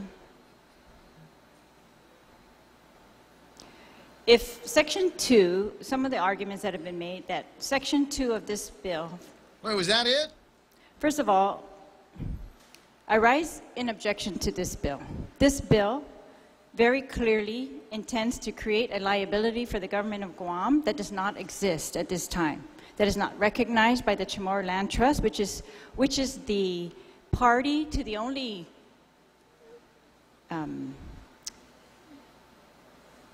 potentially legally binding document that we have been shown. It's the license agreement. And there's not even been an opinion by the Attorney General to the Chamorro Land Trust or to us that that document is binding. But even if it was, the maximum amount of liability for the Chamorro Land Trust Commission pursuant to that license is $1.6 million. But this bill would extend liability to the government of Guam to $7.5 million. And I don't believe that we should be in the business of doing that without any court order ordering that the government of Guam is liable, with our, at the very least, an Attorney General opinion stating that this is an obligation on behalf of the government of Guam. In fact, they're saying the opposite. Or that they're saying that it's possible that that is not the case, and that this bill would absolutely be the instrument that creates that $7.5 million liability. And I know it's Christmas time, but I don't see any reason why we are going to play Santa Claus with the people's money, the money that they've been putting aside, $25 for every single car, every single registration goes to this recycling revolving fund. It's been, you know, finally we've been criticizing the Guam Environmental Protection Agency for not using that fund for its intended purposes. The people of Guam have been criticizing us for using that fund for other than the Guam legislatures, and I would say before my time, those legislatures sent that money elsewhere other than for recycling purposes. And I for one am here because I want to ensure that this money gets to its intended use, that it is used for our future cleanup of Guam, future programs that they have finally done all the work to put into place. These programs are, I mean, we went through the list of them, and I just, you know, it baffles me that after we criticize the Guam EPA for not getting on the ball and getting these rules and regs done, tomorrow they're having their hearing on the rules and regs, and we have given them the money. We have already appropriated this money to them, to the Guam Environmental Protection Agency, to implement all those programs. This bill would instead, in the middle of the game, while they're just about to implement their rules and regs, this bill would take that money away from them and give it to some past debt that is still not proven. Good point. And I just think that's a gift that we cannot afford at this time. And if there comes a time when this debt is proven and owed, then that legislature, will have to find a way to pay that. Just like that legislature has to find a way to pay all the other existing liabilities that it owes to people in Guam. I think that she needs to breathe every once in a while so I can jump in with a comment one way or the other. But right there, if you ask me, and you can say whatever you want to about fireworks and decorum, and Mike's got the gavel and all of that, but I appreciate the fact that there is somebody down there that was thinking about the taxpayers and the people that are putting money into all of these accounts for which there seems to be just unbelievably and with increasing frequency, they're rateable. They're rateable. And then when we come around to having the need to do something with those dollars that they were actually meant for, we got nothing. We got nothing. And she's right. And I've been following this. The EPA finally apparently is ready to start moving forward with the process that would get their rules and regulations ratified so that they wouldn't have to necessarily worry about the fund getting raided unless it was for some very specific purposes. And it wasn't that long ago in my mind that we had one guy who was over at the EPA, took funds out of there, took money out of there, and said, I'm going to buy the mayor's trucks. And they were nice trucks. And they were only supposed to be used for the purposes of recycling in the village. And yet I see one over at the Joy Market doing laundry every Sunday. You see them at the Joy Market. You might see them. They're out there doing all kinds of other things. We saw them dropping their kids off at Carline in school, picking people up at the airport. You know, it's not dignitary work here. They went picking up relatives at the airport with these vehicles. And that was the first set of vehicles that they bought. My understanding is they wanted a bunch of blue ones. And by the way, can we also get white ones? And obviously car companies around here, yeah, I'd love to sell you those automobiles. But they were able to do it because the funds were there and there were no rules on it. And she's right. We're finally getting to a point where we've got some rules that we might be able to depend on that will actually make a difference in cleaning this town up. So let's stop screwing around with it. I hope that they are unsuccessful in moving this forward. Now, the other thing that I got to find out is I got to go back through the paperwork and find out what measures the governor has vetoed. Because it looks like, I don't know if you heard Mike talking about it, but they needed to get everything done last night so that they would have time to engross not just the bills that are moving forward to the voting file, but also vetoes of the governors that they want to override. 9:52 in the morning, 888-825-5888-TALK. Yeah, we'll get to that here in just a second. 9:52, quick break. Jack, I see you coming your way. Here at APL, our core values give the company its heart and soul. Whether it's connecting your business with our global network through our newly enhanced service or investing our efforts into giving back to the community, APL is committed to serving you. We humbly honor the opportunity to find innovative solutions for you and your business. To learn more about our enhanced service, call 588-4651 or visit www.apl.com/Guam for more details.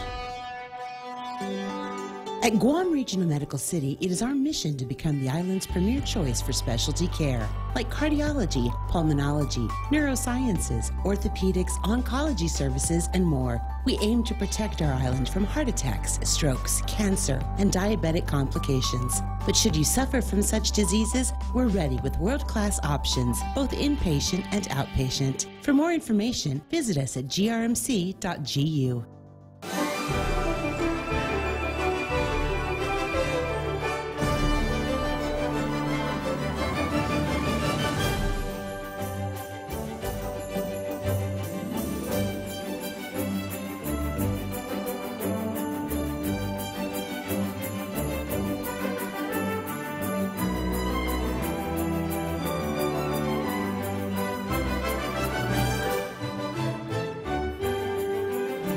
I believe up in Jigo, a restaurant, a McDonald's restaurant, where there's nobody in the front. You go up to a machine and make your order is the way the thing works, is my understanding.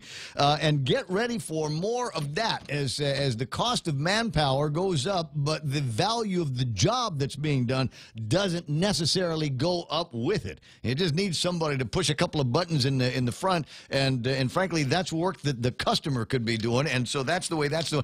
There's another story I thought it was very interesting. Food and Drink, it's a lifestyle magazine, is talking about a serious problem that they have in San Francisco. And I don't know what you know about San Francisco. Very nice place, very Tony place. You know, it's got all of the things that everybody says about the hills and all of that fog. Yes, yeah. Golden Gate Bridge. A lot of people want to live there. It is probably also one of the most expensive cities in the United States, maybe the world. And what people are finding is it is so expensive to live there that the people that you would normally bring in to wait on tables, mix drinks behind the bar, cook food in the kitchen, wash the dishes, all of that stuff, can't afford to live in San Francisco.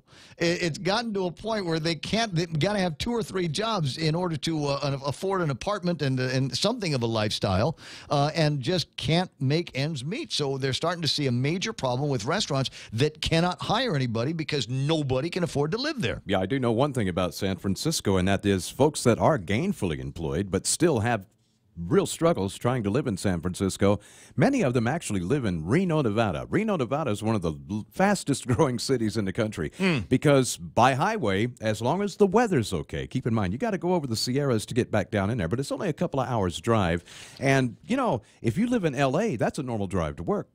So for them, it's they'll take on the cost of the extra gas because they're paying a third in rent and other taxes. Of course, Nevada actually pretty tax friendly because they make all their money off of gambling. So that actually is happening too. This handwritten sign in the front window of the closed Blue Fig Cafe last month bade a sad farewell to the days when San Francisco could support an old-fashioned coffee house. The problem that led to the 8-year-old Valencia Street Cafe to shut down wasn't a lack of coffee drinkers in the trendy Mission District, nor was it the sky-high commercial rents or the competition from the tech industry cafeterias.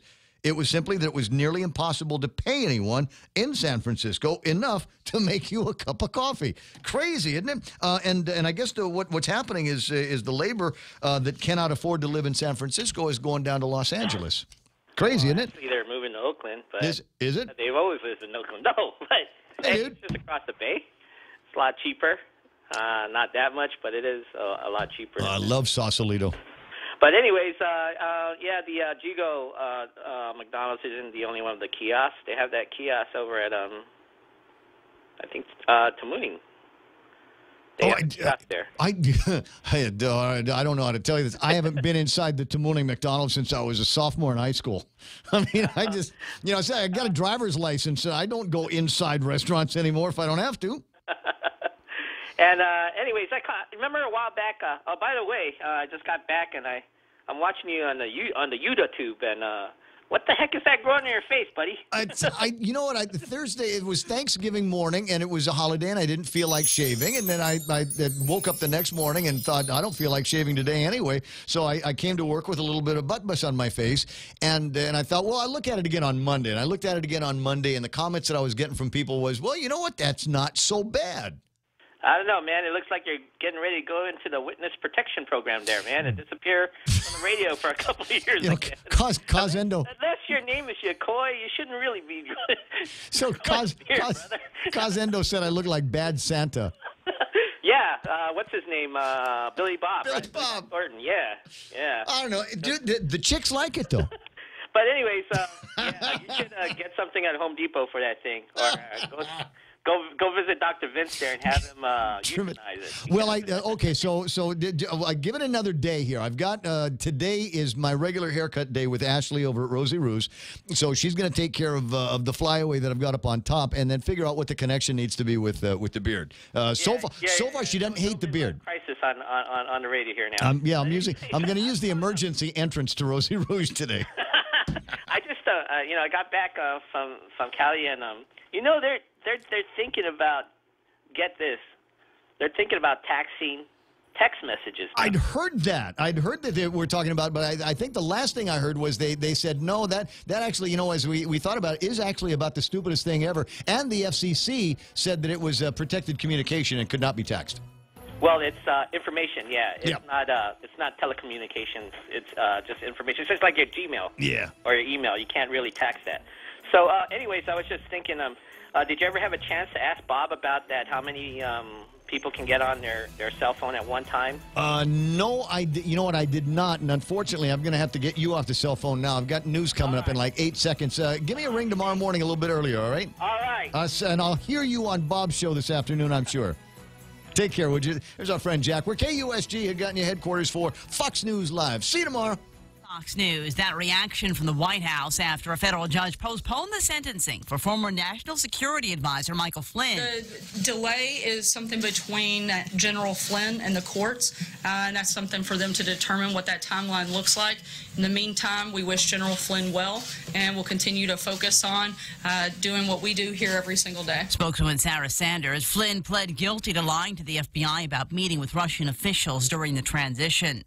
Another proposal to keep the government open past Friday stalls. Democratic leaders rejected the latest proposal from Republicans, a government funding bill with more than $1 billion in border security through DHS, plus $1 billion more for President Trump. The Republican offer today would not pass either chamber. Instead, Senate Minority Leader Chuck Schumer says the president should accept a bipartisan bill funding DHS. Republican leader Mitch McConnell says he's consulting with the White House on a path forward, but both McConnell and Schumer say a short-term bill extending current government funding for a few more weeks remains a possibility. Fox's Jared Halpern on Capitol Hill. The Congressional Hispanic Caucus calling for an investigation after a 7-year-old Guatemalan girl died at a Border Patrol facility. Caucus members traveled to that facility today. It's clear that many of these facilities, not just the ones that we visited, are under-resourced, that there's a lack of training, a lack of equipment, and that all of that